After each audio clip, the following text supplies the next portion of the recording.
Good afternoon all. అందరికీ నమస్కారం. నేను విజయ్ని మాట్లాడుతున్నాను. I'm from doctor BRR government degree college, Jadcherla. I'm working as assistant professor in political science. మరొకసారి అందరికీ వెల్కమ్ చెప్తూ, అందరికీ తెలిసిన విషయమే, ఈరోజు doctor BRR government degree college మరియు తెలుగు విజన్ సంయుక్తంగా ఒక ఇన్ఫర్మేటివ్ ప్రోగ్రామ్ని తీసుకుంది. అది a workshop on laws related to disabilities in India with special reference to Rpwd Act, Rights of Persons with Disability Act 2016. So ఈ ప్రోగ్రామ్కి అడగంగానే చాలామంది అతిథులు రావడం చాలా సంతోషం. ముందుగా వారిని ఈ వర్చువల్ ప్లాట్ఫామ్ మీదకి ఇన్వైట్ చేసి మిగిలిన ప్రోగ్రామ్ని కంటిన్యూ చేద్దాం. ముందుగా ఈ ప్రోగ్రామ్కి చైర్ చేయాల్సిందిగా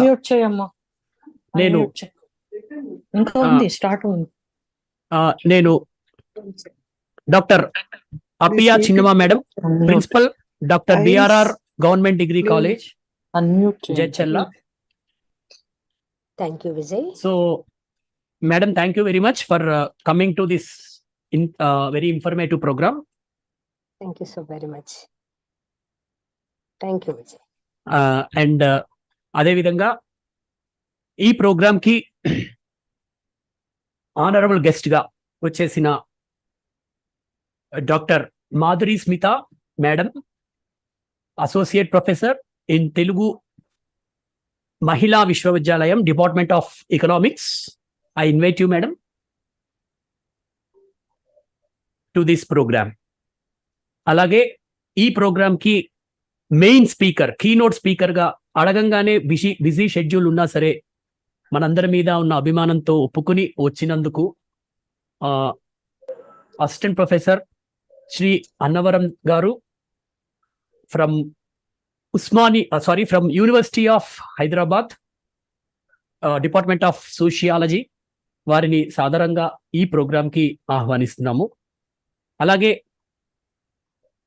ఈ ప్రోగ్రాంకి మరొక విశిష్ట అతిథి doctor Phanija madam, assistant professor in English in Delhi university. So ఆవిడ కూడా వచ్చినందుకు చాలా చాలా సంతోషంగా అనిపిస్తోంది. I heartily welcome her. Thank you madam, thank you very much. అలాగే మరి ఏ ప్రోగ్రామ్ నైనా చాలా కమిట్మెంట్తో, డిసిప్లిన్తో నడిపే, I'm not only working as assistant professor in Government Degree College, Jadcherla, but also I'm a member from Telugu Vision team, which is doing so many programs for visually challenged community in 2 Telugu states.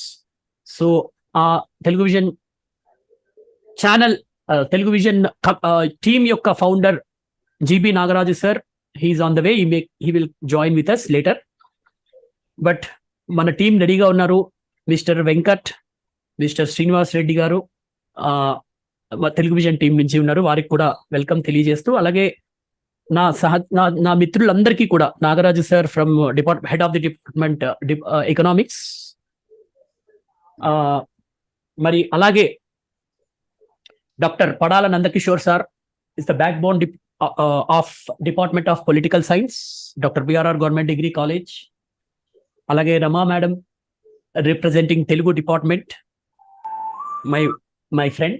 And అలాగే ఈ కార్యక్రమానికి registration చేసుకున్న participants అందరికీ మరొకసారి welcome తెలియజేస్తూ ప్రోగ్రాంలోకి వెళ్దాం. మరి మనందరికీ తెలుసు, doctor BRR government degree college Jadcherla 1963లో స్టార్ట్ అయింది. అప్పటి నుంచి జడ్చర్ల దాని చుట్టుపక్కల ఉన్న ప్రాంతాలలో ఉన్న హయ్యర్ ఎడ్యుకేషన్ నీడ్స్ని సర్వ్ చేస్తూ మరి ఇంతవరకు ఎంతో మంది మేధావులని ఈ సమాజానికి అందించింది. అలాగే మరి ఈ ప్రోగ్రాంకి వచ్చేసిన Kavitha madam, department of history, అలాగే హెడ్ ఆఫ్ ది డిపార్ట్మెంట్ బీరై సార్ హిస్టరీ, వారికి కూడా స్వాగతం, సుస్వాగతం. అండ్ మరి ఈ ప్రోగ్రామ్ ని నిర్వహిస్తున్న doctor BRR government degree college చాలా పాత కాలేజ్, బట్ ఎంతో మంది మేధావులను ఇస్తూ ఇప్పటికీ స్టిల్ దాదాపు 1600 మంది స్టూడెంట్స్ తో కొనసాగుతూ ముందుకి సాగుతున్న ఈ కాలేజ్ అన్ని రకాల అవసరాలను తీరుస్తూ, విద్యార్థుల అవసరాలను తీర్చడమే కాకుండా సమాజానికి ఉపయోగపడే ఎన్నో ప్రోగ్రామ్స్ ని ఇంతవరకు చేస్తూ వచ్చింది. అయితే మనందరికీ తెలిసిన విషయమే, ఇన్విజిబుల్ మైనారిటీగా ఉంటున్న డిజేబుల్డ్స్ ఆర్ ఛాలెంజ్డ్ పర్సన్స్ కి సంబంధించి ఈనాడు ఒక కాలేజ్ ఇలాంటి ప్రోగ్రామ్ తీసుకోవడం అనేది అది చాలా మనందరం కూడా ఆనందించాల్సిన విషయం. దానికి తెలుగు విజన్ టీం గత 5 సంవత్సరాల నుంచి ఈ విజువల్లీ ఛాలెంజ్డ్ కి సంబంధించిన సాంకేతిక పరిజ్ఞానంలో తగు శిక్షణను, ప్రోగ్రామ్స్ ను అందిస్తూ ఎన్నో రంగాలలో వారిని ఎంపవర్ చేసే దిశలో దూసుకు వెళ్తున్న తెలుగు విజన్ టీం తోడవడంతో ఈ ప్రోగ్రాం సాధ్యమైంది. సో మరి వారికి కూడా మరొకసారి ధన్యవాదాలు తెలియజేస్తూ ఈ ప్రోగ్రామ్ ని ఒక తెలుగు విజన్ సిగ్నేచర్ సాంగ్ తో ప్రారంభిద్దాం. సో ఒక Telugu vision signature programme song తో ప్రారంభించిన తర్వాత ఎజెండాలోకి వెళ్ళిపోదాం.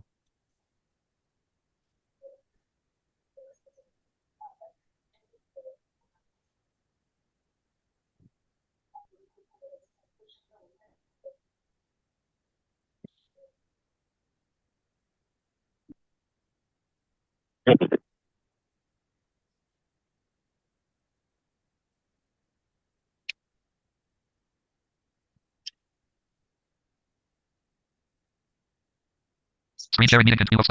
OneDrive row 1. OneDrive. VLCC program.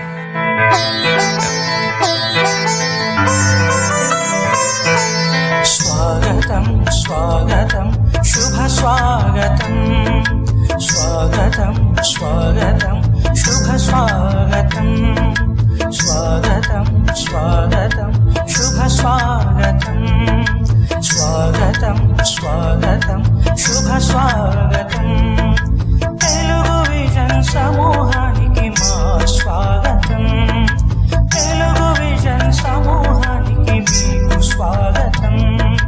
స్వాగతం, స్వాగతం, శుభ స్వాగతం. స్వాగతం, స్వాగతం, శుభ స్వాగతం.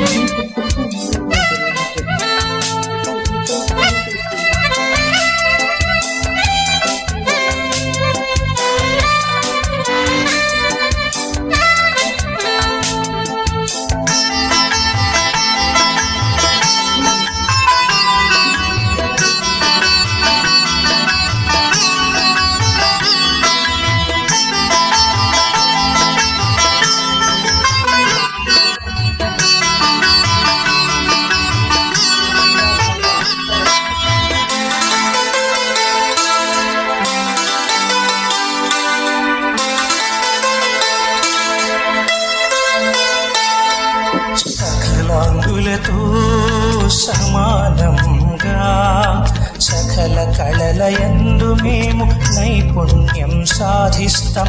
సకలాంగులతో సమానంగా సకల కళలయందు మేము నైపుణ్యం సాధిస్తాం. సాంకేతిక రంగంలో దూసుకుపోతాం. సాంకేతిక రంగంలో దూసుకుపోతాం. అసాధ్యమైనదేది లేదని మేమంటాం. అసాధ్యమైనదేది లేదని మేమంటాం. లేదని మేమంటాం. స్వాగతం, స్వాగతం, శుభ స్వాగతం. స్వాగతం, స్వాగతం, శుభ స్వాగతం.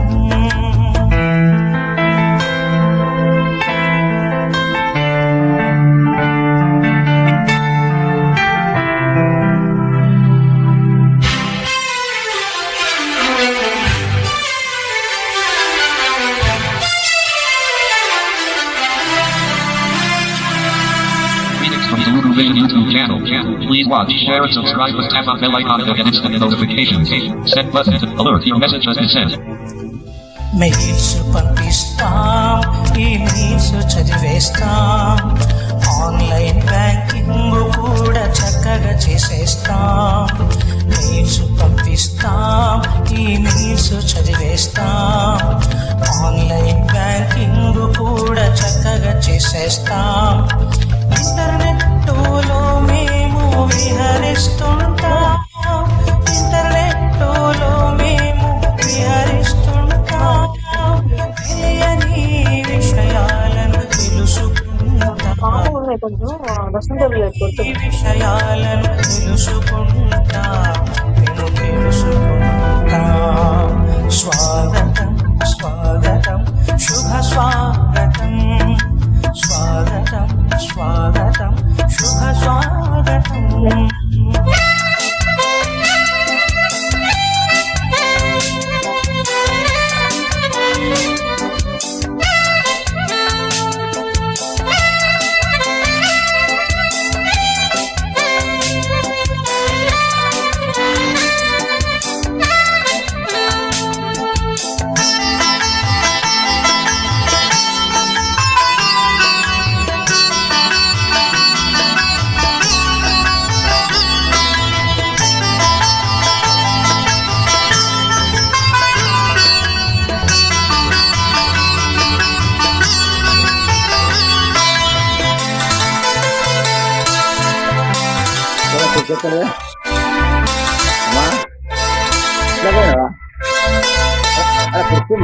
Android అయినా iPhone అయినా BlackBerry Windows ఇంకేదైనా, Android అయినా iPhone అయినా BlackBerry Windows ఇంకేదైనా, నిర్భయంగా వాటిని మేము ఉపయోగిస్తాం, నిర్భయంగా వాటిని మేము ఉపయోగిస్తాం. అరచేతిలో ప్రపంచాన్ని చక్కగా చూసేస్తాం, అరచేతిలో ప్రపంచాన్ని చక్కగా చూసేస్తాం, మేము చక్కగా చూసేస్తాం. స్వాగతం స్వాగతం శుభ స్వాగతం, స్వాగతం స్వాగతం శుభ స్వాగతం, స్వాగతం స్వాగతం శుభ స్వాగతం, స్వాగతం స్వాగతం శుభ స్వాగతం.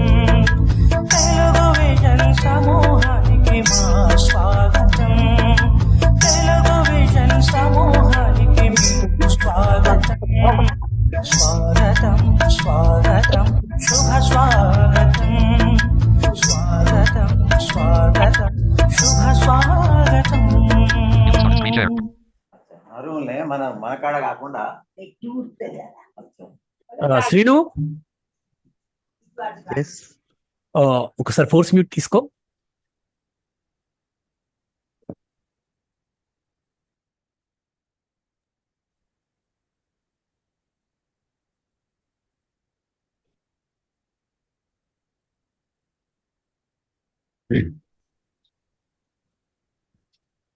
సో మరి ఈ పాట సారాంశం మనందరికీ తెలిసిందే. సాంకేతిక పరిజ్ఞానం సహాయంతో మరి చాలా మంది ఛాలెంజ్డ్ పర్సన్స్ అనేక రంగాలలో విజయాలను సాధిస్తూ సొసైటీకి కూడా కాంట్రిబ్యూట్ చేస్తారనేది ఒక సత్యం. కానీ ఎంత సాంకేతిక పరిజ్ఞానం ఉన్నా కూడా ఛాలెంజ్డ్ పర్సన్స్ కి సంబంధించిన రైట్స్ ని ఉపయోగించుకున్నప్పుడే వారు ఎంపవర్ అవుతారు మరియు ఇతరులను ఎంపవర్ చేయగలుగుతారు. సో సొసైటీకి కాంట్రిబ్యూట్ చేయాలి.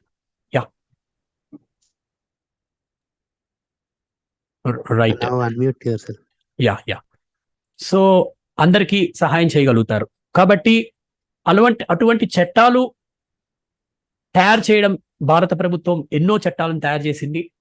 బట్ వాటి ఇంప్లిమెంటేషన్ కేవలం ప్రభుత్వాల మీదే కాదు, ఆ చట్టాలను అనుభవించి హక్కులను పొందాల్సిన ఛాలెంజ్డ్ పర్సన్స్ మీద కూడా ఉంటుంది. మరి దాంతో పాటు దాన్ని అమలుకు కృషి చేయాల్సిన బాధ్యత సమాజంలో ఉన్న ప్రతి ఒక్కరి పైన ఉంటుంది, ఎంత సాంకేతిక పరిజ్ఞాన సహాయం ఉన్నప్పటికీ కూడా. సో ఈ సందర్భంగా మరి డాక్టర్ బిఆర్ఆర్ ప్రభుత్వ డిగ్రీ కళాశాల మరియు తెలుగు విజన్ ఈ అంశాన్ని, అంటే చైతన్యం లేకుండా ఏ చట్టము అమలు కాదు, ఏ చట్టం యొక్క ఫలితాలను అనుభవించలేం. కాబట్టి అటువంటి ఒక చైతన్యాన్ని తీసుకొచ్చే ఒక ప్రయత్నాన్ని మరి ఈ 2 ఆర్గనైజేషన్స్ చేపట్టడం చాలా సంతోషదాయకం. మరి ఈ కార్యక్రమానికి అధ్యక్షత వహిస్తున్న గౌరవనీయులు డాక్టర్ బిఆర్ఆర్ ప్రభుత్వ డిగ్రీ కళాశాల ప్రిన్సిపల్ మేడం, మరి కళాశాలని అన్ని రంగాలలో ముందుకు తీసుకెళ్తూ ఏ సెక్టార్ని నెగ్లెక్ట్ చేయకుండా అన్నిటిని ప్రోత్సహిస్తూ మమ్మల్ని అందరినీ నడిపిస్తున్న మా ప్రియమైన డాక్టర్ అపియా చిన్నమ్మ మేడం గారిని ఈ సభని ఉద్దేశించి మాట్లాడాల్సిందిగా కోరుతున్నాను. Over to you madam. Thank you. Thank you, Vijay, for your affectionate words. I am very much happy. Okay. Eminent personality and our resource person, Sri N. Annavaram Garu, Assistant Professor, Sociology Department, University of Hyderabad. Honorable guest, Dr. Madhavi Smita Garu, Assistant Professor, Department of Economics. Telugu Vision team members, beloved HODs, faculty members of Social Sciences Department, and my dear participants. Good afternoon to all. This program is very wonderful. It is right time to organize it. I am very much happy. In our country, we can see many people with disability. According to the 2011 census, there are over 26.8 million PWDs in India. The Right of with Disability Act 2016 is the most comprehensive legislation on disability in India. It replaced the Persons with Disability Act 1995. The Rpwd Act 2016 provides a comprehensive and holistic approach to disability by recognizing the rights of PWDs in all spheres of life, including education, employment, healthcare, transportation, and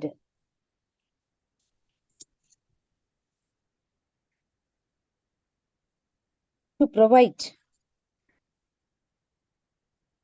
provide information about the laws related to disabilities in India with a special reference to Rpwd Act 2016 for effective implementation by the disabled personalities, but in my view, they are very able persons. Today, our Social Sciences Department, as a part of MOU with the Telugu Vision team, this workshop is organized. I hope this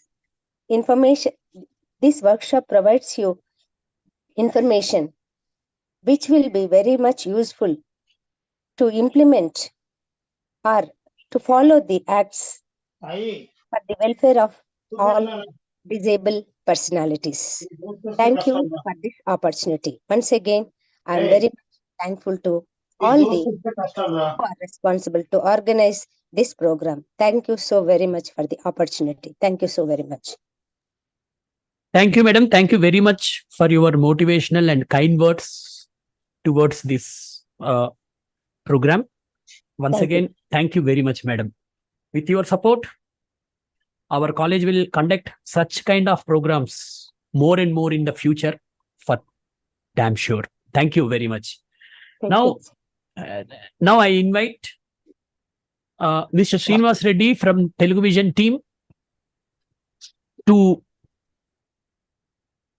tell about the Telugu Vision team and how it is contributing to the society in particular and the visually challenged community in special. So I request Mr. Srinivas Reddy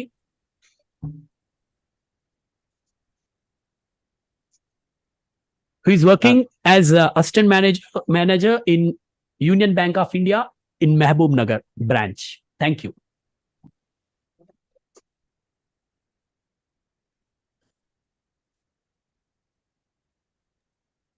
Yes, Srinu, please. Okay. Just a minute. Yeah.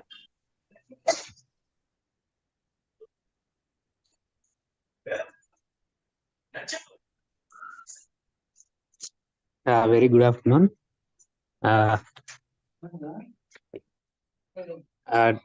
Doctor BRR degree college and Telugu vision కోఆర్డినేషన్తో నిర్వహిస్తున్న rights of law with rights of disability and is RPWD act 2016 లో ఉన్న సమాచారాన్ని వివరించడానికి మనతో పాటు ఉన్న DRR degree college principal Appiya Chinnamma madam and professor assistant professor of sociology department HCU Annavaram sir గారికి and BRR degree college department lecturers అందరికీ good afternoon. ఈ తెలుగు విజన్ తరఫున తెలుగు విజన్ సంబంధించి యాక్టివిటీస్ తెలియజేయడానికి అవకాశం ఇచ్చినందుకు వాళ్ళకు ధన్యవాదాలు. So Telugu vision channel 2017 June 1న ఒక చిన్న యూట్యూబ్ ఛానల్తో ప్రారంభమైంది. ఒక చిన్న వీడియో చేస్తూ యూట్యూబ్ ఛానల్ స్టార్ట్ చేయడం జరిగింది. దాని తర్వాత అంచెలంచెలుగా వాట్సాప్ గ్రూప్స్ అనేది క్రియేట్ చేసి టెక్నాలజీలో ఉన్న అంశాలను తెలిసిన అంశాలను మాకు తెలిసిన అంశాలను టెలివిజన్ టీంకి తెలిసిన అంశాలను అందరికీ తెలియాలని వాట్సాప్ గ్రూప్స్ క్రియేట్ చేసి వాటిలో మెంబర్స్ని యాడ్ చేసి తెలిసిన సమాచారాన్ని అందరికీ తెలియజేయడం జరిగేది. విత్ వీడియోస్ కావచ్చు, ఆడియోస్ కావచ్చు, ఏదైనా ద ఫార్మ్ ఆఫ్ గ్రూప్స్ ద్వారా సమాచారాన్ని తెలియజేయడం జరిగింది. సో నెక్స్ట్ వచ్చేసి కరోనా టైంలో మన విజువలీ ఛాలెంజ్ అందరూ ఎక్కడికి బయటికి వెళ్ళలేని టైంలో వేరియస్ టైప్స్ ఆఫ్ ఇన్ఫర్మేషన్ని visually challenge Telugu vision webinars ద్వారా మోర్ దెన్ 15 వెబినార్స్ అనేది చేయడం జరిగింది. ఒక్కొక్క వీక్ ఒక్కొక్క అంశాన్ని తీసుకొని కావాల్సిన ఇన్ఫర్మేషన్ని మన కమ్యూనిటీకి అందించడం జరిగింది. నెక్స్ట్ వచ్చేసి కరోనా టైంలోనే కంప్యూటర్ క్లాసెస్ కూడా ఒక 4 బ్యాచెస్ రన్ చేయడం జరిగింది తెలుగు విజన్ సక్సెస్ఫుల్గా. సో నెక్స్ట్ వచ్చేసి ఆ తర్వాత బిఆర్ఆర్ డిగ్రీ కాలేజ్ యాజమాన్యంతో ఒక 2 ప్రోగ్రామ్స్ అనేది తెలుగు విజన్ కండక్ట్ చేయడం జరిగింది. ఒకటి ఆడియో ఎడిటింగ్ సంబంధించి, ఇంకొకటి గూగుల్ స్మార్ట్ అంటే ఈ గూగుల్ ఫామ్స్ ఎలా యూస్ చేయాలి, ఇలాంటి అంశాలను బేస్ చేసుకొని ఒక 2 వర్క్షాప్స్ నిర్వహించడం జరిగింది. సో ఆ తర్వాత BRR degree college and Telugu vision కలిసి ఎన్నో ప్రోగ్రామ్స్ క్విజెస్ కండక్ట్ చేయడం కానీ, various types of related webinars చేయడం కానీ చేయడం జరుగుతుంది. ఇంకా మనకు వేరే తెలుగు విజన్ ఆంధ్రప్రదేశ్ తెలంగాణలో కాకుండా మన విజువలీ ఛాలెంజ్ ఎంటర్టైన్మెంట్లో కూడా వేరే గేమ్స్ కండక్ట్ చేస్తూ ఇండియా వైడ్గా తెలుగు విజన్ ఛానల్ అనేది ఈ మధ్య ఒక 1-2 ఇయర్స్ నుంచి ఇండియా వైడ్గా మన తెలుగు ఛానల్ అనేది అందరికి పాపులర్ అయిపోయింది. అంటే మన విజువలీ ఛాలెంజ్డ్ అన్ని విషయాల్లో ముందుంటారని దీని ద్వారా తెలియడం జరిగింది. సో ఈరోజు ఆర్పిడబ్ల్యూడి యాక్ట్ సంబంధించి, డిజబిలిటీ లాకి సంబంధించి మనకు సమాచారాన్ని ఇవ్వడానికి గొప్ప గొప్ప వాళ్ళు ఈ వర్చువల్ వేదికపై ఉన్నారు. వీరందరూ గొప్ప గొప్ప విషయాలు తెలియజేసి మన పిడబ్ల్యూడి యాక్ట్ ఇంప్లిమెంటేషన్లో మన పాత్ర ఎంతవరకు ఉంది అనేది తెలియజేస్తారు. సో తెలుగు విజన్ గురించి బ్రీఫ్గా తెలియజేయడానికి నాకు ఈ అవకాశం ఇచ్చిన బిఆర్ఆర్ డిగ్రీ కాలేజ్ యాజమాన్యానికి అండ్ మరియు మా టీంకి మరొకసారి ధన్యవాదాలు తెలియజేస్తూ ముగిస్తున్నాను. Thank you. శ్రీనివాస్ రెడ్డి గారు, thank you very much for your intro about Telugu vision team. మరి ఈ తెలుగు విజన్ టీంతో ఎంఓయుని డాక్టర్ బిఆర్ఆర్ ప్రభుత్వ కళాశాల కంటిన్యూ చేస్తూనే ఉంటుంది. ఈ డిజేబిలిటీ సెక్టార్లోని కొంత ప్రగతిని తీసుకురావడంలో తన వంతు పాత్రని కాలేజ్ మరియు తెలుగు విజన్ టీమ్ తో కలిస్తే ఇంకా బాగుంటుందనే ఉద్దేశంతో ప్రిన్సిపల్ మేడం గారు కంటిన్యూ చేయమని ఎప్పుడు చెప్తూ ఉంటారు. సో అందులో భాగంగా ఈ ప్రోగ్రామ్ ని కూడా చేయడం జరిగింది. సో ఈ సందర్భంగా తెలుగు మహిళా విశ్వవిద్యాలయంలో మరి మహిళా సాధికారతకు నిదర్శనమే కాదు, విజువల్లీ ఛాలెంజ్డ్ పర్సన్ అయినా సరే అది కేవలం భౌతికమైనదే కానీ ప్రగతికి అభివృద్ధికి నిరోధకం కాదు అని నిరూపిస్తూ అసోసియేట్ ప్రొఫెసర్ గా వర్క్ చేస్తూ డిపార్ట్మెంట్లో ఎకనామిక్స్ డిపార్ట్మెంట్లోనే కాకుండా స్టూడెంట్స్ కి కూడా ఎంతో సేవని అందిస్తూ ఒక రోల్ మోడల్ గా నిలిచిన డాక్టర్ మాధురి స్మితా మేడం గారిని ఈ వర్క్షాప్ ని ఉద్దేశించి మాట్లాడాల్సిందిగా రిక్వెస్ట్ చేస్తున్నాను. Over to you madam. Thank you. Am I audible, sir? Yes, madam. Good afternoon, all. Respected Principal, BRR Degree College, Jedcherla, Madam Chinnamma Garu, Telugu Vision team, and all the and Professor Annavaram sir from HCU, and all the colleagues of Government Degree College and friends. Indeed, it's a great honor for me to participate in this meeting. And we all know that all these years from the beginning, we have been struggling and putting in a lot of efforts to come to this stage, whether it is working in a bank or working in a government office or school, college, university, etc. But after reaching this stage, it is evident that we will face some issues and challenges. And in order to face them with lot of courage and strength, when we discussed with Vijay sir, we wanted to first know what are the provisions of the Rpwd Act, so that how we will be able to empower and equip ourselves to face the issues and also overcome the challenges.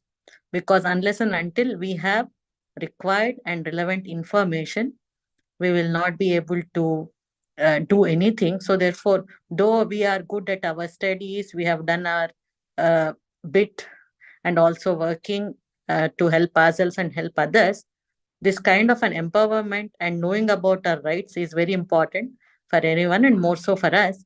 So therefore, we have requested Annavaram sir and Dr. Vijay. Immediately after Dr. Vijay requested him, he immediately accepted. We are indeed very honored to have him here because he's an expert on these laws and he himself is a big achiever. I also thank on my behalf and also on behalf of college and also Telugu Vision, Annavaram sir, for accepting our invitation. And I would like to make a small correction. This is Telangana Mahila Vishwavidyalaya. And I also know that we are going to have a Q&A session. So I request all the participants who have some issues to ask questions. So basically, this is, I feel that it's going to be after sir's lecture, it's going to be interactive. So without any hesitation, on behalf of Vijay, I'm requesting you to put forth your issues so that what are the things that we are facing as a whole, we will understand, and then we can check out the future program. I once again also appreciate all the colleagues of Government Degree College for joining us, because it's an inclusive effort. It is not something related only to persons with disability or visually challenged persons. So unless and until we have cooperation of the entire society, we will not be able to go forward. So I highly appreciate and thank all the colleagues of Government Degree College, and also especially Principal Ma'am for giving us this opportunity. I'll not take much of your time, and I request Vijay to give proper instructions after the lecture is over so that we can interact and how to do that. Then we'll go ahead. Thank you, Vijay. Thank you everyone for calling me and listening to me patiently. Thank you. Thank you very much madam. ఇది నిజానికి programme ని తెలుగులోనే చేయాలి అని decide అయ్యాము. ఎందుకంటే తెలుగు రాష్ట్రాల్లో ఉన్న ఈ తెలుగు దీనికి చాలా రీజన్స్ ఉన్నాయి. I will talk to you later about this. But ఈ ప్రోగ్రామ్ జరగడానికి one of the main reasons ఏంటి అంటే మేడం యొక్క ఇనిషియేషన్. మేడం నన్ను ఏమైంది, ఎంతవరకు వచ్చింది అని పదే పదే అడగడం, వెంటనే ప్రిన్సిపల్ మేడం దృష్టికి తీసుకెళ్ళడం, వెంటనే మేడం యాక్సెప్ట్ చేయడం. At the same time I discussed with my social sciences colleagues. They readily accepted, and especially my dear Nandakishore, doctor Padala Nandakishore sir came forward and helped me a lot to arrange this program. And now, and of course, our founder, our Telugu Vision team founder, Nagaraj sir, always ready to do this kind of programs. ఎప్పుడైనా సరే ఈ programmes చేయడానికి అర్ధరాత్రి అయినా సరే రెడీగా ఉంటారు. So ఇంత ఆపర్చునిటీ దొరకడం ఒక పార్టిసిపెంట్ కంటే ఈ ప్రోగ్రామ్ లో పార్టిసిపెంట్ గా ఉన్న నాకు చాలా అదృష్టంగా భావిస్తున్నాను. అండ్ అన్నిటికీ మించి అన్నవరం సార్ దగ్గర నుంచి ఎక్కడ నో అనే వర్డ్ ఎప్పుడు రాదు. ఈసారి కూడా రాదు అని నాకు తెలుసు. అందుకని ఆయన ఉండడం వల్ల ఈ ప్రోగ్రామ్ సక్సెస్ అవుతుంది. Otherwise it is very very difficult. So thank you very much sir once again.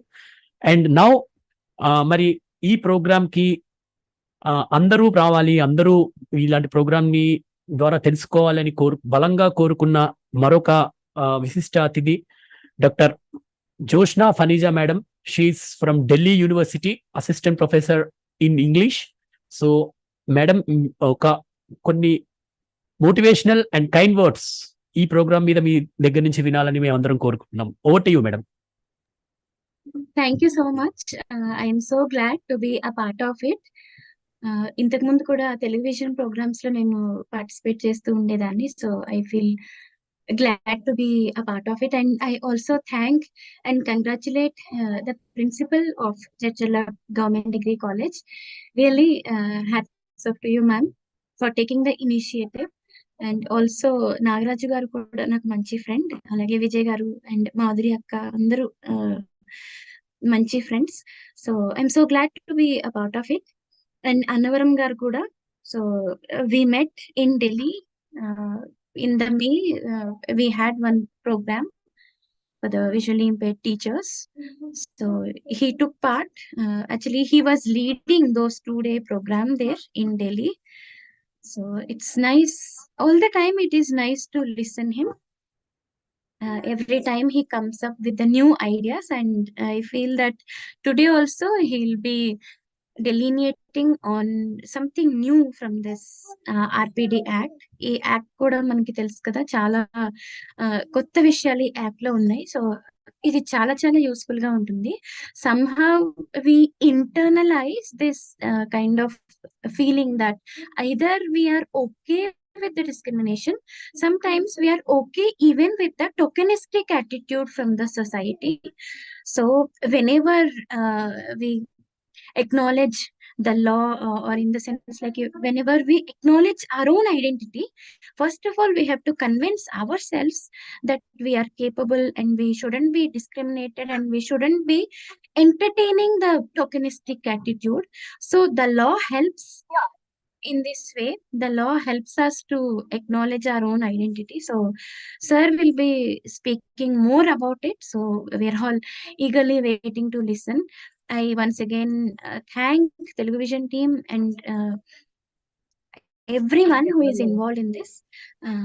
ఇది చాలా చాలా యూస్ఫుల్ ప్రోగ్రామ్ అనుకుంటున్నాను. యూట్యూబ్ లో కూడా అప్లోడ్ చేస్తారు కాబట్టి ఎవరైనా కొంచెం విని ఉండకపోతే గనక దీన్ని మళ్ళీ మీ ఫ్రెండ్స్ కి ఈ ప్రోగ్రామ్ అటెండ్ అవ్వని వాళ్ళకి కూడా షేర్ చేయండి. Thank you once again. Thank you very much madam. Yes, మేము చెప్పాలనుకున్న విషయాలన్నింటినీ మీరు నీట్ గా ఆల్రెడీ చెప్పేశారు. సో నిజంగానే అంటే ఇలాంటి ప్రోగ్రామ్ కి మీలాంటి వాళ్ళందరూ ఉండడం, it's really great Boost to our community. So you are all the role model. Ante oka challenged person can do anything ani cheppadaniki you are all these you are representing our community. So thank you very much for coming to this program.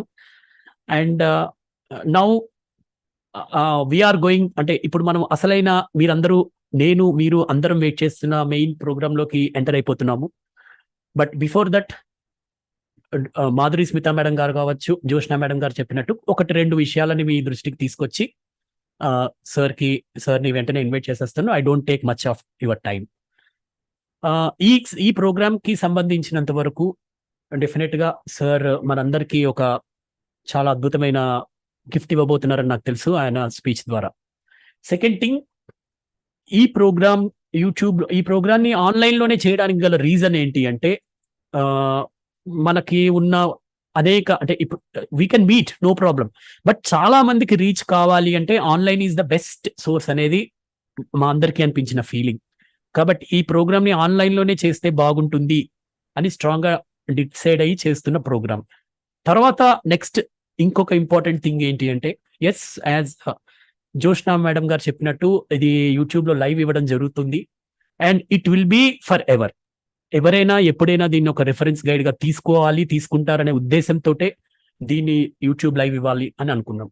And one more important thing, even our college has our YouTube channel, but why we have decided Telugu vision? Yes, Telugu vision is exclusively working for visually challenged persons, and we know around 2,500, more than 2,500 subscribers are there for this channel. So ఇంతకన్నా ఒక గొప్ప platform Telugu states కి ఉంటుందని నేనైతే భావించట్లేదు. So కాబట్టి దీనిని చూస్ చేసుకోవడం మన అదృష్టంగా, దానికి అవకాశం ఇచ్చిన నాగరాజ్ సార్కి మరొకసారి థ్యాంక్స్ చెప్పక తప్పదు. 100% thank you very much sir. అలాగే one more important thing, YouTube ఈ జూమ్ లోకి అందరూ ఆహ్వానం పలుకుతున్నాం, కానీ దీనికి 100 మెంబర్స్ మాత్రమే అవకాశం ఉంటుంది.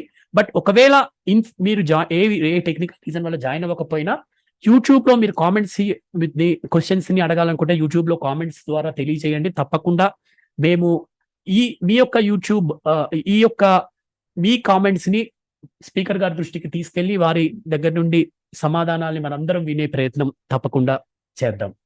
And now it is my privilege to introduce Annavaram sir to all of you. మీ అందరికీ తెలుసు, కాకపోతే నా వాయిస్ తో ఆయన గురించి మాట్లాడడం నాకు ఒక అదృష్టంగా భావిస్తూ మరొకసారి మీకు తెలిసినప్పటికీ మీ అందరికీ సుపరిచితులు, బట్ స్టిల్ నాకు అవకాశం కోసం నేను మళ్ళీ మీకు సార్ గురించి కొన్ని చెప్దాం అనుకుంటున్నాను. చాలా ఉన్నాయి, కొన్ని మాత్రమే చెప్తాను, ఎందుకంటే అంత పెద్ద లిస్ట్ ఉంటుంది అన్నమాట సార్ గురించి. So sir Annavaram sir assistant professor గా వర్క్ చేస్తున్నారు department of sociology, university of Hyderabad లో. సో ఆయన ఎంఏ ఎంఫిల్ కంప్లీట్ చేయడం జరిగింది. ఇప్పుడు ఆయన సోషో లీగల్ రీసెర్చ్ అంటే స్టడీస్ మీద రీసెర్చ్ చేస్తున్నారు. అలాగే he is the member of Socio-Legal Association UK, that means United Kingdom, and alage is a research coordinator in Law of Social Sciences Network, New Delhi, and also he is a member of Indian Sociological Society. Alage he is a member of All India Legal History Congress, and not only that, is an external reviewer of EPW, that means Economic Political Weekly. మనందరికీ తెలుసు ఎంత standard journal అది మనందరికీ తెలుసు. అటువంటి దానికి sir one of the external reviewer. And Andhra Pradesh government 2016 and 2018 model person with disabilities award ఇవ్వడం జరిగింది. అండ్ రీసెంట్లీ మొన్ననే October 2 లోక్ సేవా mandal founded by Lala Lajpat Roy in 1921. మరి మన సార్కి నేషనల్ అవార్డుని ఇవ్వడం జరిగింది. ఇంకా ఆయన పేరు మీద ఆల్రెడీ 4 పబ్లికేషన్స్ ఉన్నాయి. ఇలా చెప్తూ పోతే list goes on and goes on. So అది ఎంత చెప్పినా తరగదు కాబట్టి నేను కొన్ని మాత్రమే మీకు ఉదాహరణలు చెప్పడం జరిగింది సార్ గురించి. ఇది చెప్పిన తర్వాత నాకు తెలిసి ఈ ప్రోగ్రామ్కి ఇంతకన్నా జస్టిస్ చేసే ఇంత ఎమినెంట్ పర్సనాలిటీ మించి ఇంకెవరు ఉంటారని, నాతో పాటు మీరందరూ కూడా అంగీకరిస్తారని నేను ఖచ్చితంగా చెప్పగలను. సో మరి ఇంకా ఆలస్యం చేయకుండా సార్ని సాదరంగా మరి ఈ వర్క్షాప్ని గురించి వర్క్షాప్ యొక్క మెయిన్ థీమ్ అయిన laws related to disabilities in India with special reference to Rpwd act 2016 నీ గురించి మాట్లాడాల్సిందిగా కోరుతున్నాను. Thank you. Over to you sir. కళాశాల గౌరవ ప్రిన్సిపల్ గారు చిన్నమ్మ గారికి, సుపరిచితులు మిత్రులు విజయ్ గారికి, మేడం డాక్టర్ మాధురి స్మిత గారికి, మిత్రులు జ్యోత్స్న ఫనిజ గారు, తెలుగు విజన్ టీం నాగరాజు గారు, I think doctor BRR college కళాశాల అధ్యాపకులు, వేరే మరి పలు శాఖల నుంచి ఐ థింక్ ఈ కార్యక్రమంలో పాల్గొంటున్న బృందం, విద్యార్థులు, చాలామంది మిత్రులు చూస్తూ ఉన్నాను నేను జూమ్లో. I think Telangana visually challenged employees association నుంచి శ్రీనివాస్ గారు, తర్వాత చాలామంది మిత్రులు జాయిన్ అయ్యారు. మీకు అందరికీ నా వ్యక్తిగత తరఫున మీ అందరికీ నా ధన్యవాదాలు. It's always great pleasure. నేను ఎప్పుడు ఓకే సరే కార్యక్రమంలో లాంఛనాపదంగా మీరు కొన్ని విషయాలు చెప్పాలి, బట్ చాలా సందర్భాల్లో I'm just one among you. I'm not at all an achiever. Perhaps might be I'm little less than some of you. It's only మీ అభిమానం, ఏదో 2 మాటలు చెప్పాలి. But to be frank, I'm just one among you. ఈ చట్టం పైన ఎందుకు ఇంత నేను పనిచేయాల్సి వచ్చింది? అఫ్ కోర్స్ వీలుంటే 2 మాటలు చెప్తాను దాని గురించి. బట్ చట్టం మనందరికీ ఎందుకు ముఖ్యం అనే దానిపైన మాత్రం తప్పనిసరిగా మనం అందరం ఆలోచించాల్సిన విషయం. మాధురి స్మిత గారు కరెక్ట్గా చెప్పారు. ఏంటంటే చట్టాలు వచ్చినప్పుడు సరే చట్టం దేవుందిరా అనుకుంటాం. మనం చదువుకుంటున్నాం కదా. మనం గోల్డ్ మెడలిస్ట్, మీకు తెలుసో లేదో, మాధురి స్మిత గారు హైదరాబాద్ సెంట్రల్ యూనివర్సిటీలో గోల్డ్ మెడలిస్ట్, అది కూడా ఎకనామిక్స్లో. జనరల్గా ఎకనామిక్స్లో విజువల్లీ ఇంపేర్డ్ని జాయిన్ చేసుకోవడానికే ఇష్టపడరు, ఏమైనా ఎంఏ చేసుకోవడం. ఇప్పుడు కూడా అదే పరిస్థితి. ఆ డిపార్ట్మెంట్లో ఆమె ఎంఏ పిహెచ్డి చేసి అక్కడి నుంచి MA MPhil PhD gold medal తీసుకున్నారా, మీకు తెలిసిండే ఉంటుంది. So very very difficult. చాలాసార్లు మనం ఏమనుకుంటామంటే సాము చెప్తున్నారంటే మీరు సపరేట్గా మీరు తప్పనిసరిగా ఆలోచించాలి. ఎందుకంటే చాలాసార్లు మనం అనుకుంటాం మనం చదువుకుంటున్నాం, నా ప్రొఫెషన్లో నేను బాగున్నా, చట్టంతో నాకు పని ఏముంది అనుకుంటాం.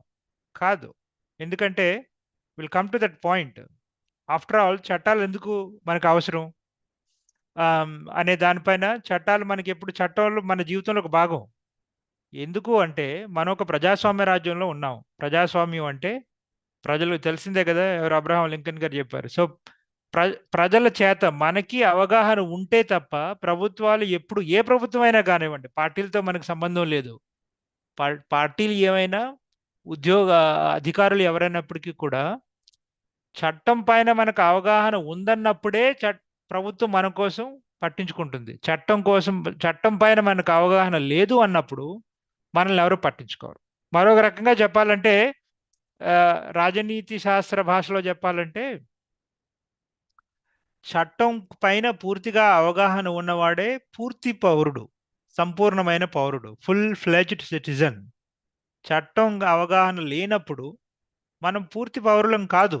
ఎందుకంటే పౌర అధికారాలను కానివ్వండి, పౌర బాధ్యతలను కానివ్వండి, రెండింటినీ కూడా, హక్కులు పొందుకోవాలన్నా బాధ్యతలను మనం నెరవేర్చాలన్నా చట్టం పైన మనకు అవగాహన ఉండడం ముఖ్యం. సో మరి ఈ అంశాన్ని చాలా కూలంకషంగా ఆలోచించి ఈ అంశం పైన కార్యక్రమం చేయాలనుకున్న బిఆర్ఆర్ కాలేజ్ వారి యాజమాన్యానికి, తర్వాత తెలుగు విజన్ వారికి కూడా నా ప్రత్యేక ధన్యవాదాలు. చాలా మంది చట్టాలపైన పనిచేస్తున్న వాళ్ళు ఉన్నారు, లాయర్లు ఉన్నారు, మన దగ్గరనే ఉన్న యాక్టివిస్టులు ఉన్నారు. I'm only one among them.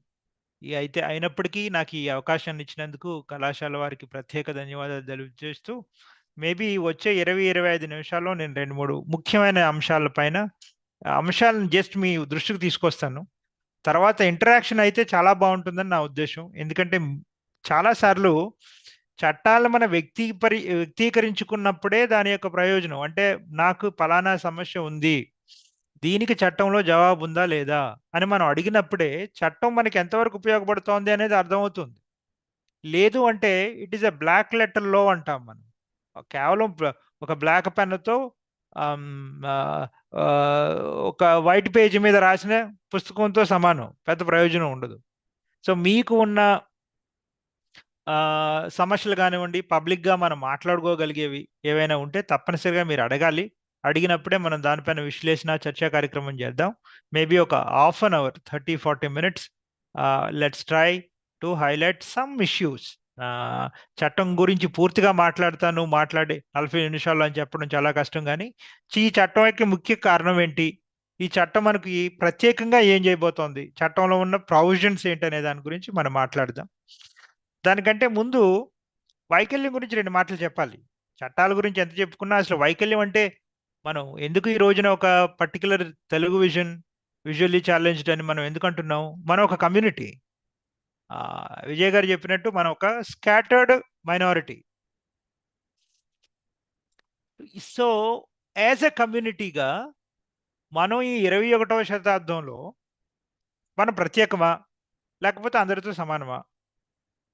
అసలు మన ఉనికిని మనం ఎప్పటి నుంచి చాటుకుంటున్నాం అని ఒకసారి మీరు పరిశీలిస్తే, వికలాంగుడు అనేవాడు మానవ నాగరికతలో ఒక భాగం.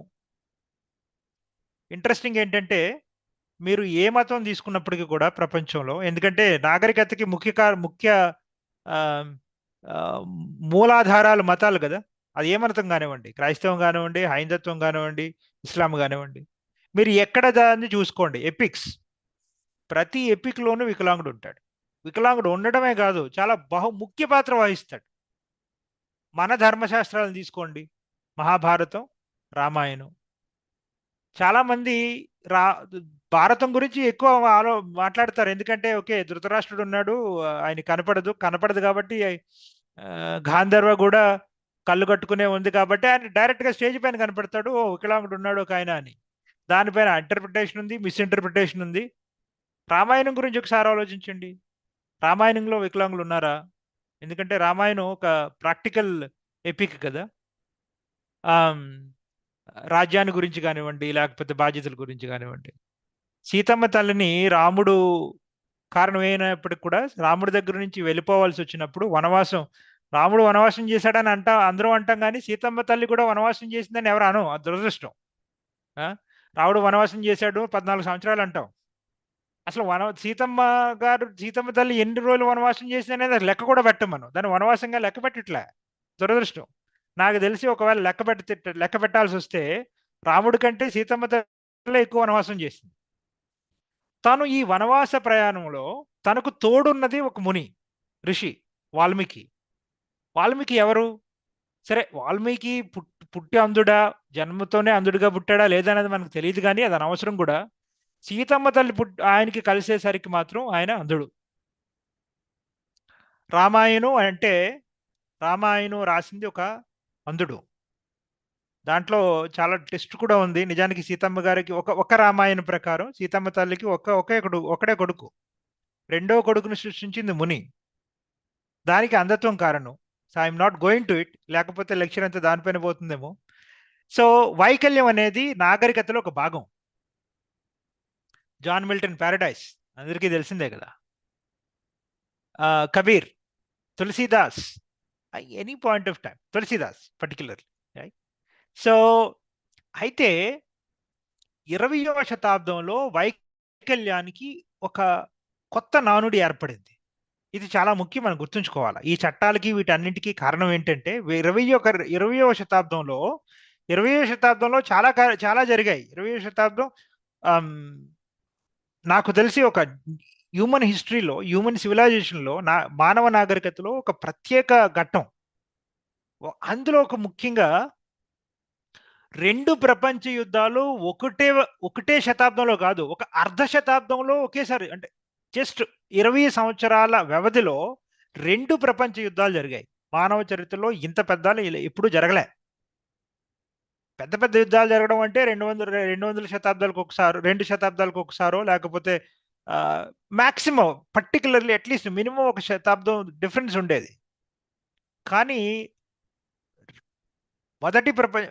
మొదటి ప్రపంచ యుద్ధం, రెండవ ప్రపంచ యుద్ధం కూడా కేవలం 25 సంవత్సరాల వ్యవధిలో ఒకేసారి జరిగాయి. అది కూడా ఒకే ఒక శతాబ్దంలో, 20వ శతాబ్దం. పర్టికులర్లీ రెండవ ప్రపంచ యుద్ధం చాలా హింసాత్మకం. ఎందుకంటే చాలా మంది దాంట్లో పాల్గొన్నారు. పర్టికులర్లీ 18 నుంచి 25 సంవత్సరాల పౌరులందరూ చాలా గట్టి బలమైన వాళ్ళు. Russia, America, Germany, Italy, France, particularly Russia, America నుంచి ఎక్కువ మంది సైనికులు ఈ యుద్ధంలో పాల్గొన్నారు. యాజ్ అ కాన్సిక్వెన్స్ 1945-46 వచ్చేసరికి ఈ ప్రపంచం మొత్తంలో కేవలం ఒక 5 సంవత్సరాల వ్యవధిలో ఆల్మోస్ట్ ఒక 10 మిలియన్లు, అంటే 1-2 కోట్ల మంది వికలాంగులు అయిపోయారు. వీళ్ళందరూ కూడా వయసులో ఉన్నవాళ్ళు, స్కిల్స్ ఉన్నవాళ్ళు. కొంతమంది engineers, lawyers, just 35 years below. Everybody, most of them below 30 years particularly, but no one above 35 years. అంటే ఇంకా సగం జీవితం ఉంది వాళ్ళకి. వాళ్ళు చేసిన తప్పేంటి? ఏమీ లేదు, దేశం కోసం పోరాడదామని వెళ్ళారు. కల్లో లేకపోతే సైకలాజికల్ గాను చేతిలో ఏదో వాళ్ళు పోగొట్టుకుని వెనక్కి వెళ్ళారు. ఇప్పుడు వీళ్ళని ఏం చేయాలి అనేది ప్రజాస్వామ్య దేశాలకి ఒక పెద్ద ప్రశ్న. తప్పెవరదని. ఎందుకంటే వీళ్ళు వెళ్ళినప్పుడు వెనక మరి సైలెంట్గా కూర్చునేది కాదు. నీ కర్మ వల్ల నువ్వు అందుడు అయ్యావు, లేకపోతే అవిటోడు అయ్యాడు అని చెప్పడానికి లేదు. ఇంతకుముందు ఎవరైనా అలా పుడితే మతపరంగా ఏమనేవారో, నీది పూర్వజన్మ కర్మ, కాబట్టి నీకు మనం ఏం చేయలేమని రాష్ట్ర ప్రభుత్వాలు చెప్పేవి, రాజ్యాలు చెప్పేవి, సరిపెట్టుకుని పోయేవాళ్ళు. ఇప్పుడు అలా కాదు కదా. వీళ్ళు బాగా పుట్టారు. దేశం కోసం పోరాడే క్రమంలో వీళ్ళు పోగొట్టుకున్న ఈ నష్టానికి ఎవరు పరిహారం చెల్లించాలి అనేది పెద్ద ప్రశ్న. ఆ సందర్భంలోనే వైకల్యం గురించి ఒక ప్రత్యేకమైన చర్చ, ఆలోచన మనం ఇప్పుడు అంటున్నాం చూసారా, రిహాబిలిటేషన్ సర్వీసెస్, పునరావాస సేవలు, పునరావాస కార్యక్రమాలు, ఇవన్నీ కూడా రెండవ ప్రపంచ యుద్ధంలో లేక రెండవ ప్రపంచ యుద్ధం వల్ల జరిగిన వైకల్యానికి ఒక జవాబుగా వచ్చిన కార్యక్రమాలు ఇవన్నీ. రిహాబిలిటేషన్, స్పెషల్ ఎడ్యుకేషన్, ఇవన్నీ కూడా. అలాగని అంతకుముందు ఏం జరగడం లేదా నేను అనడంలే. అలా అనుకుంటే లూయి బ్రెయిలీ గారు బ్రెయిల్ స్క్రిప్ట్ కనిపెట్టింది 19వ శతాబ్దం మొదట్లో కదా. బ్లైండ్ స్కూల్, ఐ థింక్ మన ఇండియాలో మొట్టమొదటి బ్లైండ్ స్కూల్ 1868లో అనుకుంటా. అంతకుముందు కూడా కార్యక్రమాలు జరిగాయి, కానీ ఇంత పెద్ద మొత్తంలో జరగలేదు, ఇంత పెద్ద అటెన్షన్ దొరకలేదు. That is the main point. అయితే ఈ సందర్భంలోనే వికలాంగులకి చట్టపరమైన భద్రత ఉండాలి అనే అంశం పర్టికులర్లీ అమెరికా నుంచి ప్రారంభమైంది. అంతవరకు చట్టపరమైన భద్రత లేదు. ప్రభుత్వాలు చేస్తూ ఉన్నాయి, అప్పుడప్పుడు ప్రభుత్వాలు మాట్లాడుతూ ఉన్నాయి తప్ప చట్టపరంగా ఒక భద్రతనివ్వాలి. వికలాంగులు కూడా అందరితో సమానమైన పౌరులు, వారికి సమానమైన హక్కులు ఉన్నాయి అనే ఓ పెద్ద చర్చ ప్రారంభమైంది 1945 తర్వాత. అమెరికా రాష్ట్రం, ఒక రకంగా చెప్పాలంటే అమెరికా దేశం దీనికి సూచనప్రాయమైన బిగినింగ్, ఆ యొక్క ప్రారంభం అక్కడ జరిగింది. సరే, దీనిపైన 1970లో పెద్ద చర్చ జరిగింది. అక్కడ ముఖ్య చర్చ ఏంటంటే, మొట్టమొదట్లో వికలాంగులు తెలుసు కదా, హ్యాండిక్యాప్డ్ అనేవారు. హ్యాండిక్యాప్. హ్యాండ్ అండ్ హ్యాండిక్యాప్డ్ అంటే చిన్న చాలా simple meaning. Cap in the hand, చేతిలో పట్టుకుని బోల్ పట్టుకుని అడుక్కునేవాడనే అర్థం దాంట్లో లేకపోయినా జనరల్ గా చేతిలో గిన్నె ఉన్నవాడని అర్థం. అంటే ఆల్మోస్ట్ హ్యాండిక్యాప్డ్ అంటే బెగ్గర్, అందుకనే హ్యాండిక్యాప్ అనేవారు. కార్యక్రమ చర్చ అంతా ఇక్కడే ప్రారంభమైంది అమెరికాలో. మేము హ్యాండిక్యాప్ ఎలా అవుతాం? సో మేము అందరిలాగే ఉన్నవాళ్ళం. చాలా మంది ఇంట్రెస్టింగ్ ఏంటంటే అమెరికా ఎందుకు ఇంపార్టెంట్ అంటే ఈ రెండవ ప్రపంచ యుద్ధం తర్వాత డిసేబుల్డ్ అయిపోయిన వాళ్ళందరూ కూడా లా చేయడం ప్రారంభించారు. లా was one of the important professions. మా చట్టం మా గురించి ఎవరు పోరాడతారు, మీరు ఎవరో పోరాడలేదు కదా అని చెప్పేసి చాలా మంది నేవీ నుంచి అక్కడెక్కడి నుంచి ఉన్న వాళ్ళు, అందులైన వాళ్ళు, పర్టికులర్లీ అందులైన వాళ్ళు, బట్ ఈవెన్ వేరే డిజబిలిటీ ఆర్థోపెడికలీ ఛాలెంజ్డ్ కూడా చాలా మంది లా పైన ఎక్కువ మక్కువ చెప్పడం స్టార్టించారు. By 1970 most of them are young lawyers. వాళ్ళు ఈ విషయాలపైన అమెరికా రాష్ట్రంతో కానీ లేకపోతే ఐక్యరాజ్య సమితిలో చర్చ ప్రారంభించారు. మేము హ్యాండిక్యాప్డ్ కాదు అన్నారు. సరే మీరు హ్యాండిక్యాప్డ్ కాదు అంటే దీన్ని ఎవరు డిసైడ్ చేయాలి?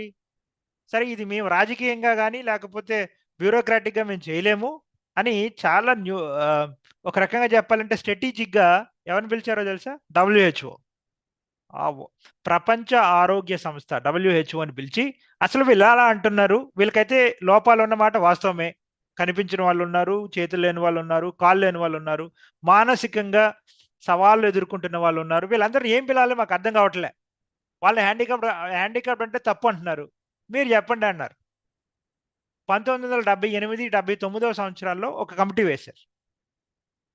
వాళ్ళప్పుడు సరే హ్యాండిక్యాప్డ్ కాదు ఇంపైర్మెంట్ అనండి అని కమిటీ వాళ్ళు రెండో పదం తీసుకొచ్చారు, ఇంపేర్డ్ అని తీసుకొచ్చినప్పుడు ఇంపేర్డ్ అంటే ఏంటి? Purely medical word. మన వాళ్ళు దాన్ని ఒప్పుకోలే. ఓకే ఇంపేర్డ్ అన్నారు, బాగానే ఉంది, బట్ వీఆర్ నాట్ ఇంపేర్డ్. ఒకవేళ మాకంటూ ఇంపైర్మెంట్ ఉన్నమాట వాస్తవమే అయినప్పటికీ మా ఇంపైర్మెంట్ దాన్ని ఎక్కువ కావడానికి కారణం సమాజం. దీన్ని జనరల్గా social model of disability, medical model of disability అంటారు.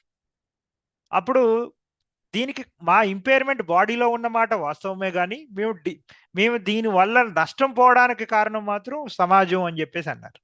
అప్పుడే వర్డ్ డిజబిలిటీ వెలుగులోకి వచ్చింది. సో హ్యాండిక్యాప్డ్తో ప్రారంభమై మూడు మాటలు ఇప్పుడు: హ్యాండిక్యాప్డ్, ఇంపైర్మెంట్, డిజబిలిటీ. ఈ పూర్తి స్థాయిలో అట్లీస్ట్ సరే మాకు డిజబిలిటీ అంటే మెడికల్ వాళ్ళు మేము ఇంపైర్డ్ అంటారు. సరే హ్యాండిక్యాప్డ్ అనేది వదిలేసినప్పటికీ కూడా ఇంపైర్మెంట్ WHO ఇన్వెన్షన్, డిజబిలిటీ ఉద్యమం ద్వారా వచ్చిన మాట, వైకల్యం. సరే వీటన్నింటికి తెలుగులో తత్పర్యం తీసుకురావడం చాలా ముఖ్యం, చాలా కష్టం, కాబట్టి అక్కడికి వెళ్ళడం లేదు. ఈ చర్చా కార్యక్రమంలో భాగంగానే 1981 సంవత్సరం డిసెంబర్ నెలలో ఐక్యరాజ్య సమితి ఒక తీర్మానం ప్రకటించింది. ఈ చట్టాలకన్నింటికి ముఖ్య కారణం అది, మీరు గుర్తుంచుకోవాలి ఎప్పుడైనా. నేను I will come to that, how that so important. 1981 సంవత్సరంలో డికేడ్ ఆఫ్ ద డిసేబుల్డ్ అని ప్రకటించారు. వికలాంగుల దశాబ్దం, వికలాంగుల దశకం అంటూ 1981 సంవత్సరంలో ఐక్యరాజ్య సమితి వాళ్ళు ఒక తీర్మానం పెట్టి దాన్ని ఆమోదించారు. ఈ దాంట్లో సుమారు అప్పట్లో ఐక్యరాజ్య సమితిలో ఉన్న సభ్యులందరూ సంతకం చేశారు. వాళ్ళు చెప్పింది ఏంటంటే వచ్చే 10 సంవత్సరాల్లో వికలాంగుల పైన మీరు ప్రత్యేకమైన శ్రద్ధ చూపించి వారికైనా కార్యక్రమాలు చేయండి. ఏం చేశారు అనేది 10 సంవత్సరాల తర్వాత కూర్చుని మనం అందరం మళ్ళీ ఒకసారి పరిశీలన చేద్దాం, దాన్ని బట్టి నెక్స్ట్ ఏం చేయాలనేది చేయాలి అనేది. అప్పట్లోనే మనకు ఒక పర్టిక్యులర్ అటెన్షన్ వచ్చింది. ఇంట్రెస్టింగ్ ఏంటంటే మన దేశంలో United Nations decade of the disabled adopt అయిన తర్వాత అతి తొందరగా అంటే ఎక్కువ తొందరగా స్పందించిన రాష్ట్రాల్లో మన రాష్ట్రం ఒకటి. దానికి రాజకీయ కారణాలు ఉన్నాయనుకోండి, బట్ కారణాలు ఏమైనప్పటికీ కూడా మన రాష్ట్రం అంటే అప్పట్లో తెలుగు రాష్ట్రాలు ఒకటిగా ఉండేదిగా. సో ఆంధ్రప్రదేశ్ రాష్ట్రం మన రాష్ట్రాల్లో భారతదేశంలో నుంచి ప్రతిస్పందించిన రాష్ట్రాల్లో ఆంధ్రప్రదేశ్కి మొదటి రెండో లేదా మూడో స్థానం ఇవ్వడం అతిశయోక్తి లేనే లేదు. రెండు ఉదాహరణలు. ఒకటి 1981లో United Nations decade of the disabled ప్రకటిస్తే 82లోనే మన దగ్గర హ్యాండిక్యాప్డ్ కార్పొరేషన్ ప్రారంభించారు. 82 అఫ్ కోర్స్ కారణం ఏంటంటే అప్పట్లోనే 82లోనే మనకి తెలుగుదేశం కొత్త పార్టీ పెట్టారు. వాళ్ళు వెంటనే పరిపాలనలోకి వచ్చి వాళ్ళు అన్నది ఏంటంటే కేంద్ర రాష్ట్రంలో ఉన్న ఇందిరాగాంధీ కాంగ్రెస్ గవర్నమెంట్ ఏం చేయట్లేదు, మేము ఏదన్నా ప్రత్యేకంగా చేయాలి. వాళ్ళకి ఒక అవకాశం. ఇంట్రెస్టింగ్. రాజకీయ పార్టీలు మనల్ని ఎప్పుడు పట్టించుకుంటాయంటే అది తెలుగుదేశం కానివ్వండి, కాంగ్రెస్ కానివ్వండి, బీజేపీ కానివ్వండి, టు బి ఓపెన్. జనరల్గా వాళ్ళకి పెద్దగా ఏది చేయడం లేదు. ప్రస్తుతం ఎప్పుడూ చేసే కార్యక్రమాలకి ఏదైనా అవధి వచ్చింది అనుకున్నప్పుడు ఇమీడియట్గా వాళ్ళకి అనిపించేది వికలాంగులు. ఇది వాస్తవం. అది ఇప్పటి వరకు కూడా అదే జరుగుతుంది. నేను వస్తాను. I tell you the examples, you will understand it. So Telugu Desam ప్రభుత్వానికి అదొక అవకాశం. మేము ఏదో ప్రత్యేకంగా చేస్తున్నాం, వీఆర్ డూయింగ్ సంథింగ్ స్పెషల్. వెంటనే వికలాంగుల కోఆపరేషన్ ఒకటి ప్రారంభించారు. బై 1985 or 1987 ఏం చేశారు? అతి పెద్ద మార్పు. Special schools, particularly special schools for the blind, plus special schools for the deaf. Visakhapatnam, Kadapa, Hyderabad, ఇప్పుడు హిందూపూర్. ఇప్పట్లో ఇది భాగం. ఇవన్నీ కూడా United Nations decade of the డిసేబుల్డ్లో ప్రోగ్రెస్ భాగంగా ఈ కార్యక్రమాలు చేస్తూ వచ్చారు. సో కార్పొరేషన్ పెట్టారు, బ్రెయిల్ ప్రెస్ పెట్టారు, తర్వాత స్పెషల్ స్కూల్స్ ప్రారంభించారు. ఇదే సందర్భంలో మా మిత్రుడు ఒక ఆయన ఈ మధ్య కాలంలో రీసెర్చ్ చేస్తూ డిగ్ చేశాడు. మేము ఇంకా బిల్స్ దొరకలేదు. ఇంట్రెస్టింగ్ ఏంటంటే మనం 1995 యాక్ట్ గురించి మాట్లాడుకుంటున్నాం కదా, కానీ పార్లమెంట్లో 1984లోనే 3 ప్రైవేట్ బిల్స్ ప్రవేశపెట్టారు. ప్రైవేట్ బిల్స్ కావడం వల్ల అవి చట్టాలు కాలేకపోయాయి. కాకపోతే ఇంట్రెస్టింగ్, బిల్స్ మాకు ఎంతవరకు ఇంకా దొరకలేదు. We are searching for them. But parliament రికార్డులో మాకు దొరికిన సమాచారం ప్రకారం అధికారికంగానే అర్థమైంది ఏంటంటే రాజ్యసభలో 3 ప్రైవేట్ బిల్లులు పెట్టారు వికలాంగుల హక్కుల పైన. అది కూడా వికలాంగుల హక్కుల పైన. బిల్స్లో ఏముంది, సెక్షన్స్ ఏమున్నాయనేది we will probably dig into it in some time. చాలా ముఖ్యమైన కార్యక్రమాలు జరుగుతున్నాయి భారతదేశం చరిత్రలో. అంటే అప్పట్లో కేంద్రంలో అక్కడి నుంచి ఢిల్లీ నుంచి పనిచేస్తున్న వాళ్ళు అప్పట్లో ముఖ్యమైన వ్యక్తి లాల్ అద్వానీ అని ఒక ఆయన ఉండేవారు. ఐ థింక్ 2004లోనే 5లోనే చనిపోయారు లాల్ అద్వానీ గారు అని. తర్వాత ఆర్కే సరీన్, చాలా మిత్రులు ఆయన మొన్నే చనిపోయారు. ఇక్కడ వరకు మన రాష్ట్రాన్ని కూడా ఆయన తీసుకొచ్చాను ఆయన్ని ఇక్కడ ఆయన ఉన్నప్పుడు. అప్పట్లో ఇప్పుడు మనం అనుకుంటే నాయకులు చాలా కుర్రాళ్ళు. ఎవరు? రూంగ్టా గారు, ఎస్కే రూంగ్టా గారు, అప్పుడు లా స్టూడెంట్. వాళ్ళు చాలా ఉద్యమాలు చేస్తూ వీళ్ళందరికీ కూడా ఈ United Nations decade of the disabled ఒక మెయిన్ ప్లాట్ఫామ్ గా దొరికింది. పెద్ద నాయకత్వం ఏర్పడింది. కౌల్ గారు, ఆయన ఇంకా ఉన్నారు, మన హాస్పిటలైజ్ అయ్యారు, ఏఐసిబి కౌల్ గారు. 90 తర్వాత ప్రోగ్రెస్ ని పరిశీలించి ఇప్పుడు సరే అంటే ఐక్యరాజ్య సమితి పరంగా మేము అందరూ ఒక జనరల్ కాల్ ఇచ్చాము, మీరందరూ బాగా దానికి ప్రతిస్పందించారు. ఓకే, ఇప్పుడు మీరు మీ దేశాల్లో మీ ప్రాంతాల్లో దీన్ని ఎలా అమలు పరచాలి అనే దానిపైన ఒక చట్ట రూపణ కావాలి దీనికి అంటూ 1990ని ఓన్లీ లెజిస్లేషన్ యాక్ట్ గా లెజిస్లేటివ్ డెకేడ్ గా ప్రకటించారు. ఆ భాగంగానే కేవలం ఇండియా మాత్రమే కాదండి, ఇండియాలో 1995 act, American disabilities act 1995, UK disability discrimination act 1998, పాకిస్తాన్లో కూడా 96 అనుకుంటా. ఈ విధంగా 90స్కి వచ్చేసరికి చాలా దేశాల్లో చట్టాలు వచ్చాయి. 1995 యాక్ట్ గురించి మనం అందరూ మాట్లాడుకుంటున్నాం. ఎవరినైనా అడిగితే ప్రపంచంలో మన దేశంలో మొట్టమొదటి వికలాంగుల చట్టం ఏది అంటే చాలా మంది కళ్ళు మూసుకుని 1995 యాక్ట్ అనేస్తారు. మనకు అలవాటు అయిపోయింది. కానీ వికలాంగుల గురించి దేశంలో వచ్చిన మొట్టమొదటి చట్టం 1995 యాక్ట్ కాదు. యాక్ట్ కంటే ముందు ఇంకో యాక్ట్ ఉంది. దాంట్లో డిసెబిలిటీ అనే అంటే టైటిల్లో ఆ పదం లేకపోవడం వల్ల దాన్ని మనం పట్టించుకోవడం లే. ఏంటది? Rehabilitation council of India act, RCI. RCI 1992లో వచ్చింది. ఎందుకు? నేషనల్ పాలసీ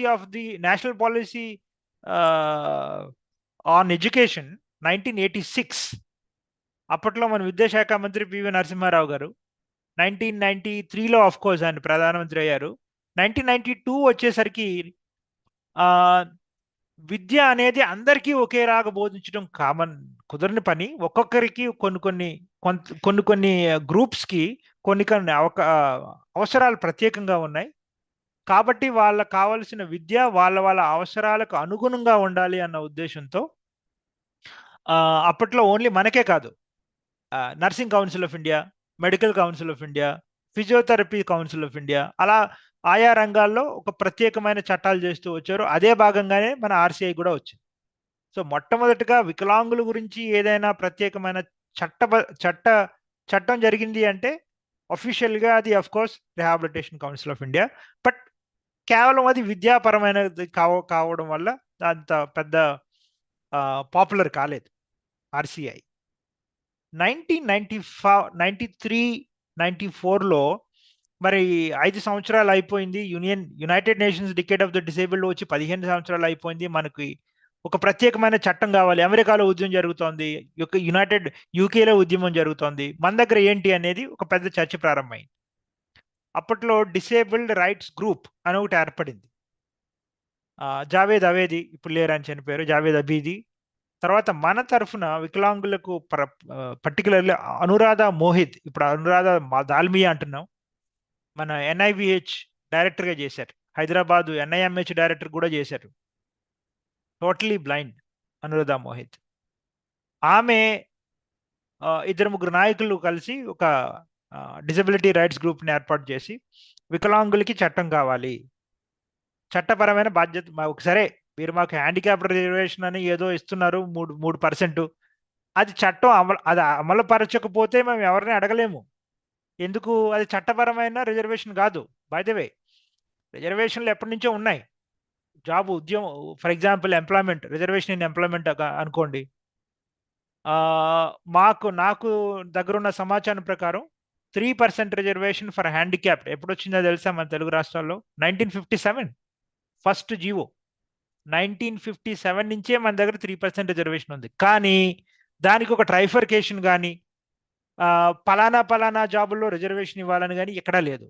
తత్కారణంగా వాళ్ళకి ఇష్టం అనుకున్నది, అంటే పలానా దగ్గర వికలాంగుడు పనిచేయగలడు అనుకుంటే అక్కడ రిజర్వేషన్లు ఇచ్చేవారు, లేకపోతే లేదు. రైట్. ఎనీవే 1994 చాలా పెద్ద ఉద్యమం జరిగింది. చట్టం పెట్టారు, పార్లమెంట్కి పట్టుకెళ్లారు 95లో. కానీ అది ఏమాత్రం పెట్టే అవకాశం అయితే లేకపోయింది. అప్పట్లో 1995లో minority government at the centre, December ఇంకా లాస్ట్ పార్లమెంట్ సెషన్.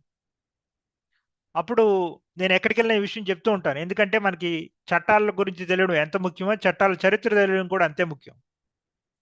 ఆ ఉద్యమంలో పాల్గొంటున్న వాళ్ళు నేను చెప్పాను కదా, అనురాధ మోహిత్. కాంగ్రెస్ ప్రభుత్వానికి పూర్తి మెజారిటీ లేదు. ఆల్రెడీ ప్రత్యేక అపోజిషన్ పార్టీ అటల్ బిహారీ వాజ్పేయి గారు అపోజిషన్ లీడర్. వాళ్ళు మేము ఏం చేయం, మీరు ఏం పెట్టినా సరే మేము ఇంకా ఒప్పుకోము, వెంటనే డిక్లేర్ చేసి మీరు ఎన్నికలు పెట్టండి, మీరు పార్లమెంట్ అనవసరంగా టైం వేస్ట్ చేసుకోకుండా మీరు ఏం పెట్టొద్దని కూర్చున్నారు, బిగిసిపోయి కూర్చున్నారు. ఆ టైంలో అనురాధ మోహిత్ గారు అటల్ బిహారీ వాజ్పేయి గారి దగ్గరికి వెళ్ళి, ఫస్ట్ పివి నరసింహారావు గారి గవర్నమెంట్ ఏమైందంటే, సరే మేము చట్టం పెట్టడానికి రెడీగా ఉన్నాం, ప్రతిపక్షం ఒకవేళ దీనికి ఓకే అంటే మాకు ఏం ప్రాబ్లం లేదు, మీరు తెచ్చుకోండి అన్నారు. వాళ్ళు ఏమనుకున్నారంటే, బాల్ తెలిసిందే కదా, మన దగ్గర కుదరదు అనుకున్నప్పుడు బాల్ పక్క కోర్టులో విసిరేస్తే అయిపోయింది. వాళ్ళు ఏమనుకున్నారంటే ఇది కాని పని, సరే మేము చేయలేము అని చెప్తే అయిపోయింది అనుకుని చెప్పేసి వీళ్ళకి చెప్పారు. సో అటల్ బిహారీ గారి వాజ్పేయి గారి ఇంట్లో పెద్ద సమావేశం జరిగింది డిఆర్జీ గ్రూప్తో. అనురాధ మోహిత్ గారు అన్న మాట ఏంటంటే, वाजपेयी साहब, अगर आपको मेरे जैसी बेटी होगा तो आपको हमारा पेट का दर्द पता चल सकता था.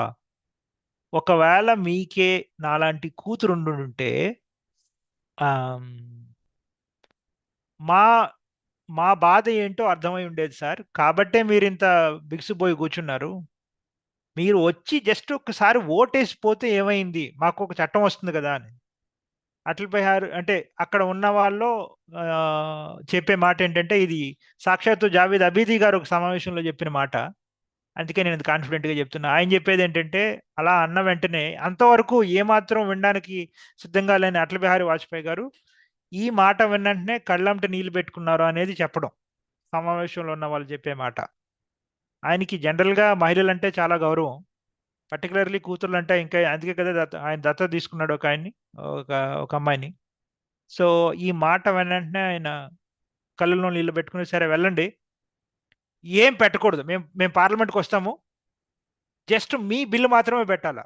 బిల్లు పెట్టి మరీ ఎక్కువ తక్కువ మాట్లాడితే మేము ఏమాత్రం ఉండం, మేము బయటకు వచ్చేస్తాం, అది మీ బాధ్యత అని ఆయన పెట్టి చెప్పి పంపించాం. వెంటనే బయటకు వచ్చిన తర్వాత ఇక్కడికి మెసేజ్ కన్వే అయింది. డిసెంబర్ 1995 వికలాంగుల చట్టం ప్రవేశం పెట్టి వాళ్ళు జస్ట్ 2 నిమిషాలు, ఒకవేళ మీరు ఆ పార్లమెంటరీ మీటింగ్ వెళ్ళి చూస్తే కనుక మీకు తెలుస్తుంది, 2 నిమిషాలు వీళ్ళకి టేబుల్ పైన పెట్టడం, వాళ్ళు వచ్చి ఓటేయడం, వెనక్కి వెళ్ళిపోవడం, 2 నిమిషాల్లో అయిపోయింది. ఇంట్రెస్టింగ్ ఏంటంటే, నేను చాలా కోఇన్సిడెంటల్, 1995 యాక్ట్లో ఏమైతే 95లో ఏమైతే జరిగిందో 2016లో కూడా అదే జరిగింది. మీరు బాగా గమనిస్తే కనుక అఫ్ కోర్స్ చర్చ జరిగింది, అదొకటే తేడా. ఎందుకంటే 2016లో డిమానిటైజేషన్ నవంబర్ 8, దాని తర్వాత పార్లమెంటరీ సెషన్ డిసెంబర్ 2016. పార్లమెంట్లో జరుగుతున్నప్పుడు రాజ్యసభలో ఎన్డీఏ గవర్నమెంట్కి పూర్తి మెజారిటీ లేదు. కేవలం డిసెంబర్ పార్లమెంటరీ సెషన్లో 3 బిల్స్ పాస్ అయ్యాయి. అది 2 లోక్సభలో మెజారిటీ ఉంటే సరిపోయే బిల్లులు, మనీ బిల్స్. లోక్సభలోను రాజ్యసభలోను ఒక రకంగా మెజారిటీ ఉంటే పాస్ అవ్వగలిగే బిల్లు మనదొక్కటే పాస్ అయింది. దట్ ఈస్ ఇంట్రెస్టింగ్ హౌ చరిత్ర ఏ విధంగా అంటే హిస్టరీ రిపీట్స్ ఇట్ సెల్ఫ్ అంటారు చూసారా. రాజకీయ పరిస్థితులు అనుకూలంగా లేనప్పుడు మాత్రమే వికలాంగుల చట్టాలు ఎలా వస్తాయనడానికి మనం ఒక పెద్ద ఉదాహరణ, right. At any rate RPWD act రావడానికి కారణం ఏంటి? యుఎన్సిఆర్పిడి. అది ఇంకా I will not go into that debate. యుఎన్సిఆర్పిడిని మనం 2007లో సైన్ చేశాము. తర్వాత దీనికి ఒక కమిటీ వేశారు. 2014లో బిల్లు ప్రవేశపెట్టారు, కానీ అది బిల్లు పాస్ అవ్వలేదు. 2016లో బిల్లు పాస్ అయింది. అయితే ఆర్పిడబ్ల్యూడి యాక్ట్లో ముఖ్య అంశాలు ఏంటి, రైట్? మనందరికీ తెలిసినవే. అఫ్ కోర్స్ రిజర్వేషన్ 4% అయింది, 5% అయింది. ఈ ఎడ్యుకేషన్ అడ్మిషన్స్లో 5% అయింది. ఎంప్లాయ్మెంట్ జాబ్లో 4% అయింది. అంతా ఆల్ రైట్. బట్ ముఖ్యంగా అక్కడ లేనిది 1995 యాక్ట్లో లేనివి 2016 యాక్ట్లో ఏమైనా ఉన్నాయంటే హక్కులు అనేది అంటే రైట్స్ కాన్సెప్ట్ 1995 యాక్ట్లో కూడా సబ్ టైటిల్లో ఉంది. 1995 యాక్ట్ పూర్తి పేరు తెలుసు కదా, చాలా పెద్ద పేరు, పర్సన్స్ విత్ డిజబిలిటీస్ ఓపెన్ బ్రాకెట్లో equal opportunities, protection of rights and full participation bracket close act. So equal opportunities, protection of rights and full participation అనేవి సబ్ టైటిల్. కాకపోతే that is not the main title. Rights అనే పదం ఉంది, కానీ చట్టం యొక్క ముఖ్య ఎసెన్స్ మాత్రం రైట్స్ కాదు, వెల్ఫేర్. వేరాస్ 2016 వచ్చేసరికి దీనికి సబ్ టైటిల్ అంటూ ఏమి లేదు, straight forward title, rights of persons with disabilities act. అంటే హక్కులే ముఖ్య మూలం. 2016 వికలాంగుల హక్కుల చట్టానికి వచ్చేసరికి హక్కులే ఒక ముఖ్య భాగం. కాబట్టి 10 హక్కులు ఉన్నాయి మనకి. వికలాంగులైన మహిళలకు ప్రత్యేకమైన హక్కులు ఉన్నాయి, వికలాంగులైన పిల్లలకు ప్రత్యేకమైన హక్కులు ఉన్నాయి. ఆయా డిజాస్టరస్ ఎన్వైరన్మెంట్లో అంటే ఏదైనా అనుకోని అనివార్య కార్యక్రమాల్లో అంటే కరోనా లాంటిది వచ్చినప్పుడు వికలాంగుల్ని ఏ విధంగా పరిగణించాలి అనే దానిపైన ప్రత్యేకమైన హక్కులు ఉన్నాయి. ఎన్నికల్లో మనం పాల్గొనడానికి మనకు హక్కులు ఉన్నాయి, రైట్? ఒకవేళ ఏదైనా పరిశోధనలో మనం పాల్గొవద్దా అని డిసిషన్ తీసుకోవడానికి మనకు ప్రత్యేకమైన హక్కులు ఉన్నాయి. ఇవన్నీ కూడా హక్కుల్లో భాగంగా చట్టంలో పొందుపరచడం జరిగింది. ఇందులో ముఖ్యంగా 2 మాత్రం చాలా ముఖ్యం అనుకుంటాను నేను. ఒకటేంటంటే ప్రాపర్టీ రైట్. అప్పటి వరకు ఉన్న చట్టాల ప్రకారం మనకి ఆస్తి హక్కు లేదు. నిజానికి తండ్రి గారు మనల్ని పిలిచి, నువ్వు వికలాంగుడు కదరా, దీన్ని అంతా మేనేజ్ చేయలేవు, కాబట్టి ఈ ఆస్తి నీ తమ్ముడికి రాస్తున్నాను అంటే కూడా మనం అడగడానికి హక్కు లేదు. ఎందుకంటే హిందూ సక్సెషన్ యాక్ట్లో abled Sons, not even daughters, abled Sons మాత్రమే రైట్ టు ప్రాపర్టీ ఉందనేది ఒక కన్క్లూజన్. కోర్టులు కూడా చాలా జడ్జిమెంట్లు ఇచ్చాయి దానిపైన. కాబట్టి మనకు ఆస్తి హక్కు అనేది ఈ చట్టంలో ప్రత్యేకంగా ఉంటుంది. ఆస్తి హక్కు అనగానే మనం ఎక్కువ ప్రాపర్టీ గురించి ఆలోచిస్తాం. కానీ గుర్తుంచుకోండి, మనకి అప్పటి వరకు 2008 వరకు మనకు బ్యాంకు బుక్ మనకు మనం ఆపరేట్ చేసి వేలిముద్ర పెట్టి బ్యాంకు బుక్ ఓపెన్ చేసుకునే హక్కు కూడా లేదు ఈ దేశంలో మనకి. 2008లో ఆర్బీఐ ఒక సర్క్యులర్ ఇష్యూ చేసింది. కానీ సర్క్యులర్ కాబట్టి కొన్ని బ్యాంకులు మాత్రమే దాన్ని ఫాలో అయ్యాయి, కొన్ని బ్యాంకులు ఫాలో కాలే. కానీ 2016 యాక్ట్లో బ్యాంక్ అంటే మనకు మనంగా బ్యాంక్ అకౌంట్ ఒకటి ఓపెన్ చేసుకోవచ్చు. దాన్ని as part of right to property కింద చూపించారు. ఒక బ్యాంకులో అకౌంట్ ఓపెన్ చేసుకోవడం, లేకపోతే ఫైనాన్షియల్ లోన్స్ పెట్టుకున్నా, ఇన్సూరెన్స్ అప్లై చేసుకున్నా మనకు తప్పనిసరిగా ఇవ్వాల్సిందే అంటూ చట్టంలో పొందుపరిచారు as part of the right to property.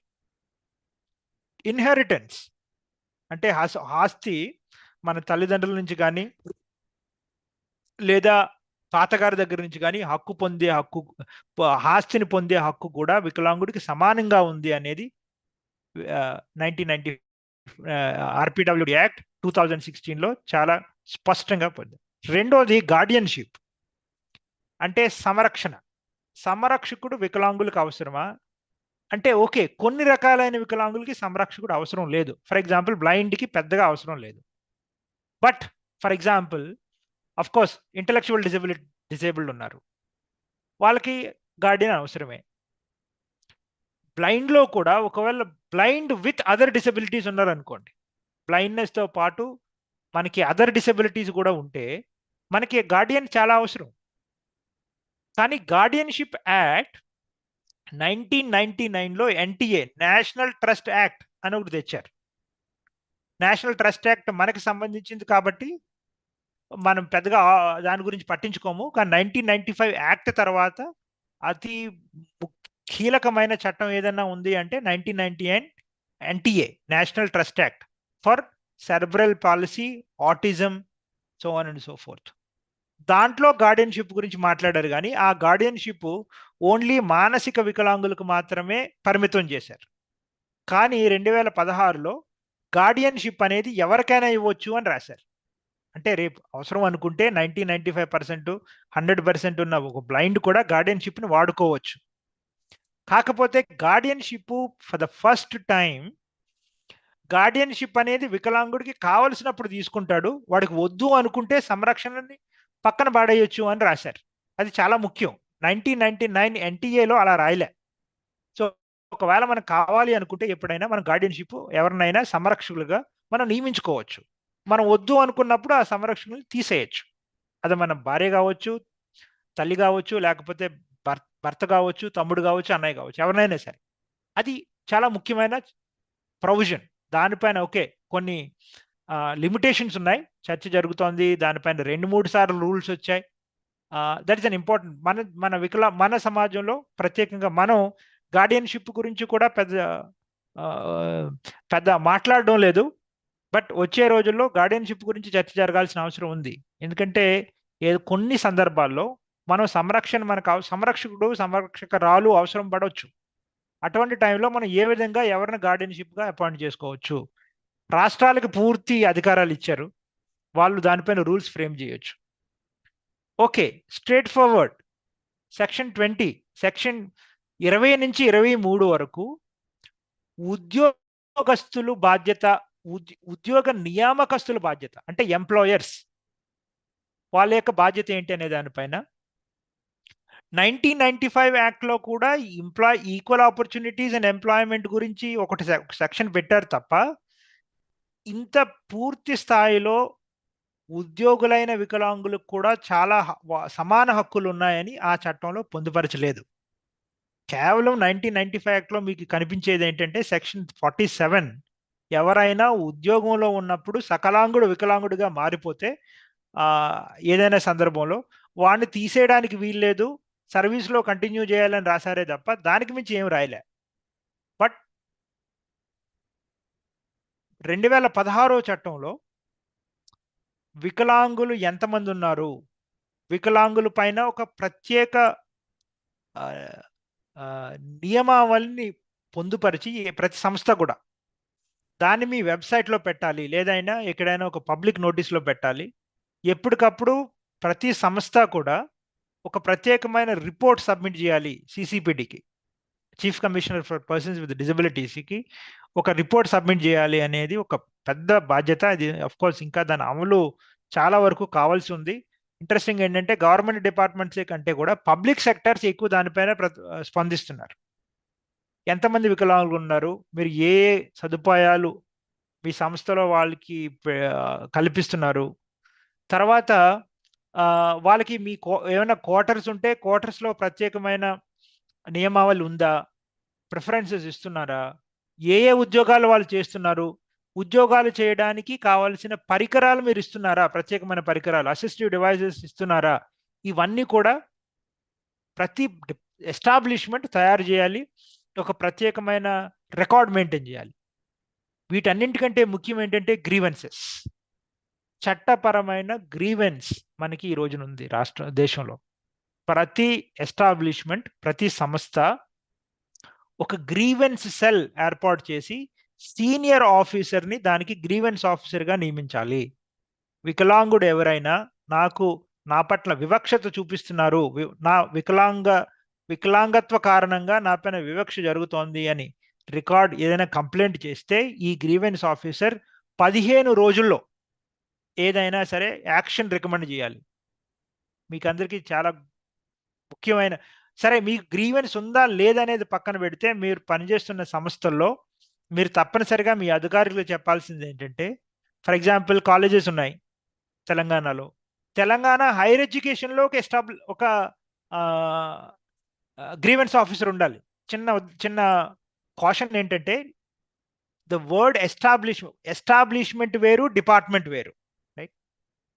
So మీరు కాలేజీలో పనిచేస్తున్నారు, ప్రతి కాలేజీలోనూ గ్రీవెన్స్ ఆఫీసర్ ఉండాల్సిన అవసరం లేదు వికలాంగులకి, కానీ తప్పనిసరిగా హైయర్ ఎడ్యుకేషన్ కమిషనరేట్లో ఒక గ్రీవెన్స్ ఆఫీసర్ ఉండాలి, స్కూల్ ఎడ్యుకేషన్ కమిషనరేట్లో ఒక గ్రీవెన్స్ ఆఫీసర్ ఉండాలి. ఎందుకంటే డిపార్ట్మెంట్ ఆఫ్ ఎడ్యుకేషన్ ఫైన్, కానీ డిపార్ట్మెంట్ ఆఫ్ ఎడ్యుకేషన్లో మీకు మళ్ళా 2 డివిజన్లు ఉన్నాయి కదా, స్కూల్ ఎడ్యుకేషన్ ఉంది, హైయర్ ఎడ్యుకేషన్, దానికి థింక్ 3 అనుకుంటా, టెక్నికల్ ఎడ్యుకేషన్ వేరు. సో ఈ ప్రతి 3 భాగాల్లో ఒక్కొక్క గ్రీవెన్స్ ఆఫీసర్ ఉండాలి. ఎప్పుడైనా ఎక్కడైనా వికలాంగుడు మరి ఫిర్యాదు చేయాలనుకుంటే సిద్ధంగా ఉండాలి. ఫర్ ఎగ్జాంపుల్ మా యూనివర్సిటీలో మా గ్రీవెన్స్ ఆఫీసర్ ఉన్నాడు, ప్రతి యూనివర్సిటీలో గ్రీవెన్స్ ఆఫీసర్ ఉండాలి, ఎందుకంటే universities are autonomous bodies. So ఒక గ్రీవెన్స్ ఆఫీసర్ ఉండాలి అనేది సెక్షన్ 23 చాలా స్పష్టంగా చెప్పే విషయం. ఒకవేళ మీకు గ్రీవెన్స్ ఆఫీసర్ ఇచ్చిన తీర్పు, సంస్థ ఇచ్చిన తీర్పు మీకు సాటిస్ఫై అనిపించకపోతే మీరు నెక్స్ట్ కోర్టుకు వెళ్ళొచ్చు, సిసిపిడికి వెళ్ళొచ్చు, right? That is one very important provision. Section 20 I think 26 అనుకుంటాను, 26లోనో 25లోనో, ఐ థింక్ 26 ఇన్సూరెన్స్ పైన చాలా చట్టపరమైన మనకి భద్రత ఉంది.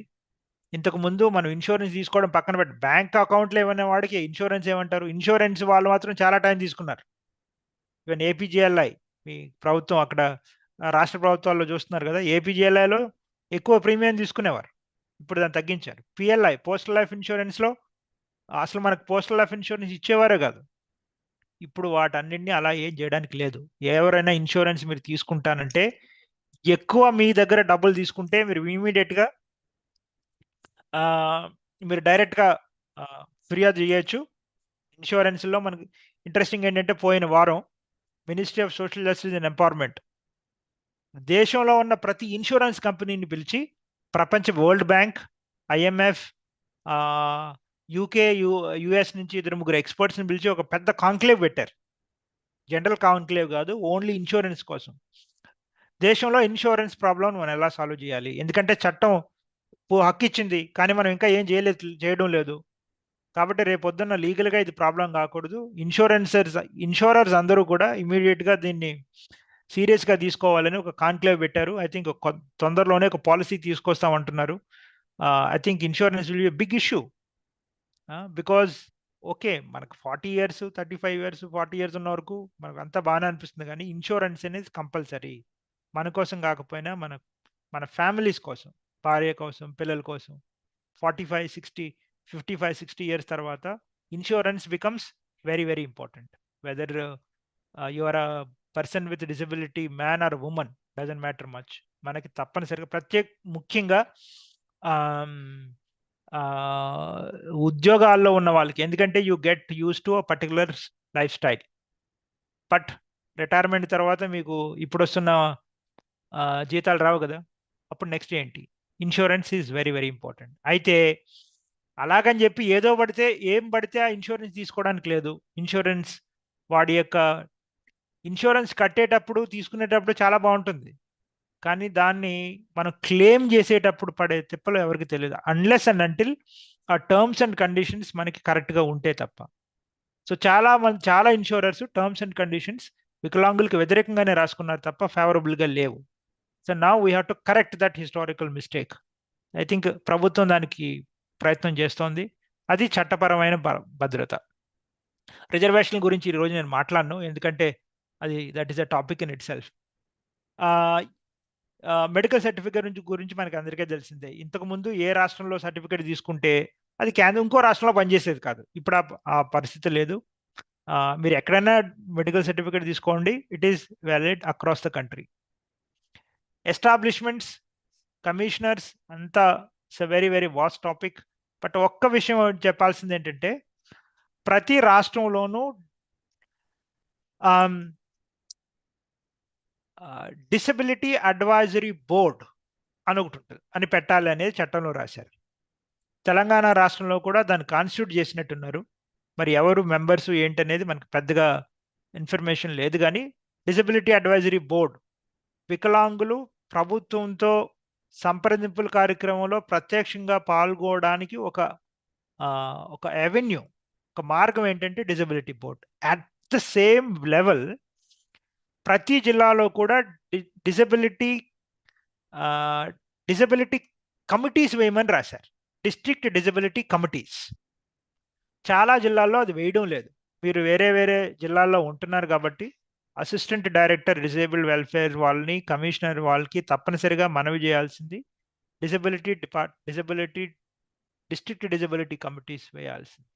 దాంట్లో మనలాంటి వాళ్ళు సభ్యులుగా ఉండాలి. ప్రభుత్వంతో ఎప్పటికప్పుడు వాళ్ళు చేయాల్సిన పనుల గురించి మనం చెప్పాలి. ఇవన్నీ there part of our duties. అన్నింటికంటే వీటన్నింటితో పాటు మరొక ముఖ్యమైన విషయం 1990 RPWD యాక్ట్లో ఉన్న ముఖ్యమైన విషయం establishment of special courts. Section 84-85 separate కోర్ట్స్ని ఏర్పాటు చేయమని చెప్పింది చట్టం. అగైన్ అదృష్టం అని చెప్పుకోవాలి, తెలంగాణ ప్రభుత్వం చాలా దానికి స్పందించారు, చాలా తొందరగా స్పందించారు. మన దగ్గర ఈ రోజున సికింద్రాబాద్లో ఫస్ట్ సెషన్ కోర్ట్ ఉంది. ఐ థింక్ ఇప్పుడు నల్గొండ, మహబూబ్నగర్ జిల్లాలో కూడా పెట్టినట్టున్నారు. అంటే ప్రత్యేకంగా వైకల్య పరంగా మీకు ఏదైనా వివక్ష జరిగితే మామూలు కోర్టులకు వెళ్ళే కంటే మీరు ఈ కోర్టులకు రండి. ఎందుకంటే ఇక్కడ సెపరేట్ కోర్టు ఉంటాడు, సెపరేట్ జడ్జి ఉంటాడు, మనకి సెపరేట్ ఒక రకంగా చెప్పాలంటే సెపరేట్ రిజిస్టర్. అంటే మీరు ఫర్ ఎగ్జాంపుల్ మీకు ఆస్తి తగాదా ఏదో ఉంది, మామూలుగా వెళ్ళి ఆస్తి తగాదాల్లో ఉన్న కోర్టులో, ల్యాండ్ రెవెన్యూ కోర్ట్స్లో కేసు వేశారు అనుకోండి. మీ కేసు నెంబర్ 13,233. ఎప్పుడు వస్తుందో ఆడికి తెలియదు జనరల్గా. బట్ అదే కేసు తెచ్చి సికింద్రాబాద్లో ఉన్న డిసేబుల్డ్ సెషన్ కోర్టులో వేశారనుకోండి, మీ కేసు నెంబర్ 1300, నాకు తెలిసి 1300 కూడా వెళ్ళి ఉండదు, చాలా తక్కువ మంది. లేకపోతే 200, 300 ఉంటుంది. 1300కి 13,000కి 200కి ఒకసారి తేడా ఆలోచించండి. కాబట్టి ఏదైనా పర్టికులర్లీ డిజబిలిటీ రిలేటెడ్ ఉంటేనే తప్ప, మరియు జనరల్ కేసులు కాదు, డిజబిలిటీ రిలేటెడ్ కేసులు ఉంటే ఈ ఆర్పిడబ్ల్యూడి యాక్ట్ ద్వారా వచ్చిన కోర్టుల్లో, ఆర్పిడబ్ల్యూడి యాక్ట్ ద్వారా ఏర్పాటు చేసిన ఈ స్పెషల్ కోర్ట్స్లో మీరు కేసు ఫైల్ చేయొచ్చు. అందులో ఈ కోర్టులు పెరుగుతూ ఉన్నాయి ఇప్పుడు. నాకు తెలిసి తెలంగాణలో ఇప్పుడు బాగానే అయి ఉంటాయి. ఎక్కడుందో మీ దగ్గరలో ఏ కోర్టు ఉందో కనుక్కోండి, ఆ కోర్టులో మీరు కేసు ఫైల్ చేయండి. ఆర్పిడబ్ల్యూడి యాక్ట్ కింద in alliance with other acts.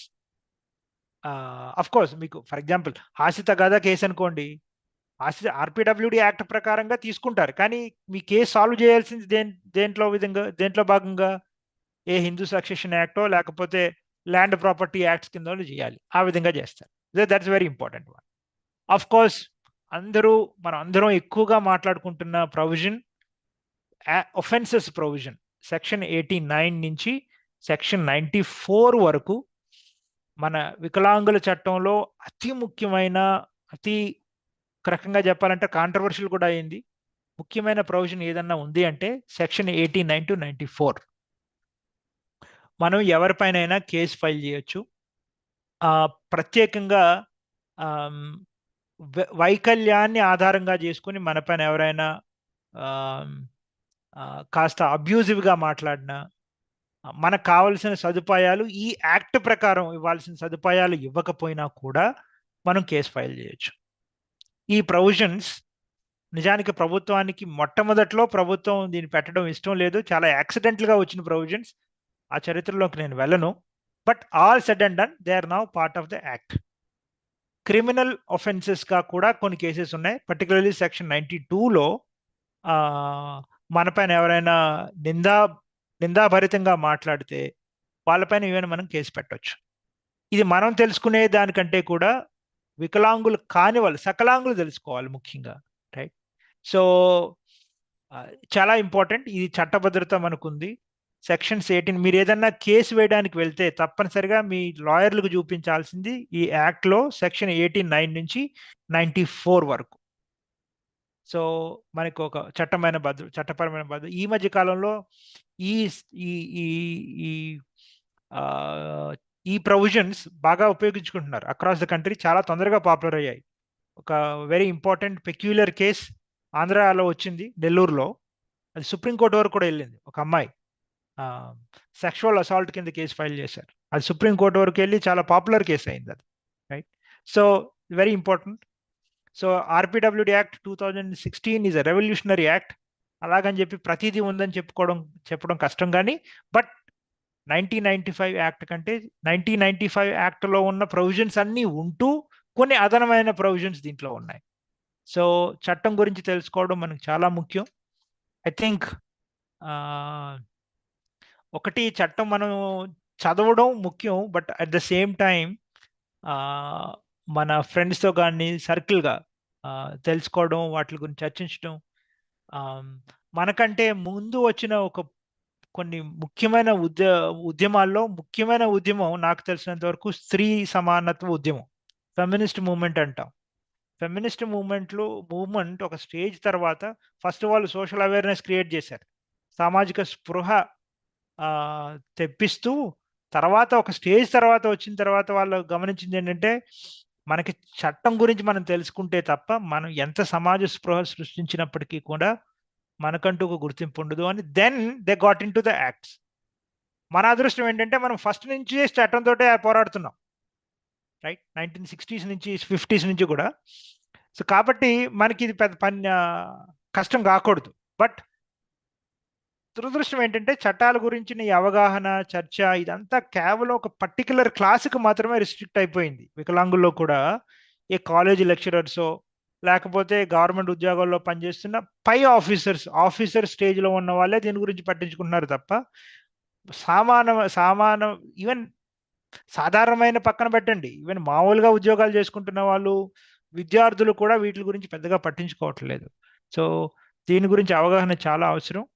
మనకి ప్రతిదీ తెలియాల్సిన అవసరం లేదు, బట్ చట్టాల గురించి మనకున్న ఆయా అంశాలపైన ఉన్న చట్టాల గురించి కొంత అవగాహన రావడం చాలా ముఖ్యం. ఫర్ ఎగ్జాంపుల్, ఈ రోజున వికలాంగుల పైన ఎన్ని చట్టాలు ఉన్నాయి చెప్పండి?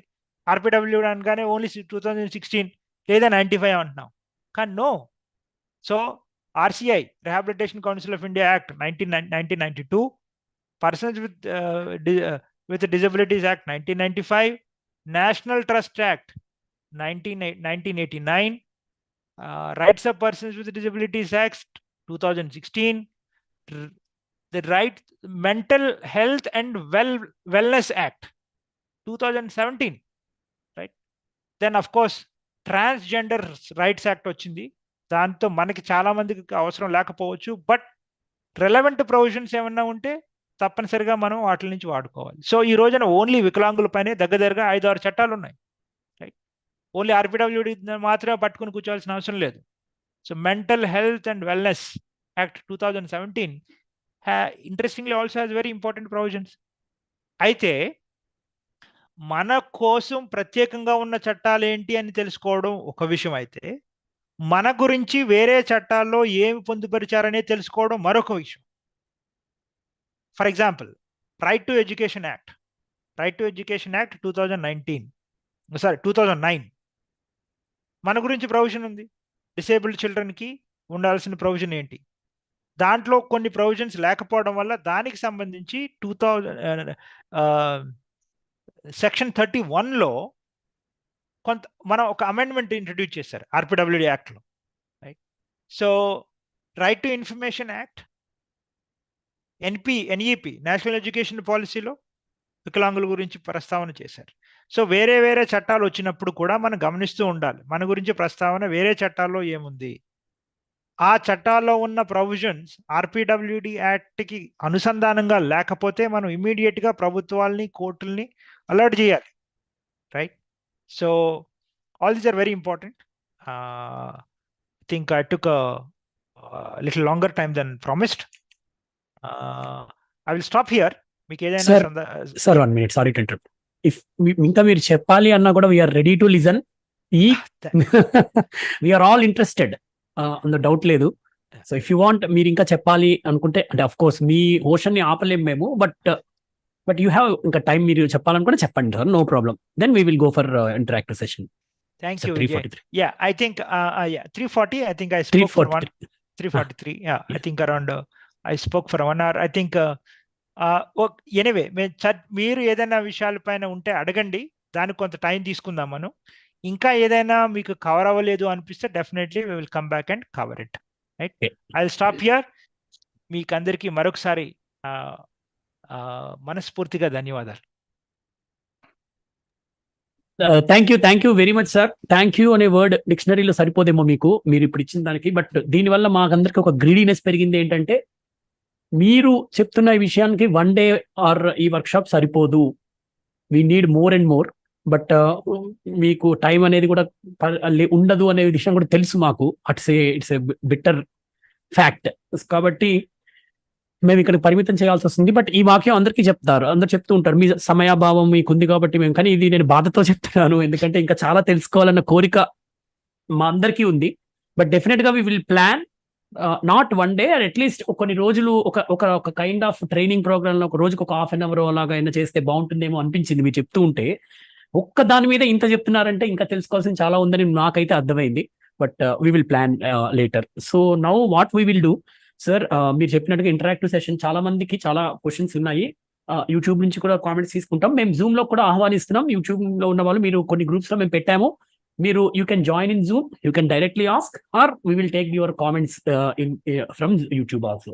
సో ఫస్ట్ మనం ఒక మేనర్ లో వెళ్దాం. అందరం అన్మ్యూట్ చేసుకుంటే కొంచెం గందరగోళం ఏర్పడుతుంది, నాయిసెస్ ఉంటాయి. కాబట్టి మీరు ఎవరైతే క్వశ్చన్ అడగాలనుకుంటారో హ్యాండ్ రైస్ చేయండి, డెఫినెట్ గా మీకు అన్మ్యూట్ ఆప్షన్ ఇవ్వడం జరుగుతుంది.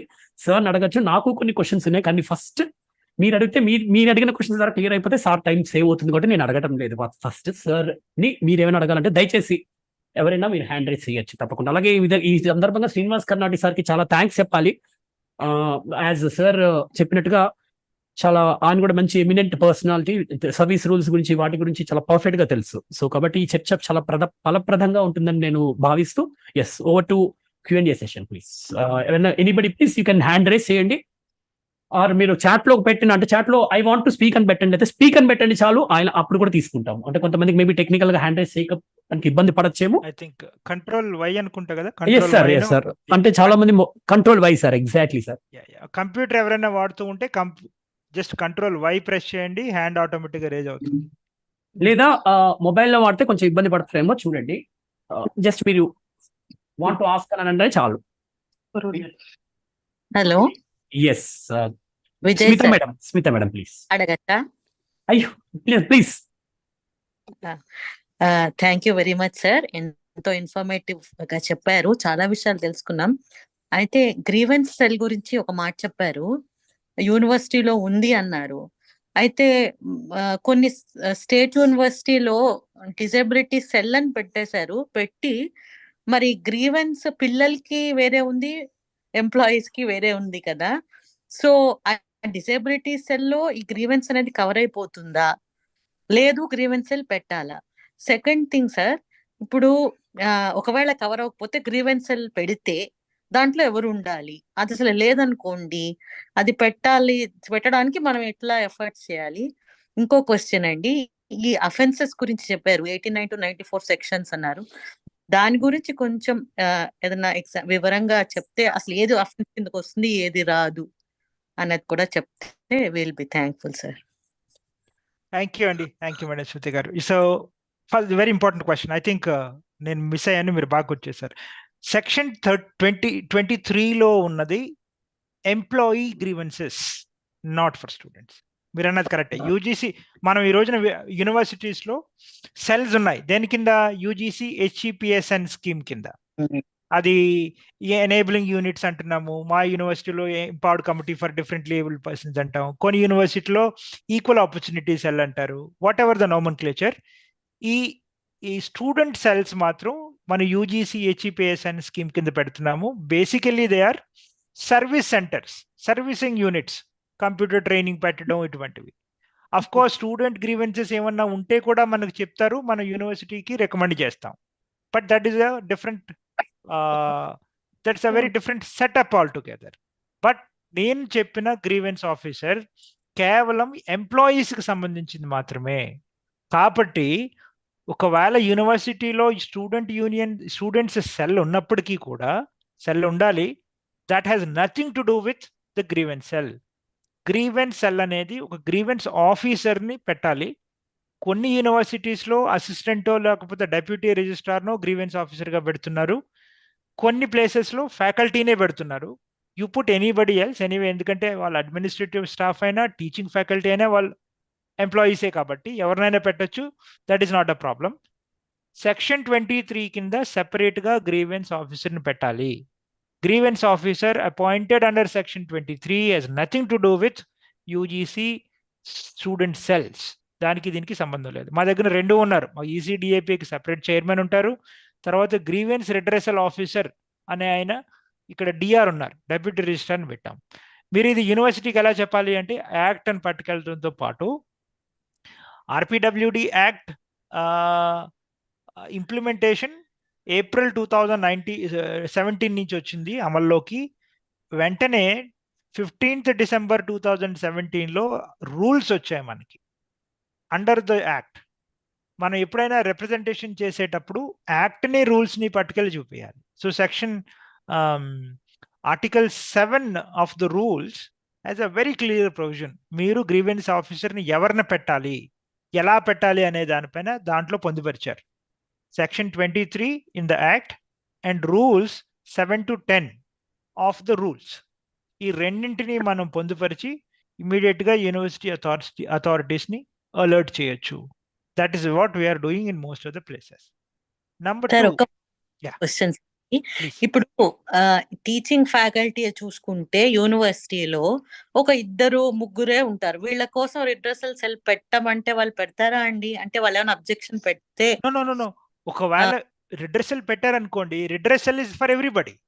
అంటే కాకపోతే ఇద్దరు మందికి రిడ్రెసల్ సెల్ ఎందుకమ్మా అని వాళ్ళు క్వశ్చన్ చేస్తే అలా వాట్ చేయొచ్చా? అబౌట్ ఎంప్లాయీస్, అంటే నాన్ టీచింగ్ ఎంప్లాయీస్ సంగతి ఏంటండి?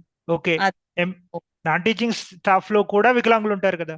ఉంటారు. అంటే సార్ ఇప్పుడు మేడం అడుగుతున్న దాన్ని కొనసాగిస్తూ, ఇప్పుడు for example if I take my college అనే ఎగ్జాంపుల్, ఐఎమ్ ఫర్ ఎగ్జాంపుల్ అనుకుందాం కొంతసేపు, అఫ్ కోర్స్ మా దాంట్లో 2-3 ఉన్నాము, బట్ ఓన్లీ నేనే ఉన్నాను అనుకుందాం, పోనీ మేడమే ఉన్నారు అనుకుందాము, అప్పుడు అంటే అప్పుడు కూడా పెట్టడానికి మనం అడగచ్చా? అఫ్ కోర్స్ అసలు సంఖ్య దీనికి ఏ మాత్రం అడ్డు కానే కాదు. మీరు ఎంతమంది ఉన్నారనేది దట్స్ డిఫరెంట్ స్టోరీ. ఎందుకంటే as per the act 4% of your employee should be persons with disabilities కదా. ఎస్. ఇంకొకటి ఏంటంటే యూనివర్సిటీస్ లో ఫ్యాకల్టీ ఇద్దరే ఉండొచ్చు, కానీ అడ్మినిస్ట్రేటివ్ స్టాఫ్ లో వేరే వాళ్ళు వికలాంగులు ఉంటారు కదా. ఆఫ్ కోర్స్ ఉండొచ్చు. కాబట్టి grievance redressal officer in university setup is for both teaching and non teaching. Separate గా టీచింగ్ కే సెపరేట్ గా నాన్ టీచింగ్ అనడానికి లేదు. కాకపోతే వాళ్ళు టీచింగ్ నుంచి అయినా ఉండొచ్చు, అడ్మినిస్ట్రేటివ్ స్టాఫ్ నుంచి అయినా ఉండొచ్చు, but there should be one grievance redressal officer. ఒకవేళ టీచింగ్ నుంచి ఉన్నారనుకోండి, వెల్ అండ్ గుడ్, బట్ అలా కాకుండా అడ్మినిస్ట్రేటివ్ స్టాఫ్ నుంచి ఉంటే let them be, but whoso ever that person is responsible for both. ఈ సందర్భంగా సార్ మేడం సార్ ఇప్పుడు అలాంటప్పుడు ఫర్ ఎగ్జాంపుల్ ఇప్పుడు మేడం ఇన్సిడెంట్ తీసుకుందాం మనం. ఫర్ ఎగ్జాంపుల్ మేడం యూనివర్సిటీలో మేడం డిపార్ట్మెంట్ మేడం ఉన్నారు, డిపార్ట్మెంట్ లో ఒకటి ఉండదు, యూనివర్సిటీకి ఒకటి ఉంటుంది, అర్థమైంది నాకు. ఒక ఛాలెంజ్డ్ పర్సన్ ఆఫీసర్ గా ఉండాలా, ఒక మామూలు అదర్ వ్యక్తులు ఉంటేనే బెటర్ ఏమో అన్నా, లేకపోతే వీళ్ళే ఉండాలంటారా? ఎందుకంటే ఇప్పుడు వీళ్ళే ఉంటే వీళ్ళకి ఫేవరబుల్ గా మాట్లాడే అవకాశం ఉంటుందనే ఫీలింగ్ రావచ్చేమో. అలా అనుకుంటే ఈ రోజున దేశంలో ఉన్న సెక్షన్స్ అందరూ కూడా, ఇప్పుడు సరే ఓపెన్ గా మాట్లాడుకుందాం, ఎస్సీ ఎస్టీ లియాజన్ ఆఫీసర్స్ ఉన్నారు, ఎస్సీ ఎస్టీ గ్రీవెన్స్ రిడ్రెసల్స్ ఆఫీసర్స్ ఉన్నారు, ఆ కమ్యూనిటీస్ నుంచే ఉంటారు, ఓబీసీ ఉన్నారు, ఓబీసీ ఉన్నారు, అక్కడి నుంచే ఉంటారు. So that is not at all a question. ఎందుకంటే ఎవరు పోయినా we all go by rules.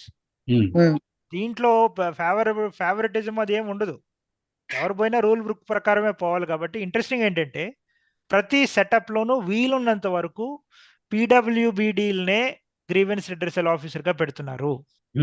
Though that is not written rules లో వికలాంగులైన ఉద్యోగులనే పెట్టండి అని రాయలేదు, కానీ as a norm, as it happens with all other communities, as a norm, establishments are appointing senior officers with disabilities as the grievance redressal officers. Sir, ఈ grievance redressal officer కి అసలు అంటే ఒక గ్రీవెన్స్ తో వచ్చారనుకోండి, వాళ్ళు మీరు ఇందాక సాల్వ్ చేయాలి, 15 days లో సాల్వ్ చేయాల్సి ఉంటుంది, అంటే టు ద సాటిస్ఫాక్షన్ లేకపోతే కోర్టుకు వెళ్ళొచ్చు అని అన్నారు.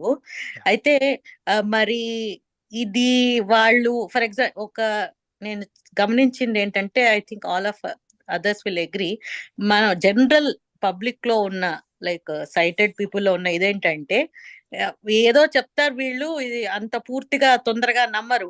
ఓకే అమ్మా, చూస్తాం అమ్మా, సర్దుకోండి అమ్మా, సంథింగ్ లైక్ దట్. సో అంటే వాళ్ళకి, సో ఇప్పుడు గనక వాళ్ళు మన సాటిస్ఫాక్షన్ కి సాల్వ్ చేయలేకపోతే మనం కోర్టుకు వెళ్ళడం తప్ప మనకి ఇంకో ఇది లేదా సార్?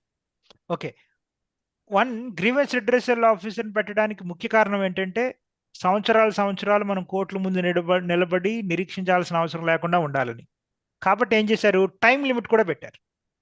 సో 15 రోజుల లోపు మీరు కంప్లైంట్ చేసిన వెంటనే ఆయన ఒక రిజిస్టర్ మెయింటైన్ చేయాలి. రూల్స్ లో చాలా స్పష్టంగా రాసి పెట్టారు.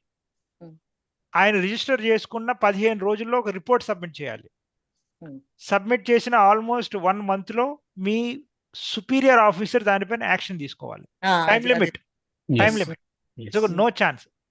ఒకవేళ ఇది మీకు సాటిస్ఫై అనిపించలేదనుకోండి, సిసిపిడికి వెళ్తారు, స్టేట్ కమిషనర్ కానీ చీఫ్ కమిషనర్ దగ్గర కానీ వెళ్తారు. దాంట్లో కూడా రూల్స్ యాక్ట్ లో చాలా స్పష్టంగా చెప్పారు, ఏదైనా కేసు వస్తే 60 రోజుల్లోపు మీరు సాల్వ్ చేయాలి. 60 రోజుల్లోపు వాళ్ళు తీర్పిస్తారు. అక్కడ కూడా మీకు నచ్చలేదు అనుకోండి, డెసిగ్నేటెడ్ స్పెషల్ కోర్టుకు వెళ్తారు. So which is again possibility for early hearing. ఇదంతా లేకపోతే కదా అప్పుడు హైకోర్టుకో సుప్రీంకోర్టుకో వెళ్ళేది. ఈ మధ్య ప్రాసెస్లో you are creating an record for yourself. అది ఇంపార్టెంట్. ఎందుకంటే వాడు ఏదో అడుగుతాడు, మనం వెళ్తాము, చెప్తాము. ఈ ప్రాసెస్లో వాళ్ళు కొన్ని ఎగ్జామిన్ చేస్తారు. గ్రీవెన్స్ రిడ్రెసల్ ఆఫీసర్ చెప్పింది తప్పు అని రేపొద్దున కమిషనర్ చెప్పొచ్చు. అవును sir. So in the whole process మన పైన జడ్జిమెంట్ ఎలా ఉన్నది అనేది కూడా ఒక రికార్డ్ క్రియేట్ అవుతుంది. Right. That it self is a great evidence for hour actions. I think that is the whole purpose of all these mechanisms. Sir ఇప్పుడు ఈ దీని మీద నాకు ఒకటి ఏంటి అంటే, సరే ఇది మేబీ రిలవెంట్ కాకపోవచ్చు నేను చెప్పేది. డూ యూ థింక్ దట్, అంటే మీరు దీని మీద చాలా వర్క్ చేస్తున్నారు, నేషనల్ లెవెల్లో ఇంటర్నేషనల్ లెవెల్లో వర్క్ చేస్తున్నారు కాబట్టి, డూ యూ థింక్ దట్ ఇవంతా కూడా పేపర్లో వెరీ స్ట్రాంగ్, బట్ మామూలుగా వచ్చేసరికి ఇంప్లిమెంటేషన్ లెవెల్ ఏ విధంగా ఉందని మీకు అనిపిస్తోంది? ఓకే, సో లా ఏదైనప్పటికి కూడా ఇంప్లిమెంటేషన్కి దాని అంటే యాక్చువల్ కోడింగ్కి ఇంప్లిమెంటేషన్కి ఎప్పుడు తేడా ఉంటుంది. నేను I'm not saying 100%, but let's also be very let's also be positive. What we are seeing also is గ్రౌండ్లో ఈ మధ్య కాలంలో ఈ లాస్ పైన అవేర్నెస్ బాగా పెరిగింది. ఎందుకంటే స్పెషల్ లాస్ అనేది ఇప్పుడు 1-2 కమ్యూనిటీలకు రిస్ట్రిక్ట్ కాలే. చిన్నపిల్లలకి పైన సెపరేట్ యాక్ట్స్ ఉన్నాయి, ఉమెన్ పైన సెపరేట్ ప్రొటెక్షన్ ఉంది. వీటన్నింటి వల్ల ఏంటంటే ఎవరికి ఏ హక్కులు ఉన్నాయనే విషయం పైన జనరల్ అవేర్నెస్ బాగా పెరిగింది. అలా కాకపోతే రిపర్కషన్స్ ఏంటి అనేది కూడా అందరికీ తెలుసు. పర్టిక్యులర్లీ ఎంప్లాయ్మెంట్కి వచ్చేసరికి it is related to your service. Nobody wants to have a remark on his service. First ఒక వారం రోజులు 2 నెలలు కాస్త బెట్టు వేసి కూర్చున్నప్పుడు కూడా తర్వాత ప్రతి వాడు దిగి రావాల్సిందే. పర్టికులర్లీ వాడి పైన తప్పు ఉంది అనిపిస్తే ఆఫీసర్లు కానీ లేకపోతే ఎవరన్నా కానివ్వండి, మన కలీగ్ కానివ్వండి, బియాండ్ ఎ పాయింట్ ఎవడు కూడా రిస్క్ తీసుకుని సర్వీస్ మ్యాటర్లో రిస్క్ తీసుకోవాలనుకోవట్లేదు. చూస్తున్నాం మేము, we're seeing the cases across. కొంతమంది బెట్టు పెడతారు, కొన్ని రోజులు ఉంటారు, కొంతవరకే. బట్ అది కాదు, ప్రూవ్ అవ్వదు అనుకున్నప్పుడు ప్రతి వాడు దిగొస్తాడు. కాబట్టి పాజిటివ్ ఎఫెక్ట్ బాగానే కనపడుతుంది దీనిపైన ఈ మధ్య కాలంలో. పర్టికులర్లీ గ్రీవెన్స్కి దాటి వెళ్ళనివ్వడంలే. ఇంకోటి ఏం చూస్తున్నామంటే ప్రత్యేకంగా ఇన్ఫార్మల్గా మన కేసు వేరే స్ట్రాంగ్గా ఉందనుకోండి, సుపీరియర్ ఆఫీసర్సే పిలిచి బుజ్జగిస్తున్నారు. అయ్యా నీ తప్పుంది, మనోడు పెట్టిన దాంట్లో చాలా స్ట్రాంగ్ రీజన్స్ ఉన్నాయి, నువ్వు వెనక్కి బ్యాకప్ కాకపోతే కనుక నీకు చాలా రిపర్కషన్స్ ఉంటాయి, సరే నీ ఇష్టం అని సుపీరియర్ ఆఫీసర్స్ ఇన్ఫార్మల్గా చెప్తున్నారు. Then there is a positive effect on that. కాబట్టి ఉంది గ్రౌండ్ లెవెల్లో దీనిపైన మనం అనుకున్నంత తొందరగా జరగకపోవచ్చు. The problem is not always about the result, the problem is always with the time. మనం అనుకున్నంత తొందరగా జరగకపోవచ్చు కానీ the result is ensured. Sir, 89-94 దాని గురించి కూడా కొంచెం బ్రీఫ్ గా చెప్తారా సార్? సెక్షన్ 89 to 94లో అంటే దాన్ని just to cut the long story short, 3 divisions అండి. ఒకటి ఏంటంటే సెక్షన్ 89లో యాజ్ పర్ దిస్ యాక్ట్ మనకి ఏదైనా ఇన్ఫర్మేషన్ కానీ ఈ చట్టం యొక్క ఉల్లంఘన జరిగితే ఒక రకమైన సివిల్ జడ్జ్మెంట్ ఉంటుంది. అంటే యాక్ట్లో మాకు యాక్సెసిబిలిటీ ఉండాలా, రీజనబుల్ అకామిడేషన్ ఉండాలా, ఇది జరగడం లేదు, నాకు కావాల్సిన సెపరేట్ డివైసెస్ నాకు ఇవ్వడం లేదు అని మీరు కోర్టుని సంప్రదించడం ఒక ఎత్తు. రెండోది ఏంటంటే చాలా వరకు ఎంప్లాయర్స్, గవర్నమెంట్ డిపార్ట్మెంట్స్ కానివ్వండి లేకపోతే పబ్లిక్ సెక్టర్స్ కానివ్వండి, మనకి కావాల్సిన సదుపాయాలను ఏర్పాటు చేయకపోతే వాళ్ళపైన కేసు వేయడం రెండవది. 3 ప్రైవేట్ వ్యక్తులు. Section 92 is very important in this. Section 92లో దగ్గరగా 26 అంశాలు దాన్ని పొందుపరిచారు, చాలా పెద్ద లిస్టు. ఇంక్లూడింగ్ మన పైన ఎవరైనా తప్పుగా మాట్లాడడం, నువ్వు వికలాంగుడువు వికలాంగురాలువు అంటూ ఎవరైనా మనల్ని కించపరిచేటట్టు మాట్లాడితే కూడా మనం కేసు పెట్టచ్చు. దానికి క్రిమినల్ అఫెన్స్, 2 సంవత్సరాలు జైల్లో పెడతారు, 5 లక్షల వరకు జరిమానా వేయొచ్చు. రైట్. కాకపోతే ఒక దాంట్లో ఉన్న కండిషన్ ఏంటంటే అట్లీస్ట్ ముగ్గురు దానికి సాక్ష్యం చెప్పాలి, విట్నెస్ ఇవ్వాలి. ఎస్, అదొకటే. బట్ దురదృష్టం ఏంటంటే ఇది ఓన్లీ మనదే కాదు, ఎవరైనా ఈ విషయం వచ్చేసరికి ఎవరికైనా అదే ప్రొవిజన్ ఉంది. ఓన్లీ పలానా వాడు నన్ను తిట్టాడు అంటే కుదరదు, మనల్ని తిట్టినట్టు ముగ్గురు చెప్పాలి. అంటే వేరే సెక్షన్స్ లో కూడా వేరే గ్రూప్స్ కి కూడా ఇదే ప్రొవిజన్ ఉందా సార్? వేరే గ్రూప్స్ కూడా ఇదే ప్రొవిజన్ ఉంది. పబ్లిక్ అఫెన్స్ ఏదైనా సరే, ఎందుకంటే ఇది పబ్లిక్ అఫెన్స్. చాలా వరకు అందుకే ఓకే అంటే మనందరం we all belong to the sector, so so officers కూడా చాలా clever.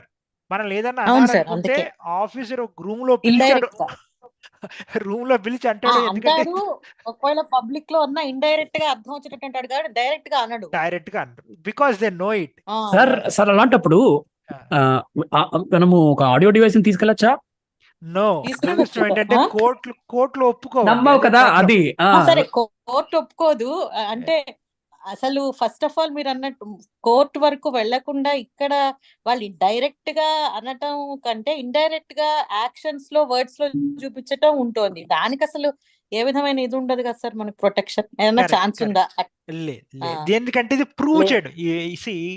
All set and done, law is all about proving objectively. మనం ఎలా ప్రూవ్ చేస్తాం అనేది, this is a problem with all everywhere, not just for us, everywhere is a problem. కాకపోతే మనం కూడా అంటే సార్ వాళ్ళకి బెయిలబుల్ అఫెన్స్ కాదు సార్, మనదేం కాదు కాబట్టి దే కెన్ రన్ అవే. చాలా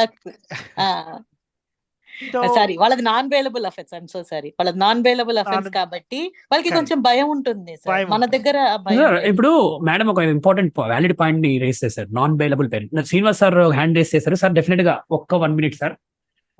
నాన్ బెయిలబుల్ గురించి మీరు మేడం అన్నారు కదా, మీరు ఇప్పుడు ఇందాక మేడం ఏమన్నారు, వేరే ఇలాంటివి అబ్యూజ్, ఇప్పుడు for example we can take SC/ST, దానికి సంబంధించి దానికి దీనికి అది ఎక్కువ పవర్ఫుల్లా, ఇది ఎక్కువ పవర్ఫుల్లా? గుడ్ క్వశ్చన్ అండి, చాలా ఇంపార్టెంట్. ఇంట్రెస్టింగ్ ఏంటంటే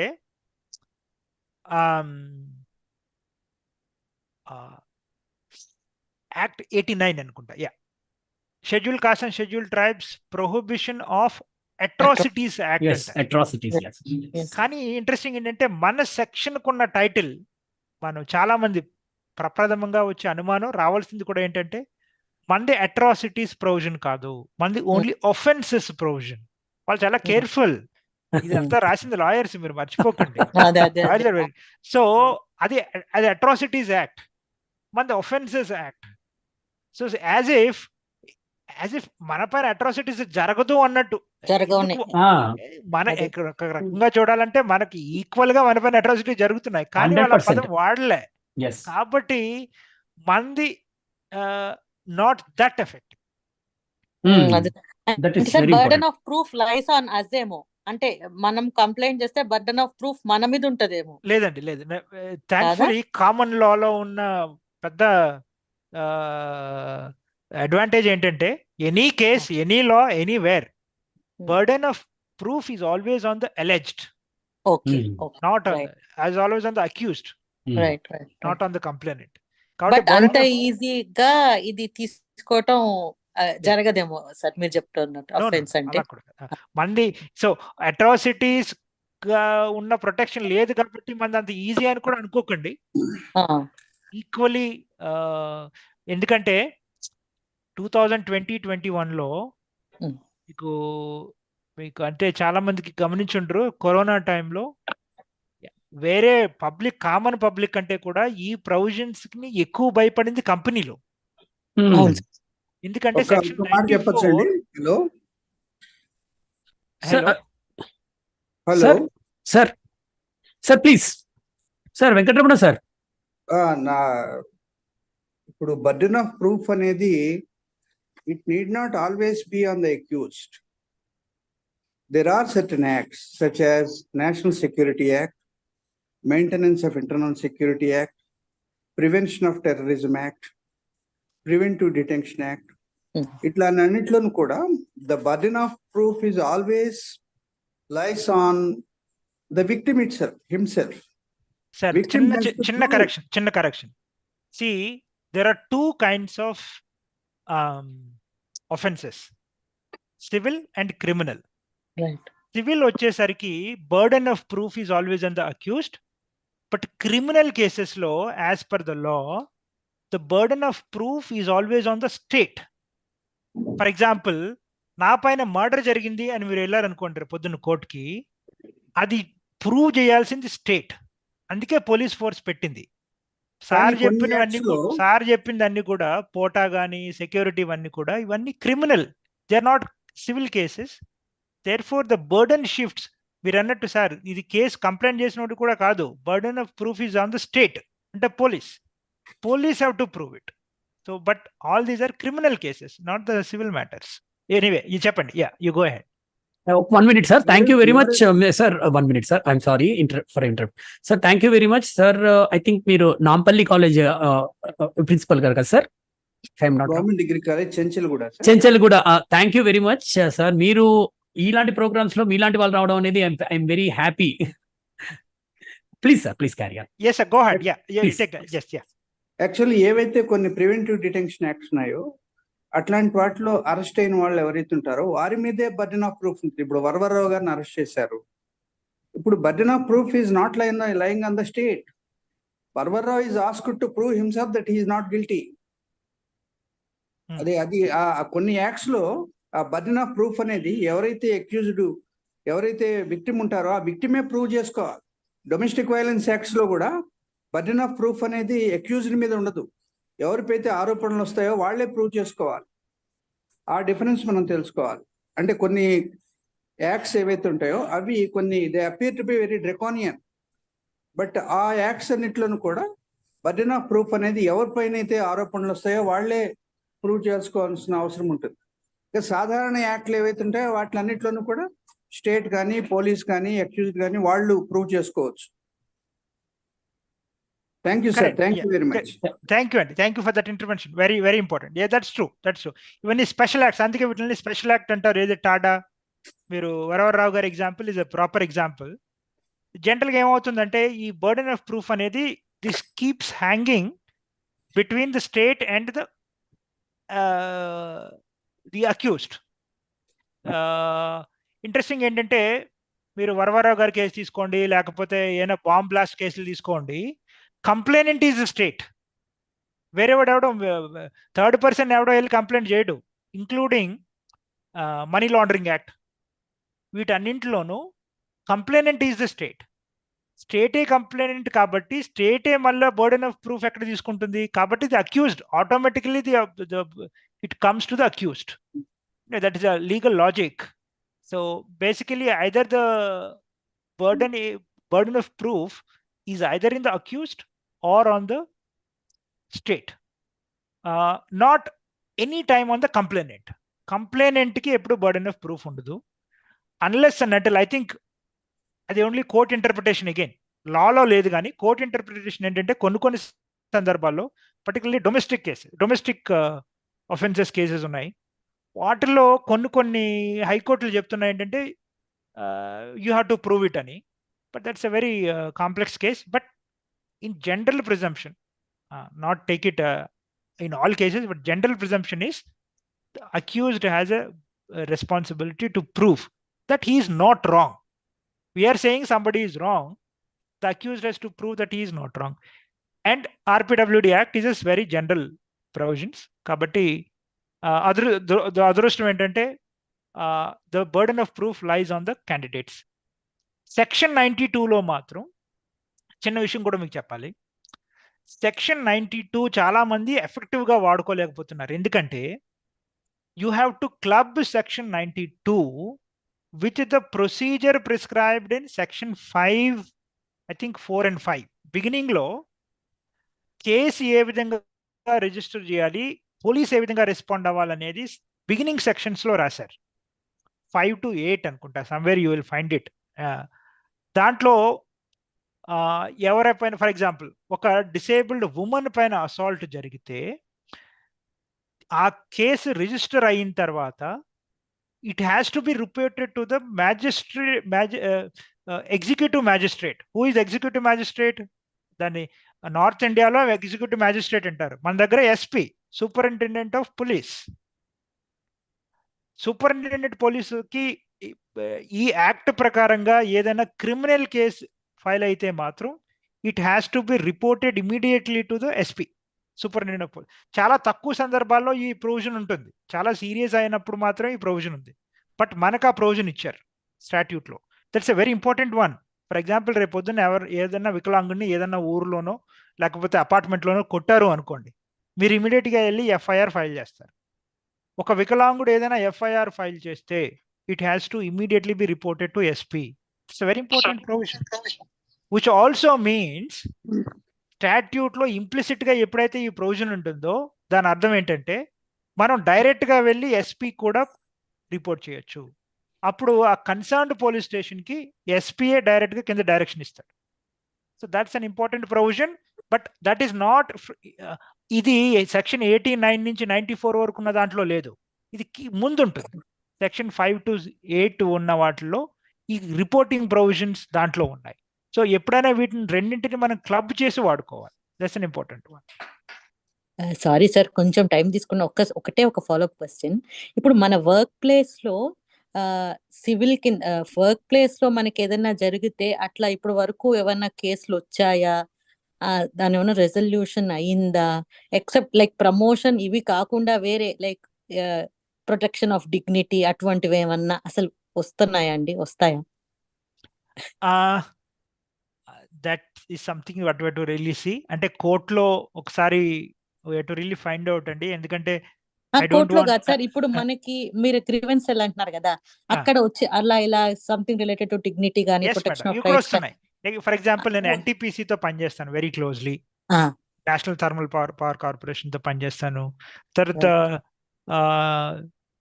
జియోలాజికల్ సర్వే ఆఫ్ ఇండియా ఉంది, జియోలాజికల్ సర్వే ఆఫ్ ఇండియా వాళ్ళు కూడా I'm sort of they consult me. The cases come. Interesting ఏంటంటే, అందుకే ఆ ఉదాహరణ చెప్పాను మీకు. ఇంట్రెస్టింగ్ ఏంటంటే గ్రీవెన్స్ వచ్చిన వెంటనే వీలైనంత వరకు ఎస్టాబ్లిష్మెంట్స్ పైకి రానివ్వడం లేదు, వాళ్ళే సాల్వ్ చేసుకుంటారు. They come, they basically what they do is అందరిని ఇద్దరిని కూర్చోబెట్టి సంజాయిస్తారు, మీరు ఇది కాదు, ఇది కరెక్ట్ కాదు. కోర్టుకు పోకుండానే చూస్తున్నారు. ఎందుకంటే ఇంతవరకు సివిల్ కేసెస్ ఏవి పెద్దగా పై కోర్టు వరకు వచ్చిన సందర్భాలు చూడలేదు. ఎపెక్స్ కోర్టు వరకు మేజర్ సివిల్ కేసెస్ ఏమి రాలేదు అండర్ దిస్ యాక్ట్. నేను చెప్పిన ఉదాహరణ that was a criminal case, civil ఎంతవరకు రాలేదు. Okay, thank you very much sir. ఒక్కసారి కర్ణాటి సార్ని తీసుకుందాం మళ్ళీ. మేడం టైం ఉంది సార్, టైం ఇస్తే అంటే సార్ టైం మనకి ఇస్తే మీకు మళ్ళీ ఏమైనా డౌట్ ఉంటే డెఫినెట్ గా మళ్ళీ మీరు, మీకు కాదు నాకు మీకు అందరికి ఉంటే అడుగుదాము. మళ్ళీ సార్ దొరకడం కష్టం మనకి. సార్ డోంట్ థింక్ మిమ్మల్ని మేము ఇబ్బంది పెడుతున్నాం అనుకోకండి, because it is very very valuable thing. ఎందుకంటే it will be there in YouTube on record. So ఎప్పటికైనా అందరికి యూజ్ అవుతుంది. అండ్ ఈ సందర్భంగా నేను before I take Srinivas sir, మీరు ఏదైనా ఒక సొల్యూషన్ ఆలోచించండి సార్. ఇలాంటి వాటి గురించి మాకు రేపు ఇంకొక డౌట్ రావచ్చు, but every time arranging A work shop or something is not possible. Maybe అంటే కాలేజెస్ కి వాటికి పర్మిట్ అవ్వదు. ఇప్పుడు మిమ్మల్ని ఫోన్ లో సంప్రదించడమా, లేకపోతే మీరు ఏమైనా ఒక వై డోంట్ యూ స్టార్ట్, అంటే ఈ సందర్భంగా ఈ చర్చలో నేను అడిగేది ఏంటంటే why don't you start a YouTube channel, అవి మీకు టైం పర్మిట్ చేసి ఒక ఇలాంటి వాటి మీద ఒక అవేర్నెస్ ప్రోగ్రామ్ కండక్ట్ చేసి ఇలాంటి చేస్తే ఎలా ఉంటుంది? యూట్యూబ్ ఛానల్ ఆర్ ఇప్పుడు టెలివిజన్ ఆర్గనైజింగ్ అది ఉంది, దాంతో సంప్రదించి ఆ టీంతో సంప్రదించి అయినా సరే మీరు ఇలాంటి ప్రోగ్రామ్ చేస్తే బాగుంటుంది అనేది నాకు బాగా ఈ ఆఫ్టర్ లిజనింగ్ టు యూ నాకు అలా అనిపిస్తుంది. ఎందుకంటే ఇంత నాలెడ్జ్ ఇంత ఉంది అని నిజంగా it's shame on our part that we don't know about anything. We have to accept that first. ఈ యాక్ట్స్ ఇంప్లిమెంట్ కాకపోవడానికి మనమే reason.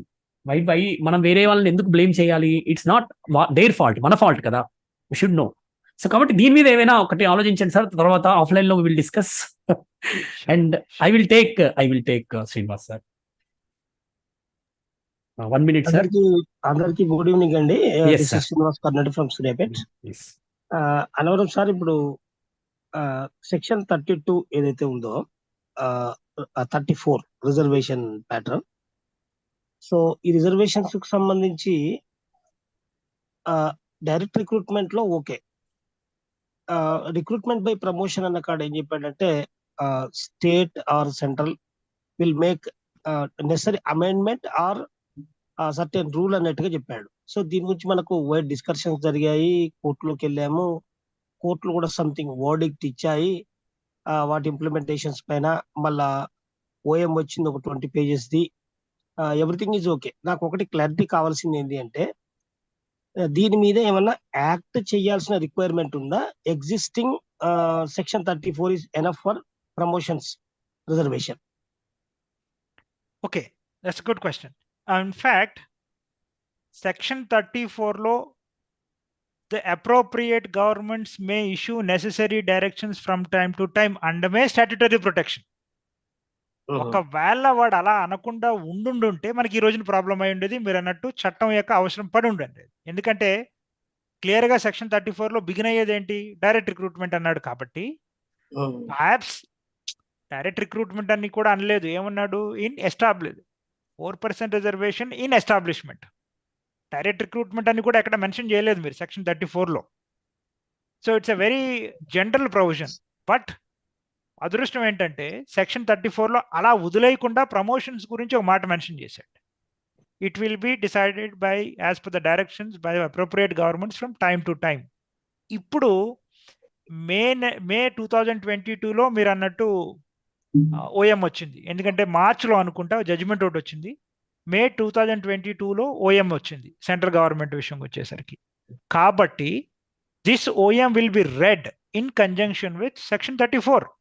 The section of course court ద్వారా వచ్చింది, that's different story. But this is nothing but a fulfilment direction from time to time కదా. కాబట్టి OM ఉన్నంత వరకు మన దగ్గర ప్రమోషన్స్ రిజర్వేషన్ అమలవుతున్నంత వరకు that is not a problem. Of course May issue appropriate directions from time to time అంటే రేపొద్దున reservation తీసేయడం కూడా part of that appropriate action. అటువంటిది ఏదన్నా జరిగితే we can go to the courts.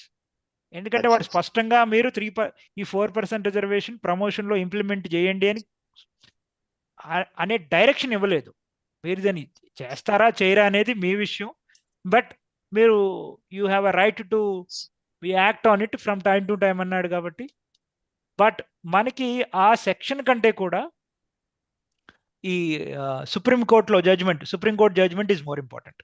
మన 2022లో వచ్చిన జడ్జ్మెంట్ ఉంది. దాంట్లో చాలా స్పష్టంగా చెప్పారు, మీరు ఈ 4% రిజర్వేషన్ ఇంప్లిమెంట్ చేస్తే తప్ప ఈ ప్రొవిజన్ పూర్తిగా అమలు అయ్యే అవకాశం లేదు. ఎందుకంటే అక్కడ వాడిన పదం ఏంటి? 4% in every establishment. 60 to 70% of the post are filled through direct recruitment. But what happens to the remaining 30%? కాబట్టి మీరు ప్రమోషన్లో రిజర్వేషన్ ఇంప్లిమెంట్ చేయాల్సిందే అని 3 జడ్జ్ బెంచ్ జడ్జ్మెంట్ ఇచ్చింది. కాబట్టి now that is very strong. ఏ సెంటర్లో కానీ స్టేట్లో కానీ మేము ప్రమోషన్లో రిజర్వేషన్ ఇవ్వము అనడానికి వీల్లేదు. This is done. సో కాబట్టి దీనికి మన చట్టం ఏం అవసరం లేదు. All that we need is directions from time to time. Thankfully తెలంగాణలో our ground is very solid as of now. ఆంధ్రాలో ఇట్ హెస్ గాన్ బ్యాక్. దాని గురించి ఇప్పుడు మాట్లాడొద్దు, తర్వాత ఎప్పుడైనా ప్రత్యేక సందర్భం వద్ద మాట్లాడదాం. But I think central government, state government of Telangana, we are doing very good for it. No problem at all. One more question regarding that. Horizontal vertical reservation అని చెప్పేసి సంథింగ్ ఇప్పుడు మన సొసైటీలో డిస్కషన్ జరుగుతుంది. Central government is implementing horizontal, Telangana state government కాడికి వచ్చేసరికి vertical. ఈ మధ్య కాలంలో గ్రూప్ 1 కు సంబంధించి అప్రాక్సిమేట్లీ విమెన్ అంటే సరే what ever it may, women కానీ మెన్ కానీ టోటల్ ఒక 17 పోస్టులు 16 పోస్ట్స్ నోటిఫై చేయడం జరిగింది. నోటిఫై చేసిన తర్వాత ఈ కేసును అంటే ఇన్ జనరల్ గా గ్రూప్ 1 పైన పడినటువంటి కేసెస్ లో 33% రిజర్వేషన్ ఫర్ విమెన్ అనేది ఒకటి, 4% reservation for person with disabilities అనేటువంటిది ఒకటి, వర్టికల్ గా ఇంప్లిమెంటేషన్ చేయవద్దు, హార్జెంటల్ గా ఇంప్లిమెంటేషన్ చేయాలనేటువంటిది కోర్టుకెళ్తే జనార్దన్ రెడ్డి గారు టిఎస్పిఎస్సి చైర్పర్సన్ వారు కూడా ఏం చెప్పారంటే మేము కోర్టు డైరెక్షన్స్ పాటిస్తాము అని చెప్పేసి అన్నారు. అంటే సెక్షన్ 34 లో హార్జెంటల్ వర్టికల్ అనేటువంటి మీనింగ్ వచ్చేటట్టుగా ఏమైనా స్పెషల్ ప్రొవిజన్స్ ఉన్నాయా? మరి హార్జెంటల్ మనకి వర్కౌట్ పెద్దగా కాదనిపిస్తుంది, వర్టికల్ అయితేనే మనకు ప్రయోజనకరము అని చెప్పేసి నేను భావిస్తున్నాను. సో దీని విషయంలో మనకి ఏమన్నా ప్రొటెక్షన్ ఉంటుందా సెక్షన్ 34 లో? దురదృష్టం ఏంటంటే సార్ ఇక్కడికి వచ్చేసరికి section 34 is very clear. It is a horizontal reservation. ఈ గొడవకి కారణం చాలా పెద్దది ఉంది, చాలా పెద్దది, Mahabharatam. But to cut it short, దానికి కూడా సుప్రీంకోర్టు జడ్జిమెంటే కారణం. అది 2013లో వచ్చింది. 2013లో I think NFB versus union of India, vice versa, దాంట్లో మనకి హారిజంటల్ రిజర్వేషన్ పెట్టండి అని అన్నారు. కానీ అక్కడ జడ్జిమెంట్ లో చెప్పింది వేరు, ఆఫీస్ మెమోరాండంలో తీసిన ప్రొవిజన్స్ వేరైపోయాయి. ఇప్పుడు హారిజంటల్ అండ్ అన్నింటికి మించి ఆంధ్రప్రదేశ్ ప్రభుత్వం ఇచ్చిన ఈ గవర్నమెంట్ ఆర్డర్ 77 2023 దరిద్రం. అసలు దానికి హారిజంటల్ రిజర్వేషన్ అని పేరు చెప్పడం తప్ప రిజర్వేషన్ అనే అర్థమే లేకుండా పోయింది. రిజర్వేషన్ అంటే ఏంటి? మీరు ఎప్పుడైనా కానీ మన దేశంలో ఇప్పటికి కూడా రిజర్వేషన్ పైన ఒక ప్రత్యేక చట్టం లేదు. అంటే ఫలానా వాడికి జాబ్లో రిజర్వేషన్ ఇవ్వండి అనడమే తప్పిస్తే అసలు రిజర్వేషన్ అనడానికి అఫర్మేటివ్ యాక్షన్కి ఒక చట్టం లేదు. మన అందరం కూడా ఈ డౌట్లో వస్తే పోయేది Neelam Sahani judgement. Sahani versus union of India అని ఒక జడ్జ్మెంట్ ఉంది. 92-94 మధ్యలో ఒక 2-3 సిరీస్ ఆఫ్ జడ్జ్మెంట్స్ వచ్చాయి. దాంట్లో దాని ప్రకారం రిజర్వేషన్ ఆఫ్ జాబ్ అంటే ఏంటి? Identifying a vacancy at the time of notification. మీరు ఆంధ్రప్రదేశ్ ఈ కొత్త కాలంలో వచ్చిన జీవోని చూస్తే వాడేమంటాడు, ఫస్ట్ రిక్రూట్మెంట్ అంతా అయిపోయిన తర్వాత అప్పటికి కూడా వికలాంగుల పర్సంటేజ్ రాకపోతే అప్పుడు రిజర్వేషన్ ఇంప్లిమెంట్. అసలు దానికి ఏమన్నా దాని రిజర్వేషన్ ఎందుకంటారు? అవును, reservation also means identifying at the very beginning of the notification. నేను ఇప్పుడు ఎందుకు చెప్తున్నానంటే రేపు పొద్దున తెలంగాణ కూడా ఇదే పద్ధతి ఫాలో అయ్యే అవకాశం, ప్రమాదం లేకపోలేదు. So we should have a very clear idea about it. So this is completely wrong. ఈ విధంగా దీంతో పోల్చుకుంటే సెంట్రల్ గవర్నమెంట్ చాలా బెటర్. అంటే కేంద్ర ప్రభుత్వం బాగా చేస్తుంది, దట్ ఈస్ ఓకే. బట్ కేంద్ర ప్రభుత్వం అమలుపరుస్తున్న డైరెక్షన్స్ ఇంప్లిమెంట్ చేసినా కూడా మనకి లబ్ధి ఉండదు. ఎందుకంటే ది బిగ్గెస్ట్ డిఫరెన్స్, ఒకసారి కేంద్ర ప్రభుత్వం గురించి ఆలోచించండి. గ్రూప్ 2, గ్రూప్ 1 పోస్టులు, గ్రూప్ 3 and 4 లేదు ఇప్పుడు వాళ్ళకి. Group 3 positions, group 2 position, they call it group C and group B. Group C positions, group B positions ఎవరు రిక్రూట్ చేస్తారు? SSB, staff selection commission, selection board. And group A post by UPSC. ఈ రెండు సంస్థలు కూడా ప్రతి సంవత్సరం తప్పనిసరిగా recruitment notifications issue చేస్తాయి. స్టాఫ్ సెలక్షన్ కమిషన్ చేస్తుంది, యూపీఎస్సి కూడా. వాళ్ళకి ఒక యాన్యువల్ క్యాలెండర్ ఉంటుంది. ఆ యాన్యువల్ క్యాలెండర్ ప్రకారంగా ఎప్పుడు నోటిఫికేషన్ వేయాలి, ఎప్పుడు రిజల్ట్స్ డిక్లేర్ చేయాలి, ఇంటర్వ్యూస్ ఎప్పుడు, సెలక్షన్ ఎప్పుడు, విత్ సమ్ మైనర్ డిఫరెన్స్. ఆ క్యాలెండర్ని వాళ్ళు సూచా తప్పకుండా ఫాలో అవుతారు. రాష్ట్రంలో అది ఉందా? అది లేనప్పుడు హారిజంటల్ రిజర్వేషన్కి మీనింగ్, అర్థమే ఉండదు. కోర్టులో లాయర్లు ఎందుకు చెప్పట్లేదు నాకు అర్థం కావట్లేదు. అది ప్రాబ్లం. ఈ చట్టాలు ఇవన్నీ పక్కన పెట్టండి. ప్రాక్టీస్లో కేంద్ర ప్రభుత్వానికి ఒక రిక్రూట్మెంట్ క్యాలెండర్ ఉంది, అవి తప్పనిసరిగా వాళ్ళు ఫాలో అవుతారు. అవి పోస్టులు ఎన్ని అనేది పక్కన పెట్టండి. 1 ఉన్నాయా పోస్టులు, 2 ఉన్నాయా అనేది ఇంపార్టెంట్ కాదు. మీరు ప్రతి సంవత్సరం తప్పనిసరిగా రిక్రూట్మెంట్ చేసినప్పుడే హారిజంటల్ రిజర్వేషన్కి ఒక అర్థం ఉంటుంది. ఆంధ్రాలో చూడండి, ఇప్పుడు యూనివర్సిటీ పోస్టులు వేశాడు. ఎప్పుడు వేశాడు? లాస్ట్ రిక్రూట్మెంట్ ఎప్పుడు? కొన్ని దశాబ్దాల క్రితం. ఇప్పుడు హారిజంటల్ ప్రకారంగా నేను ఇంప్లిమెంట్ చేస్తానంటే నెక్స్ట్ సైకిల్ ఎప్పుడు ఎవరికీ తెలియదు. డిఎస్సి ఇంతకుముందు కనీసం ఫ్రీక్వెన్సీ ఉండేది. డిఎస్సిని ఆలోచించండి, తెలంగాణలో డిఎస్సి ఎప్పుడు పడింది? 4, 5, 10 సంవత్సరాలకు రిక్రూట్మెంట్లు వేస్తే హారిజంటల్ రిజర్వేషన్ ఇంప్లిమెంట్ కాదు. కాబట్టి that is the biggest problem. Horizontal reservation won't work in the state. ఈ మాట నేను చెప్తున్నది కాదు. ఈ చర్చ వచ్చినప్పుడు సాక్షాత్తు జిఏడి, జనరల్ అడ్మినిస్ట్రేషన్ డిపార్ట్మెంట్లో మిస్టర్ సిన్హా ప్రిన్సిపల్ సెక్రటరీ ఉండేవారు. నీలం సహాని గారు ఉమ్మడి రాష్ట్రం ఉన్నప్పుడు సేమ్ డిబేట్, పెద్ద నోటు తయారు చేసి పంపించింది. ప్రిన్సిపల్ సిన్హా గారు డైరెక్ట్గా చెప్పింది, అయ్యా అమ్మా ఇది మనం ఇంప్లిమెంట్ చేయలేం, మన క్లర్క్స్కి ఇది అర్థం కాదు. ఆయన క్లియర్గా చెప్పిన మాట, ఇది మాకు అర్థం కాదు, క్లర్క్లు దీన్ని అర్థం చేసుకోలేరు. మన రిక్రూట్మెంట్ సైకిల్కి ఒక సైకిల్ లేదు మనకి.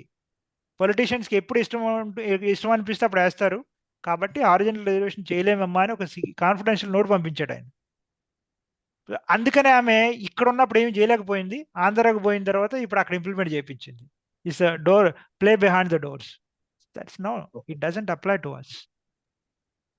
సార్ నెక్స్ట్ సార్ ఫస్ట్ ఇంకొకటి డౌట్. అడగండి సార్, అడగండి, మీరు అడిగిన తర్వాత నేను చెప్తాను. అడగండి. ఇప్పుడు మనకు యాక్సెసిబిలిటీ అనేటువంటిది important in public places, especially in the offices. Yes. So మరి ఇప్పుడు ఈ యాక్సెసిబిలిటీకి సంబంధించినటువంటి ఇష్యూ వచ్చినప్పుడు గ్రీవెన్స్ రిడ్రెసల్ ఆఫీసర్ ను సంప్రదించాలి అని చెప్పేసి జనరల్ గా మనం అనుకుంటాం, మనకి ఏ సమస్య వచ్చినప్పటికీ కూడా. అయితే ఫర్ ఎగ్జాంపుల్ ఇప్పుడు తెలంగాణ సెక్రటరేట్ తీసుకుంటే దాంట్లో ఎక్కడ చూసినప్పటికీ నేను అబ్జర్వ్ చేసిన కాడికి లిఫ్ట్స్ ఆర్ స్టెప్స్ ఇవన్నీ యాక్సెసిబుల్ గా లేవు. ఈవెన్ ర్యాంప్స్ కూడా చాలా వరకు లేవు. సో ఇలాంటి అంటే ఒక కాంప్లెక్స్ ఉంది, ఆ కాంప్లెక్స్ లో వేరియస్ డిపార్ట్మెంట్స్ ఉన్నాయి. అలాంటి సందర్భంలో గ్రీవెన్స్ రిడ్రెసల్ డిపార్ట్మెంట్ లో చేయడం అంటే డిపార్ట్మెంట్ ఏమంటది, ఇది కాంప్లెక్స్ కదా మనకు సంబంధం లేదు అంటది. అలాంటి సందర్భాలలో ఎవరిని అప్రోచ్ కావాలి? అండ్ అలాగే సార్ ఒక వాల్యుబుల్ క్వశ్చన్ అడిగారు సార్. దానికి అడిషనల్ గా యాక్సెసిబిలిటీ అనే పాయింట్ తీసుకున్నప్పుడు, ఇప్పుడు ఫర్ ఎగ్జాంపుల్ ప్రాబ్లం ఎక్కడ వస్తుంది అంటే మన మీద రెండు ఒక ప్రాబ్లం ఉంటుంది. ఫస్ట్ ఆఫ్ ఆల్ మనం ఏం చేస్తామంటే వీ వాంట్ ఎగ్జామ్షన్ అని అంటున్నాం. కానీ జనరల్ పబ్లిక్ ఏం అనుకుంటుందంటే వీళ్ళకి అన్నిటికీ ఎగ్జామ్షన్స్ కావాలి అనే ఒక భ్రమలో ఉన్నారు. కానీ technically speaking if we take biometric, sir ఏమో ర్యాంప్స్ లిఫ్ట్స్ అని ఒక ఇంపార్టెంట్ తీసుకున్నారు. నేను ఇప్పుడు for example as an employee I have to depend on somebody every day. Sometimes we can't blame anybody here. అప్పుడు వాళ్ళు డెఫినెట్ గా మన కొలీగ్స్ చాలా they are very nice, we're very happy to work along with. అంటే ఇప్పుడు నేను ఇక్కడ ఒక ఏమంటారు దాన్ని, ఐఎమ్ నాట్ ఎపోక్రిటిక్ గా చెప్పట్లేదు, it's fact in my case. But for example వాళ్ళు ఏదో వర్క్ లో ఉన్నారు, ఇది ఏంటంటే ఈవెన్ ఆడియో ఫీడ్బ్యాక్ కూడా ఉండదు మా దగ్గర ఉన్న బయోమెట్రిక్ లో, అది ఏమైందో కూడా తెలియదు. అప్పుడు ఏమవుతుందంటే సమ్ టైమ్స్ నేను వెళ్ళినా కూడా నాకు ఆప్షన్ పడుతుంది. సో ఇప్పుడు ఇలాంటి ఇష్యూస్ ఇప్పుడు మీరు ఏమన్నారంటే యూనివర్సిటీ లెవెల్కి వెళ్ళాలా లేకపోతే ఎలా వెళ్ళాలి, ఎక్కడ మేము we have to solve this problem and who will care about this? Exactly.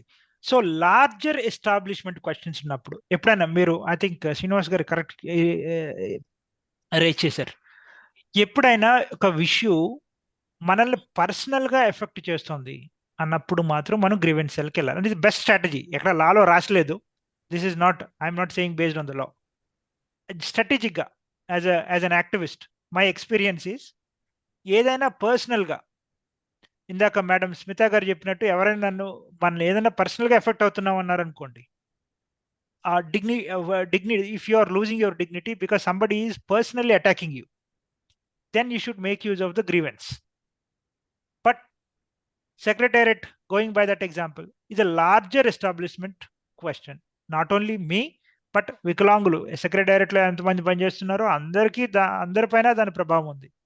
Best strategy ఏంటంటే దీనికి, file a case in the commissionerate under section 77 or 80, whatever starts with 77.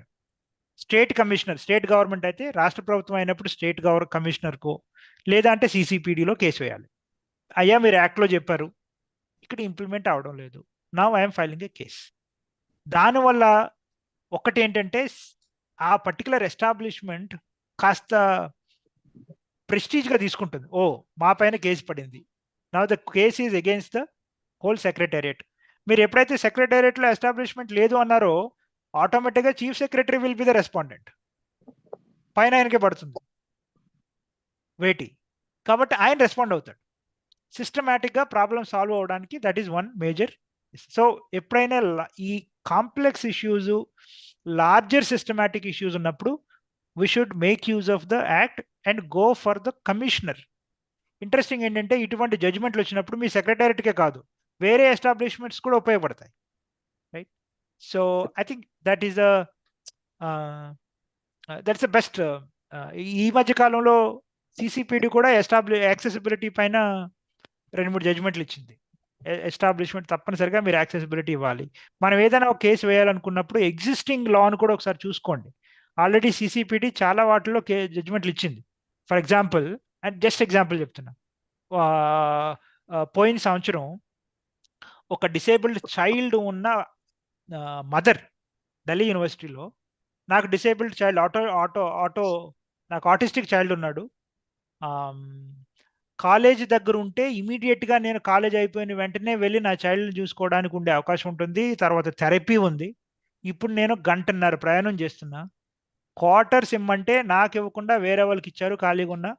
కాబట్టి నాకు క్వార్టర్ ఫస్ట్ ప్రిఫరెన్స్ నాకు ఇవ్వాలి, కాలేజ్ క్వార్టర్ అని కేసేసింది. Within 6 monthsలో CCPD ఉన్న వాళ్ళని ఖాళీ చేయించి ఆమె క్వార్టర్ ఇప్పించింది. సో ఐ థింక్ కొన్ని సార్లు మనం స్ట్రాటజీ ఆలోచించాలి. ఏ విధంగా వెళ్తే మనం కరెక్ట్గా కమ్యూనికేట్ చేయగలుగుతాం మన విషయాన్ని. I'm very happy. అలా క్వార్టర్ ఎక్కడైనా ఇవ్వండి ప్రిఫరెన్స్ అని యాక్ట్లో లేదు. But the way she interpreted that issue and went to the court is very convincing. So ఇప్పుడు ఆ జడ్జిమెంట్ మనందరూ వాడుకోవచ్చు. ఇలా ఇచ్చింది కాబట్టి నాట్ ఓన్లీ పేరెంట్స్, డిసేబుల్డ్ కూడా దాన్ని వాడుకోవచ్చు. డిసేబుల్డ్ పేరెంట్కి రైట్ ఉన్నప్పుడు మాకెందుకు ఉండదు?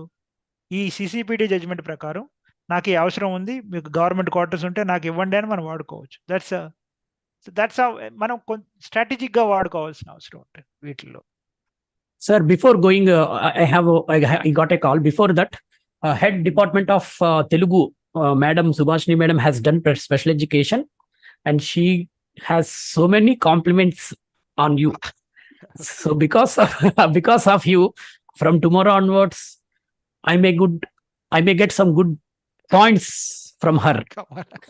You have done a good job, at least in this college. Okay. Thank you. But it's real, and it is in the chat also. Madam chat lo kuda pettaru. And coming to next question, sir, naku meer 077 గురించి అన్నప్పుడు నాకు immediately I got a call. YouTube లో follow అవుతున్న రవి కృష్ణ గారు from Vizag. He called me and asked one question. మరి ఈ problem ఉంది కదా, దీన్ని ఇప్పుడు ఈ 77 జీవోని వెనకకి తీసుకునే విధంగా అంటే లేకపోతే దానికి సొల్యూషన్ ఏమైనా ఉందా ఈ ప్రాబ్లం నుంచి తప్పించుకోవడానికి? దీన్ని బ్యాక్ తీసుకోవడానికి లేదా దీన్ని ఫైట్ చేయడానికి ఏమైనా అవకాశం ఉందా ఈ చట్టాన్ని ఉపయోగించుకుని, ఇంకా సమ్ అదర్ వే? ఓకే, నేను ఇప్పుడు అంటే జనరల్ గా మనం సమావేశాలు పెట్టుకున్నప్పుడు ఆఫ్ ద రికార్డ్ అంటుంటాం. ఇప్పుడు ఆఫ్ ద రికార్డ్ ఛాన్స్ లేదు, ఆన్ ద రికార్డే.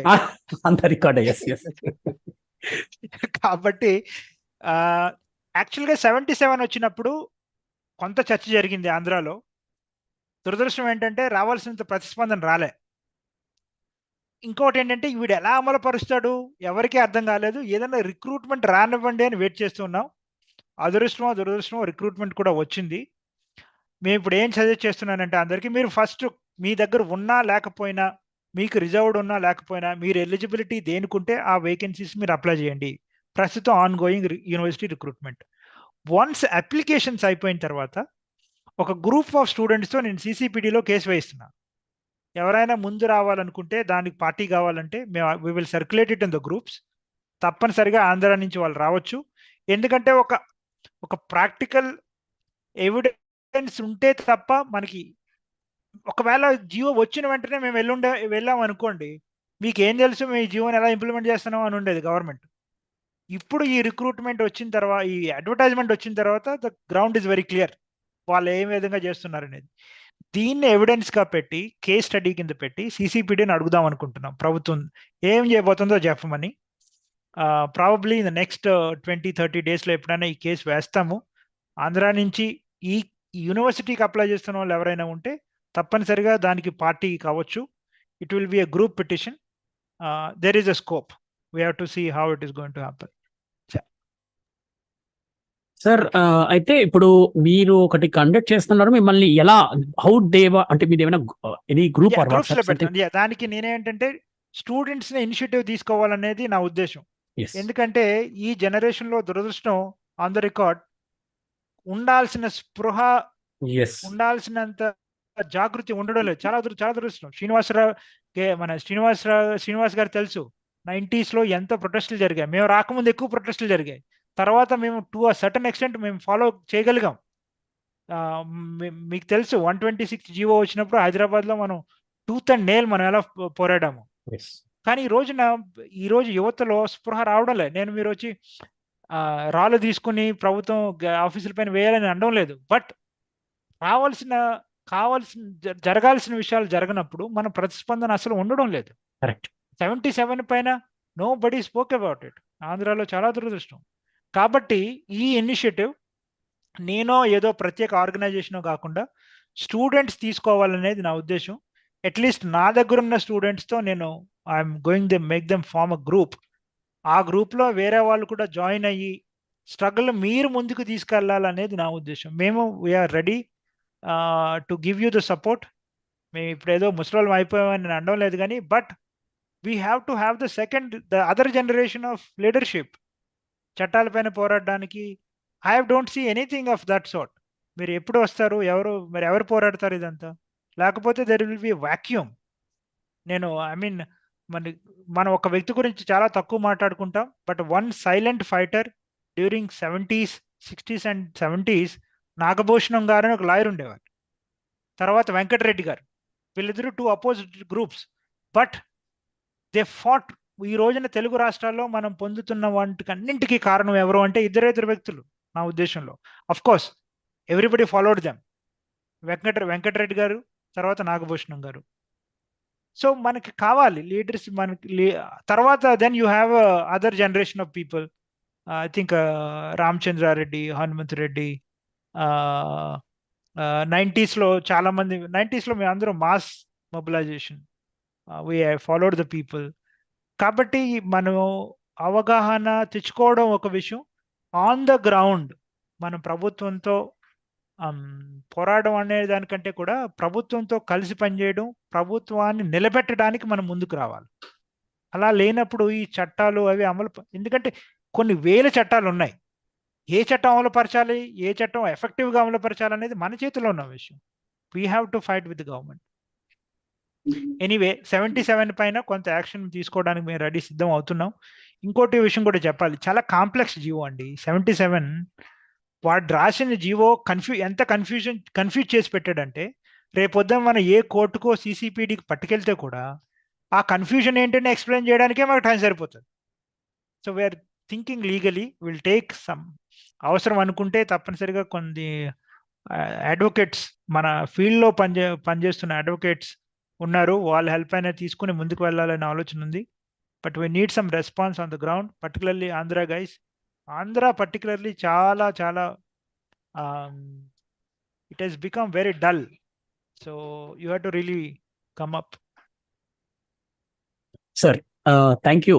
ఇది వాళ్ళకి నిజంగా చాలా ఉపయోగపడుతుందని నేను అనుకుంటున్నాను ఈ గైడెన్స్. డెఫినెట్ గా సార్ ఒక చిన్న కంక్లూజన్ ఇవ్వచ్చండి సార్? ప్లీజ్ చెప్పండి, ప్లీజ్. యాక్చువల్లీ ఇప్పటి వరకు జరిగిందంతా కూడా లీగల్ ఆస్పెక్ట్స్ మీద చాలా చక్కగా చెప్పారు. Besides legal aspects, there is every need to build a comprehensive movement of disabled persons. Sure, sir. మీరు చెప్తూనే ఉన్నారు, ఎక్కడ అవేర్నెస్ రావట్లేదు, చాలా ప్యాసివ్గా ఉంటున్నారు, ఇదే అని.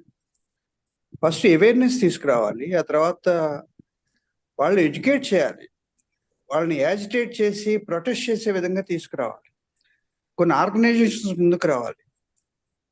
Unless otherwise there is a strong movement for the protection of rights, you cannot effectively demand for your rights.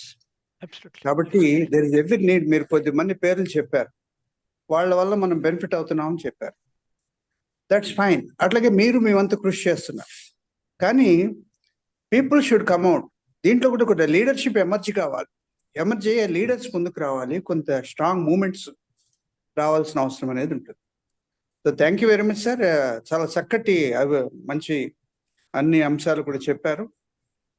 So thank you very much. Thank you very much sir. So nice having you here. Your interventions are very very useful. I didn't expect sir really, అంటే ఇలా చాలా happy అనిపించింది నాకు sir రావడం. And sir ఇంకొకటి from my side నా question.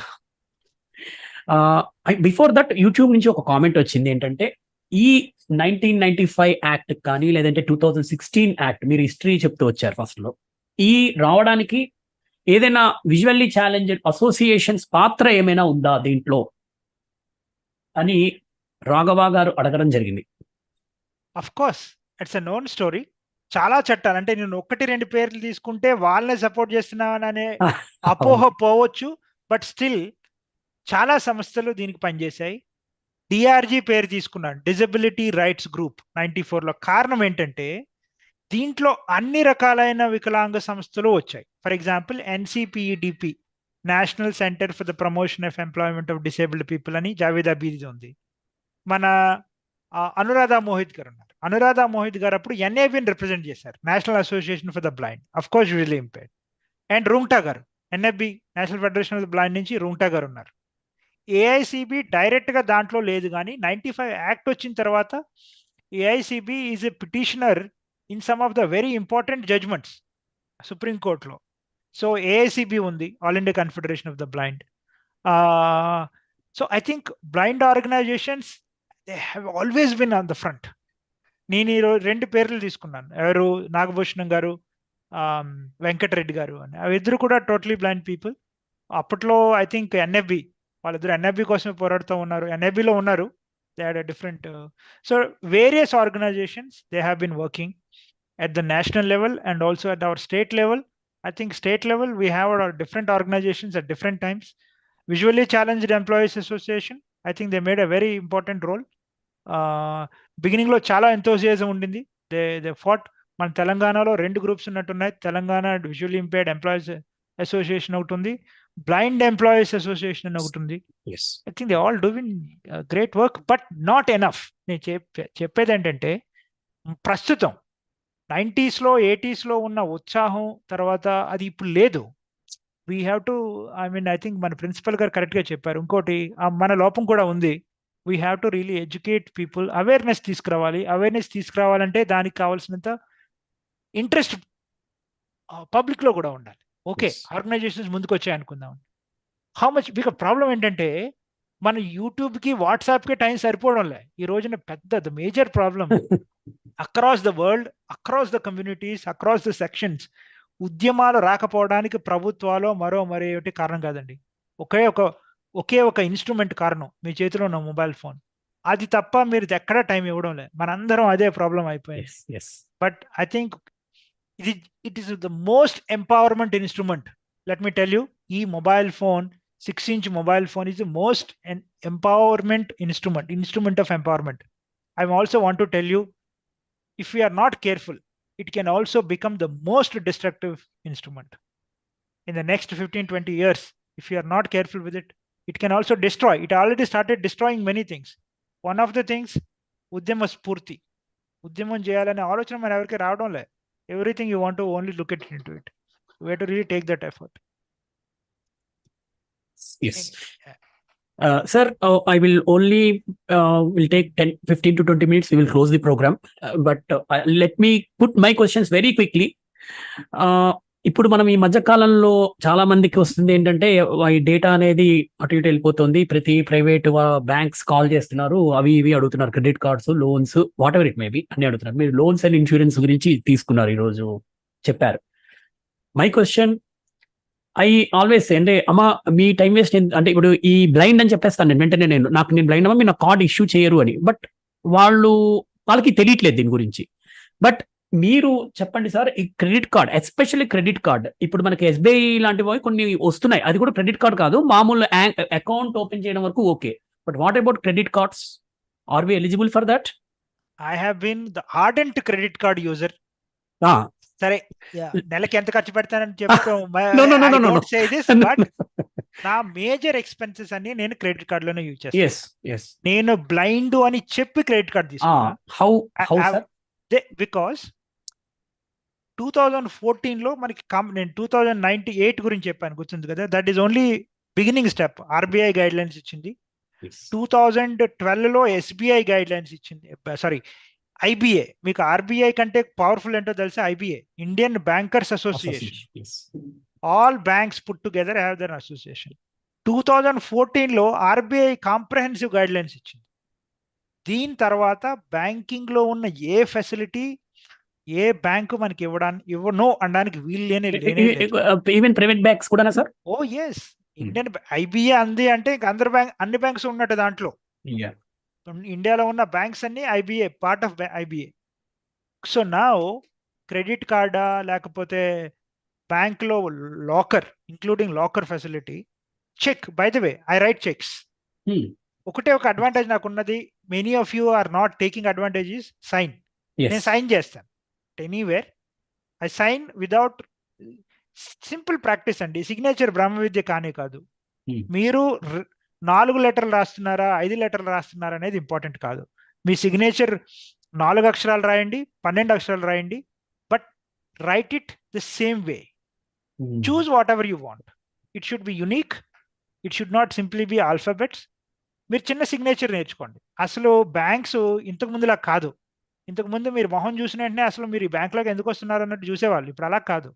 ఇప్పుడు financial environment మొత్తం మారిపోయింది. సార్ మీరు సిగ్నేచర్ చేస్తారా అంటారు, అడుగుతారు అంతే. మీరు బ్లైండ్ అని కూడా ఎవరు అడగరు. ఈ రోజున మీకు ఒక శాలరీ స్లిప్ ఉంది అంటే this is not at all a problem. That's a great positive development I see.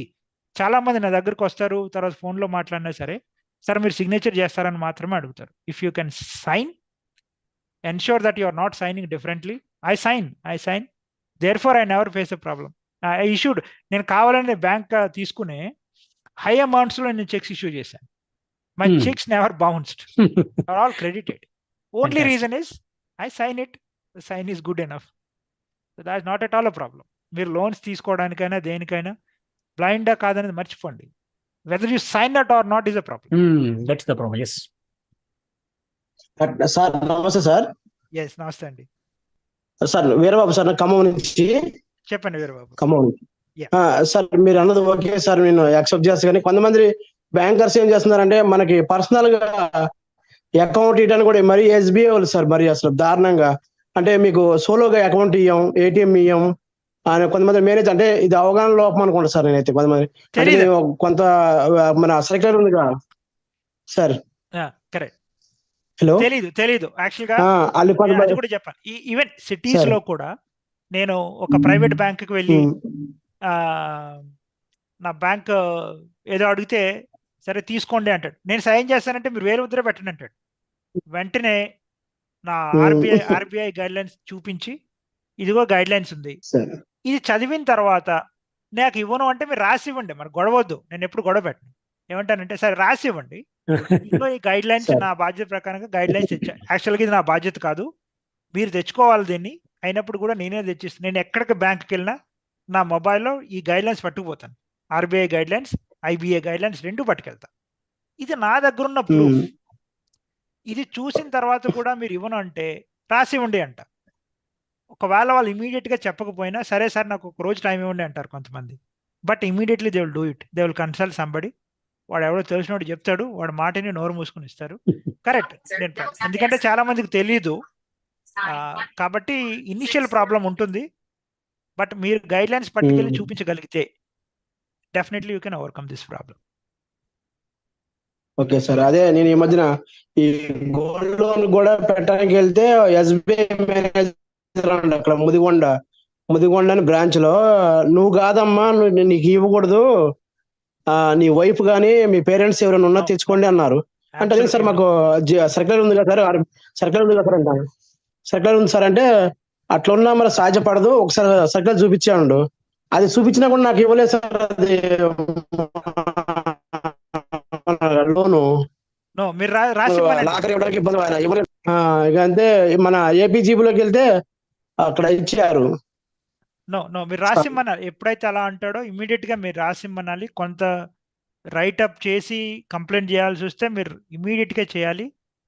దానివల్ల అవగాహన కూడా క్రియేట్ చేసిన వాళ్ళు ఉంటారు కొంతమంది. వీళ్ళు ఏంటంటే వాళ్ళు తెలుసుకోవడానికి కూడా ఇష్టం ఉండరు, పాత employees. But ya this problem hiccups are there.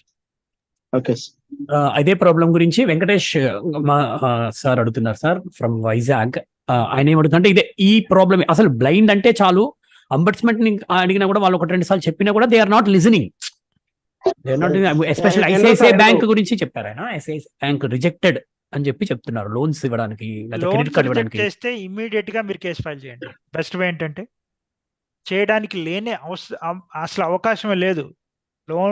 Loan ఇవ్వను అనడానికి లేనే లేదు. మీకు కావాల్సిన రిక్వైర్మెంట్స్ ఉంటే మీకు శాలరీ ఉంది, మీకు శాలరీ స్లిప్ ఉంది, బ్యాంక్ స్టేట్మెంట్ ఉంది ఉన్నప్పుడు, ఎందుకంటే మనకున్న గైడ్ లైన్స్ లో పదే తప్పనిసరిగా మెన్షన్ చేసిన word loan facility. Because loan is to do with the financial independence కదా. మీకు ఎలిజిబిలిటీ లేకపోతే వేరే విషయం, ఎలిజిబిలిటీ ఉన్న తర్వాత మీకు ఇవ్వడానికి లేనే లేదు. సో మీరు ఇమీడియట్ గా పై మేనేజ్మెంట్ కన్నా కంప్లైంట్ చేయండి. వాళ్ళు కూడా వినకపోతే కమిషనరేట్లో ఎప్పుడైనా నేను ఏమంటానంటే మీరు కోర్టులకు వెళ్లే ముందు take the advantage of our commissionerates. ఎందుకంటే కేసులు తొందరగా ఈజీగా పోతాయి. మీరు పెద్దగా డబ్బులు స్పెండ్ చేయాల్సిన అవసరం లేదు. Get the judgement from the commissionerate. Interesting ఏంటంటే వన్స్ కమిషనర్ దగ్గర నుంచి ఫేవరబుల్ జడ్జ్మెంట్ ఉంటే రేపొద్దున మీరు కోర్టుకు వెళ్లాల్సి వస్తే కూడా this will help you. Courts పెద్దగా ఇంకా చూడాల్సింది ఏమి ఉండదు.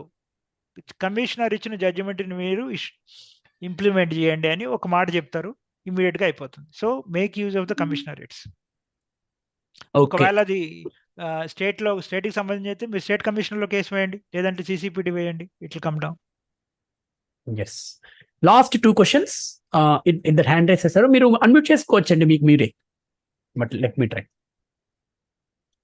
సారీ సార్, లాస్ట్ 2 క్వశ్చన్స్ మీ దానికి ఫుల్ రెస్పాన్స్ వస్తుంది.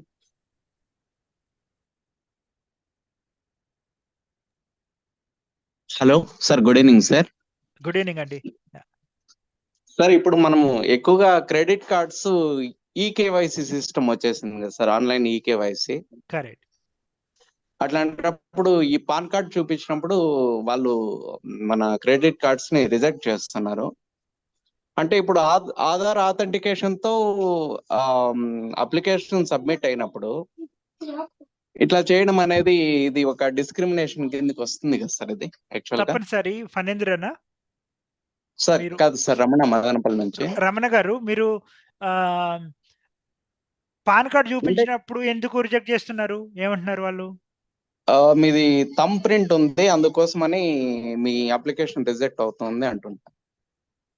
Okay okay. అంటే ఇప్పుడు బ్రాంచ్ వాళ్ళు రిజెక్ట్ చేస్తే సో రీజనల్ బ్రాంచ్ కో లేకపోతే సెంట్రల్ బ్రాంచ్ కో మనము కంప్లైంట్ చేసే అవకాశం ఉంటుంది. ఆన్లైన్ లో రిజెక్ట్ చేసినప్పుడు మనము ఎవరికి కంప్లైంట్ చేయాల్సి ఉంటుంది సార్ అది? సో ప్రతి ఆన్లైన్ రిజెక్షన్ లోను అదృష్టం ఏంటంటే అట్లీస్ట్ ఎస్బీఐలో నాకు తెలుసు కింద 4-5 లింక్స్ ఇస్తాడు, ఇంక్లూడింగ్ అంబడ్స్మన్. మీకు వాళ్ళ సాటిస్ఫాక్షన్ లేకపోతే ఇక్కడ రాయండి, లేకపోతే పలానా వాళ్ళకి ఈమెయిల్ చేయండి అని అంటాడు. మీరు ఆ ఈమెయిల్స్ కి ఇమీడియట్ గా మీ మెడికల్ సర్టిఫికేట్ పెట్టి ఈమెయిల్ చేయండి. వాళ్ళు ఒక 1 వీక్ టైం ఇవ్వండి. ఆ 1 వీక్ టైంలో రెస్పాండ్ కాకపోతే you take the next step. కమిషనర్కి రాయడమా లేకపోతే పైకి రాయడం అనేది. ఎందుకంటే మీరు అల్టిమేట్లీ యూ హావ్ టు ఈమెయిల్కి ఒకసారి మనం రెస్పాండ్ చేయాలి. ఓకే.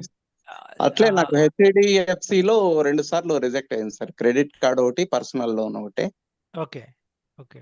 నో, మీరు ఇమీడియట్ గా మీరు నెక్స్ట్ లెవెల్ కి తీసుకెళ్తే కనుక you will have the recourse. నేను ఆన్లైన్ డైరెక్ట్ గా కంప్లైంట్ చేద్దాం అనుకున్నాను సార్, మళ్ళీ ఇదంతా పెద్ద ఎక్కువ వర్క్ చేయాల్సి ఉంటుందేమో దీని మీద అని కొంచెం. రమణ గారు, యాక్చువల్ గా మనం అలా అనుకుంటాం కానీ చేయకపోవడం వల్ల ఎక్కువ లాస్ అవుతున్నాం కదా. సో హెచ్డిఎఫ్సి ఇవ్వకపోతే మీరు వెళ్ళి ఎస్ బ్యాంక్ లోనో పంజాబ్ నేషనల్ బ్యాంక్ లో తీసుకుంటారు, వాడికి 3-4% ఎక్కువ ఇంట్రెస్ట్ కడుగుతాడు వీడికంటే. పర్టికులర్ బ్యాంక్ ఎందుకు యూజ్ చేసుకుంటాం, తక్కువ ఇంట్రెస్ట్. సో దానికంటే బదులు అదేదో గ్రౌండ్ వర్క్ ఇక్కడే చేస్తే it will be useful for us. కాబట్టి మీరు you have to write it down, you will get the benefit. అంటే సార్ ఇప్పుడు థంబ్ ఇంప్రెషన్ అనేదే ఇప్పుడు మీరు ఇందాక సైన్ గురించి చెప్పారు కదా, బట్ ఐ సపోర్ట్ దట్ నేర్చుకోవడం మంచిది. బట్ థంబ్ ఇంప్రెషన్ అనేదే దీనికి అడ్డంటారా? థంబ్ ఇంప్రెషన్ అంటే ఇవ్వకూడదా? నో 2014 గైడ్ లైన్స్ లో కూడా చాలా క్లియర్ గా రాశారు. ఒక విఐ ఉంటే విఐ థంబ్ ఇంప్రెషన్ పెడితే కూడా మీరు యాక్సెప్ట్ చేయండి for everything including ATM and loan. Thumb impression ఉంటే కూడా మీరు యాక్సెప్ట్ చేయండి అని ఆర్బీఐ చెప్పింది. ఇంట్రెస్టింగ్ ఏంటంటే ఐబీఐ వాడు దాన్ని యాక్సెప్ట్ చేశాడు. ఓకే. వన్స్ ఐబీఐ యాక్సెప్ట్ చేసిన తర్వాత బ్యాంకర్స్ అసలు దానికి వెనక్కి పోవడానికి లేదు. So they have to follow it. మీరు అన్నట్టు కింద లెవెల్లో కొంత అవేర్నెస్ లేదు.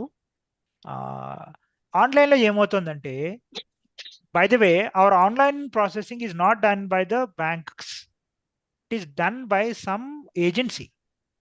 ఒక ఏజెన్సీకి అవుట్సోర్సింగ్ చేస్తారు ఇదంతా, పర్టికులర్లీ ఈ మధ్య కాలంలో క్రెడిట్ కార్డులు అవిను. ఏజెన్సీ మొత్తం ప్రాసెస్ చేసి ఫైనల్ లిస్ట్ బ్యాంకుకి ఇస్తే అప్పుడు వాళ్ళు ఎగ్జిక్యూట్ చేస్తున్నారు. So that is also problem we should realise. Including online processing ఒక ప్రైవేట్ అవుట్సోర్స్డ్ ఏజెన్సీ వాళ్ళు హ్యాండిల్ చేస్తారు. They never want to take risk. మాకు ఎందుకు ఈ రిస్క్, దీంట్లో థంబ్ ఇంప్రెషన్ ఉంది కదా పక్కన పెట్టండి అంటారు వాళ్ళకి వచ్చిన గైడ్ లైన్స్ ప్రకారం. That's where the problem is. Okay, Satya please. విజయన్న, నా వాయిస్ వినిపిస్తుందా? Yes, carry on. Okay, first of all good afternoon to all of you and good evening also. Actually 4 cross అయింది. సో ఈ ప్రోగ్రామ్కి వచ్చిన గెస్ట్లందరికీ హాయ్ అండి. This is Satya from Telugu vision team. ఇక్కడ నాకు కూడా ఒక డౌట్ ఉంది, అలాగే నేను ఒక చిన్న క్లారిఫికేషన్ ఇద్దాం అనుకుంటున్నా. బిఫోర్ దట్ స్పీచెస్ అన్ని కూడా చాలా బాగున్నాయి. ముఖ్యంగా Annavaram sir, I want give some compliment specially from my side. నిజంగా మీ వాయిస్ వింటుంటే, ఎస్పెషలీ మీ స్పీచ్ వింటుంటే, ఒక త్రివిక్రమ్ గారు అలా చక్కగా మాకు మాటలు వినిపిస్తున్నట్టుగా ఉంది. మీ వే ఆఫ్ ఏదైతే ఎక్స్ప్లెయినింగ్ ఉందో, it's so fantastic. Thank you so much, wonderful your speech sir. Thank you so much for coming and joining with us. So ఇక్కడ నా డౌట్ ఏంటంటే, బిఫోర్ దట్ యాక్చువల్గా నేను స్టేట్ బ్యాంక్ ఆఫ్ ఇండియాలో work చేస్తున్నాను. So 3 years of service అనేది complete అయింది. Job రాకముందు నేను కూడా క్రెడిట్ కార్డ్ యూజ్ చేద్దాం ఏమైనా అంటే, ఇక్కడ ప్రాబ్లం ఏంటంటే సార్, మనం ఒక జాబ్ హోల్డర్స్ అయినప్పటికీ కూడా ఒక వస్తువు ఏదైనా ఒక ఐటమ్ కావచ్చు, లేదా ఒక 10,000 20,000 పెట్టి మొబైల్స్ కొనుక్కున్నప్పటికీ కూడా మనం ఎవరో ఒకరి మీద డిపెండ్ అవుతాం. ముఖ్యంగా నార్మల్స్ లో మనకి ఎవరైనా ఫ్రెండ్స్ ఉంటారు, రిలేటివ్స్ ఉంటారు, వాళ్ళ కార్డులు అడగాల్సి వస్తుంది. ఆ టైంలో వాళ్ళ దగ్గర ఉంటుందో లేదో మనకి, టు బి ఫ్రాంక్ అయితే మనకు తెలీదు, అది కొంచెం మనకి రిస్కే. సో ఈ టైంలో మనం క్రెడిట్ కార్డ్స్ కి అప్లై చేయడానికి వెళ్తుంటాం, వాళ్ళు రిజెక్ట్ చేస్తారు. సో నాకు జాబ్ వచ్చిన తర్వాత కూడా అదర్ బ్యాంక్ క్రెడిట్ కార్డ్స్ అనేవి ట్రై చేశాను, బట్ కొన్ని అవ్వలేదు. సో ఇక్కడ నాకు మేజర్ గా వచ్చిన డౌట్ ఏంటంటే, ఇది ఒకరు ఇద్దరు చేస్తేనో ఇది జరగదు. ఫస్ట్ థింగ్ ఏంటంటే, జాబ్ ఉండి పే స్లిప్స్ కానీ అన్ని ఎలిజిబిలిటీస్ ఉన్నా కూడా, ఫర్ ఎగ్జాంపుల్ బజాజ్ ఉంది, బజాజ్ ఫైనాన్స్ కానీ, లేదంటే HDFC ఫైనాన్స్ కానీ, లేదంటే హోమ్ క్రెడిట్, ఇవన్నీ కూడా మనకి కొన్ని ప్రైవేట్ కి సంబంధించినటువంటి ఫైనాన్షియల్ సర్వీసెస్ ఉన్నాయి. ఒక టీవీ కానీ, లేదంటే ఒక AC హోమ్ థియేటర్ తీసుకోవాలంటే మనం EMI ప్రాసెస్ లో most of the people, even job holders కూడా EMI ప్రాసెస్ లో తీసుకుంటారు. సో వీళ్ళు ఒక బ్లైండ్ అనో ఒక రీజన్ తోనే పర్టికులర్ గా మీ ఇంట్లో ఎవరో ఒక క్రెడిట్ కార్డు ఉంటే ఇంకేమైనా ఉంటే తీసుకురండి అంటున్నారు కదా. సో దీనికి సొల్యూషన్ మనం వెతకలేమా? అంటే జాబ్ ఉన్నప్పటికీ కూడా, ఓకే జాబ్ లేకపోతే అది వేరే ఇష్యూ, జాబ్ ఉన్నప్పటికీ ఒక 40-50K శాలరీ వచ్చినప్పటికీ కూడా మనం స్టిల్ ఆ లైఫ్ అంతా కూడా పక్క వాళ్ళ మీద డిపెండ్ అవ్వాల్సినటువంటి సిచ్యువేషన్ ఇలాగే ఉంటుందా? లేదంటే దీనికి మన ఏదైనా చట్టంలో కానీ ఎవరిని అప్రోచ్ అయితే ఇది జరుగుతుంది మనకి ఫేవరబుల్ గా?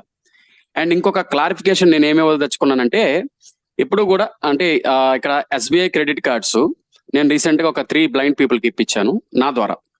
వాళ్ళు ఏంటంటే ఇవ్వనని చెప్పారు, చెప్పినప్పటికీ కూడా లేదు ఇలా ఉంటుంది అని చెప్పి ఆ జీవో పంపించి మేము ఏ విధంగా వాడగలం అనేది వాళ్ళకి ఒకసారి చూపించి వాళ్ళకి కార్డు ఇప్పించడం అయితే జరిగింది. సో అంటే ఇది నేను ఎందుకు చెప్తున్నానంటే, మన కార్డు ఇప్పించడం అనేది ఇక్కడ మన గ్రేట్నెస్ కాదు, మన సైడ్ నుంచి మనం ఏంటో ప్రూవ్ చేసుకోవాలి, వాళ్ళకి నాలెడ్జ్ అనేది కలిగించేలా మనం చేస్తే ఖచ్చితంగా కొన్ని చోట్ల అయితే ఈ మధ్య మార్పు అనేది వచ్చింది. స్టిల్ కొన్ని ప్లేసెస్ లో ఉంది. అది ప్రాబ్లం ఏంటంటే వాళ్ళది కాదు, అక్కడ ఉన్న పర్సన్స్ది. కొంతమంది ఏమనుకుంటున్నారంటే, మేము మీకు కార్డ్స్ ఇచ్చిన తర్వాత ఏదైనా మిస్యూజ్ జరిగితే సింపుల్ గా మీరు బ్లైండ్ అని చెప్పి మాకు తెలియకుండా జరిగిందని చెప్పి మీరే మా దగ్గర కేసు పెడతారు, కంప్లైంట్ ఇస్తారు, అప్పుడు ఎవరు దానికి రెస్పాన్సిబుల్ అని వాళ్ళు అడుగుతున్నారు. సో ఇక్కడ ఇంకో ప్రాబ్లం ఏమవుతుందంటే, మన వాళ్ళు కూడా ఏదైనా ట్రాన్సాక్షన్స్ కానీ ఏదైనా వాడేటప్పుడు చాలా జాగ్రత్తగా ఉండాలి. ఆ అష్యూరెన్స్ అనేది మన తరపు నుంచి వాళ్ళకి ఇవ్వగలగాలి. సో ఎవరు కూడా ప్రాబ్లం తీసుకొని వాళ్ళ నెత్తి మీద పెట్టుకోరు కాబట్టి వాళ్ళు సింపుల్ గా అలా సైడ్ అయిపోవడానికి వాళ్ళకు ఉన్న రీజన్ ఏదో వాళ్ళు చెప్తున్నారు. కానీ మళ్ళాంటి వాళ్ళు ఏం ఆలోచిస్తామంటే, లేదు మనకి కార్డ్స్ ఉంటే వేరే వాళ్ళ మీద డిపెండ్ అవ్వాల్సిన అవసరం ఉండదు కదా, ఏ సిస్టర్నో లేదంటే ఫ్రెండ్నో నీ కార్డు ఉంటే ఏవో నేను అది కొనుక్కోవాలి ఎందుకు, అంటే ఇంత శాలరీ వచ్చి కూడా మనకు అవసరం ఏంటి అనేది మన ఫీలింగ్ లో ఉంటాం. పర్టికులర్లీ నేనే ఉంటాను, నేను చాలా సార్లు కార్డులకి ట్రై చేశాను టు బి ఫ్రాంక్ చెప్పాలంటే. ఎందుకంటే I don't want to depend with anyone, because నాకు ఆ స్టేటస్ ఉంది, నేను ఏదైనా ఆ రైట్ నాకుంది, నాకు శాలరీ ఉంది కాబట్టి నేను ఏదైనా కొనుక్కోవాలనుకున్నాను, చాలా ట్రై చేశా, కొంతమంది కన్సిడర్ చేశారు, కొంతమంది స్టిల్, ముఖ్యంగా ICICI ఇట్లాంటి వాటిల్లో యాక్సెస్ అండ్ ICICI వీటిల్లో చాలా కష్టంగా ఉంది. సో వీళ్ళందరితో మన నుంచి ఏదైనా ఒక రిప్రజెంటేషన్ వాళ్ళకి ఏమైనా పెట్టి మన ప్రాబ్లమ్స్ సాల్వ్ చేయలేమా? ఇది నా తరపు నుంచి నాకున్న doubts and clarifications sir. And thank you so much for giving this time. Thank you one and all. Sir thank you Satya. And Trivikram కి మీరు చెప్పిన విషయం తెలిస్తే సునీల్ పంపిస్తాడు ఇక్కడికి. సో లేదు సార్, నిజంగా అంటే యాక్చువల్గా నేను వేరే ఇష్యూ వచ్చి మొబైల్ లో జాయిన్ అయ్యాను, అప్పుడప్పుడు కట్ అవుతుంది. బట్ మీ స్పీచ్ వింటున్నాను ఇందాక నుంచి, క్లారిఫికేషన్స్ అన్ని కూడా. సో నిజంగా చాలా అలా అనిపించింది నాకు. It's my self. Thank you. అయితే అదృష్టం ఏంటంటే ప్రస్తుతం మనం సెపరేట్ గా లా కోసమో చట్టం కోసమో పోరాడాల్సిన అవసరం లేదు. ఎందుకంటే now the law is very clear.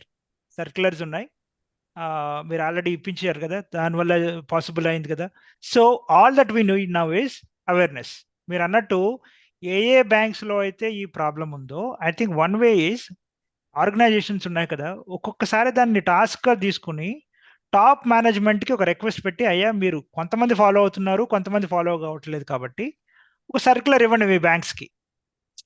Banks అందరూ దీన్ని వైలేట్ చేయకుండా ఇవ్వండి అని. ఫర్ ఎగ్జాంపుల్ ఇప్పుడు స్టేట్ బ్యాంక్ కూడా ఎందుకంత తొందర ఇవ్వగలుగుతున్నాడు? స్టేట్ బ్యాంక్ వాడు సెపరేట్గా గైడ్ లైన్స్ ఇచ్చుకున్నాడు. ఆర్బీఐ గైడ్ లైన్స్ని బేస్ చేసుకుని, ఐబీఏ గైడ్ లైన్స్ని బేస్ చేసుకుని, ఎస్బీఐ సెపరేట్గా గైడ్ లైన్స్ ఇచ్చింది. కాబట్టి ఈ రోజున ఎస్బీఐలో ఎవరో నేను ఇవ్వను అనడానికి లేదు. అలాగే ప్రతి బ్యాంకు కూడా ఇస్తే, RBL, ICICI, then I think our job will become very easy. ఎందుకంటే సాక్షాత్తు మీ బ్యాంకే ఇచ్చింది కాబట్టి మీరు ఎలా ఇవ్వనంటున్నారు అని మనం అడగడానికి వీలుంటుంది. అది చేయొచ్చు. ఈ గైడ్ లైన్స్ అన్నింటినీ పెట్టి, ఉదాహరణకి సిసిపిడి చెప్పాడంటే ఎవరు వినరు, సుప్రీంకోర్టు చెప్పారంటే ఎవరు వినరేమో, కానీ మీ బ్యాంక్ మేనేజ్మెంట్ చెప్పిందంటే వింటాడు. బ్యాంకులకు అదొకటి ఉంటుంది. That is how they are trained. I think we should try for it. రెండోది, పోస్టల్లో ప్రాబ్లం లేదు ఈ రోజున, కొన్ని ఇన్సూరెన్సెస్లో ప్రాబ్లం లేదు. Bajaj both problem sir. Sorry for me problem Bajaj. అవునా? నాకు నన్ను అంటే ఇన్సూరెన్స్ కాదు, బట్ నేను వెళ్ళినప్పుడు బజాజ్ ఫైనాన్స్ కోసం వెళ్ళాను. ఇన్స్టాల్మెంట్ అదే 12 months ఉంటుంది, 24 months దానికోసం నన్ను రిజెక్ట్ చేయడం జరిగింది. ఇప్పటివరకు నాకు రాలే. ఓకే, అంటే maybe is it thumb problem? Yes, absolutely thumb problem. ఎందుకంటే అంటే అదే బజాజ్ లో నేను తంబేశాను sir, but I got EMI card 1,26,000. అదే ప్రాబ్లం. ఎందుకంటే కొంతమంది అంటే కొన్ని బ్రాంచెస్ లో సార్ విజయ్ సార్ అది బజాజ్ వాళ్ళు ఏటీఎం తో ఆథెంటికేషన్ కంప్లీట్ చేస్తారు కదా సార్ వాళ్ళు. అసలు నాకు ఏది లేదు కదా సార్, అసలు ఏటీఎం కాదు నాకు అసలు. నాకు I didn't have any account. నాకు ఓన్లీ ఫైనాన్షియల్ క్రెడిట్ కార్డ్ కావాలంతే, that's it. EMI credit card. అంటే నేను ఒకసారి తీసుకున్నాను సార్, టీవీ తీసుకున్నప్పుడు నాకు ఎట్లా ఇచ్చారంటే ఏటీఎం తో ప్రాసెస్ చేశారు సార్ నాకు అది EMI. Okay, let us find out. అంటే కొన్ని దిక్కున ఒక్కొక్క రకంగా ఉండొచ్చు. One of the best ways of taking Bajaj card is ఏదైనా, ఫర్ ఎగ్జాంపుల్ క్రోమానో లేకపోతే రీస్టోల్, అంటే వాళ్ళ దగ్గరికి సెపరేట్ గా వెళ్లకుండా ఒక షాపింగ్ స్టేషన్ లో ఎక్కడైనా వాళ్ళు మీట్ అయ్యి నాకు కార్డు కావాలంటే వాళ్ళు ఇమీడియట్ గా ప్రాసెస్ చేసి ఇస్తారు. వాళ్ళు ఈ ప్రశ్నలన్నీ అడగరు. I think that is one way. But anyway, I think వాళ్ళకి ఒక సెంట్రలైజ్డ్ సిస్టమ్ లేదు. బట్ బజాజ్ ఎప్పుడు బ్లైండ్కి ఇవ్వకండి లేకపోతే ఇవ్వండి అని వాళ్ళు ఎక్కడ గైడ్లైన్స్ ఇవ్వలే. I think most of us have it. నేను గత 17 సంవత్సరాలుగా బజాజ్ యూజర్ని, మాక్సిమం అన్ని. Again the problem probably the reason is sign. వాళ్ళు అప్పుడు ఎటువంటి క్వశ్చన్స్, మీ and both of us have the Bajaj one. Excellent. But I think we'll write to them sometimes.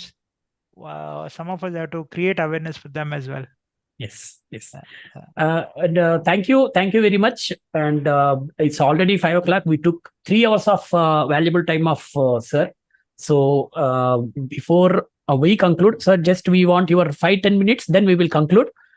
So ఈ ప్రోగ్రామ్ నాకు తెలిసి చాలా మంచి ప్రోగ్రామ్ అని నేనే చెప్పాల్సిన అవసరం లేదు.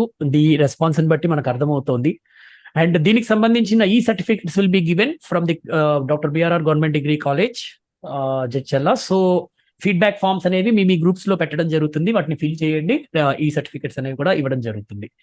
అండ్ తర్వాత అదేవిధంగా Nandakishore sir, please few remarks on this session. I request Department of Political Science lecturer Nanda Kishore sir. Sir, good evening, sir. Yes. Sir, Annavaram sir, really thank you, sir. నాకు తెలియనటువంటి విషయాలు చాలా తెలుసుకున్నాను. Really amazing sir. చాలా విషయాలు తెలిసాయి. అందరికీ కృతజ్ఞతలు. ఎందుకంటే మేము నార్మల్ పర్సన్స్గా ఉండి మేము ఫేస్ చేయలేము కొన్ని విషయాలు. సార్తో సాన్నిహిత్యం తర్వాత చాలా విషయాలపైన అవగాహన వచ్చింది. బట్ యాక్ట్స్ పరంగా మీరు చెప్పినటువంటి as a political science lecturer acts పరంగా మీరు చెప్పింది అయితే చాలా ఇంట్రెస్ట్ అనిపిస్తుంది సార్. ఎందుకంటే కొంత బ్యాక్గ్రౌండ్ నుంచి వచ్చిన వాళ్ళం కాబట్టి thank you sir, thank you very much. ఇలాంటి కార్యక్రమాలు లో మేము భాగం కావడానికి అవకాశం కల్పించినందుకు మా కాలేజ్ తరఫున ఎస్పెషల్లీ మా విజయ్ సార్కు very very thank you sir. Thank you sir, thank you very much. One and all thank you sir. Thank you sir, thank you very much. Now I want to please sir. నమస్తే అండి, panel లో ఉన్న వాళ్ళందరికీ. నా పేరు పనేంద్ర అండి, west Godavari నుంచి. చెప్పండి సార్. నాకు ఫ్యామిలీ ఇష్యూ ఉంది సార్. నేను పర్సనల్ గా కాంటాక్ట్ చేసి మీతో మాట్లాడొచ్చా సార్? అంటే ఫ్యామిలీకి సంబంధించి. నేను విజువల్ ఇంపేర్డ్ సార్, మా డాడీ కూడా విజువల్ ఇంపేర్డ్. మా వైఫ్ నన్ను కొంచెం మెంటల్ గా ఇబ్బంది పెడుతుంది సార్. ఏం పేరు అన్నారు? పనేంద్ర సార్. ఫణేంద్ర, తప్పనిసరి నా నంబర్ తీసుకోండి. నా number is anyway available. I have only one mobile number. నాకు కాల్ చేయండి ఫణేంద్ర, we'll మాట్లాడదాం. Okay sir, thank you sir. Thank you. Right. So thank you very much, sir. I want to propose vote of thanks to this program. ఈ programme కి first కారణమైన Madhuri Smitha madam గారికి ధన్యవాదాలు చెప్పాలి. ఈ ప్రోగ్రామ్ స్టార్ట్ కావడానికి ఆవిడ చెప్పిన కొన్ని ఇన్స్ట్రక్షన్స్ కావచ్చు, ఇష్యూస్ కావచ్చు, అది కారణం కాబట్టి ఆవిడకి స్పెషల్ థ్యాంక్స్. అండ్ ఈ ప్రోగ్రామ్ ని కంటిన్యూ చేశారు ఆవిడ, సో ఆవిడకి స్పెషల్ థ్యాంక్స్. అండ్ అలాగే నెక్స్ట్ మా కాలేజ్ ప్రిన్సిపల్ గారైన అపియా చిన్నమ్మ గారికి, అలాగే కాలేజ్ లో ఉన్న ప్రతి హెడ్స్ కి, డిపార్ట్మెంటల్ హెడ్స్ కి చాలా చాలా థ్యాంక్స్. అదర్వైజ్ ఈ ప్రోగ్రామ్ సక్సెస్ అయ్యేది కాదు వాళ్ళ ఎంకరేజ్ లేకపోతే. My special thanks to my dear colleague Nandakishore sir, doctor Padala Nandakishore, who is an instrumental for this programme really. So ఆయనకి స్పెషల్ థ్యాంక్స్ చెప్పాలి. And of course Telugu vision team is always with Telugu vision team college కి ఇలాంటి విషయాల్లో ఎప్పుడూ help చేస్తూనే ఉంటుంది, especially in disability sector. So Telugu vision team కి, Nagaraj sir కి, అండ్ అలాగే మా తోటి టీమ్ మెంబర్స్ అందరికీ కూడా పేరు పేరున ప్రత్యేకమైన థ్యాంక్స్ చెప్పాలి. Because Telugu vision team is very busy. ఈ టైంలో యాక్చువల్ గా చాలా బిజీగా ఉంది. But in spite of that sir దీనికి ఒప్పుకోవడం, టైం ఇవ్వడం, చాలా చాలా థ్యాంక్స్ చెప్పాలి. థ్యాంక్స్ తక్కువే అవుతుంది. అండ్ అలాగే ప్రోగ్రామ్ కి కొంతమంది అన్ఎక్స్పెక్టెడ్ గెస్ట్లు వచ్చారు సార్. నిజం చెప్పాలంటే we didn't expect. Joshna ఫనీజా madam గారు కావచ్చు, లేకపోతే మా ప్రిన్సిపల్ గారు వెంకటరమణ గారు కావచ్చు, ఇలా వాళ్ళు అన్ఎక్స్పెక్టెడ్ గెస్ట్ వాళ్ళు రావడం ఈ ప్రోగ్రామ్ రియల్లీ, అంటే I didn't expect that response from the public.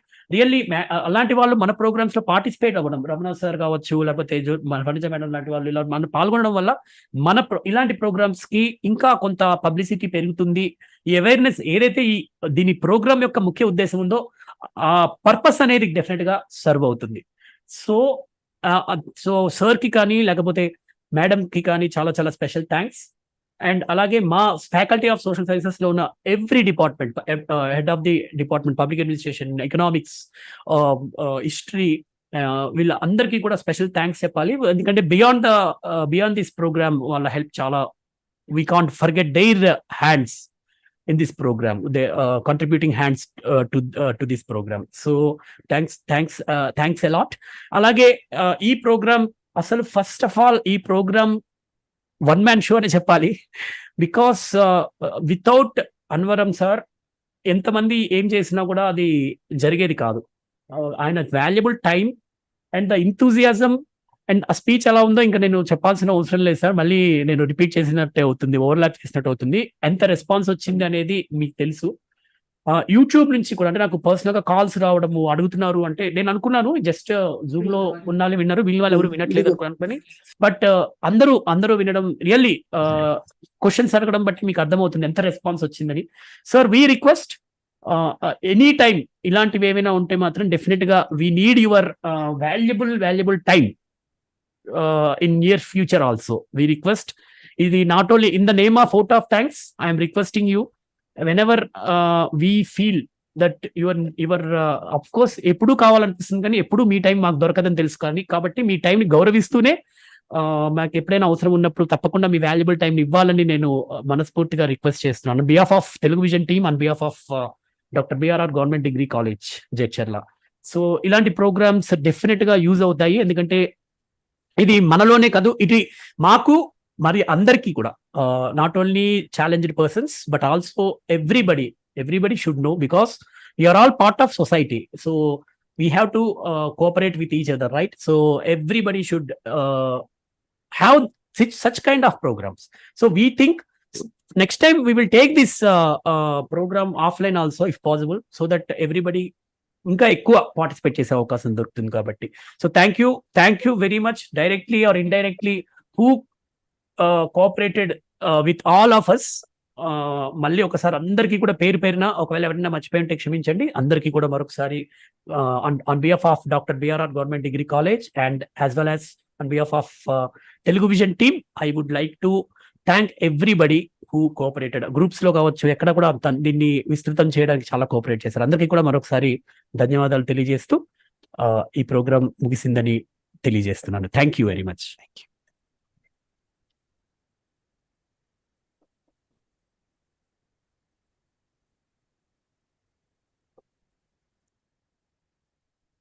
Mummy close చేయమ్మా.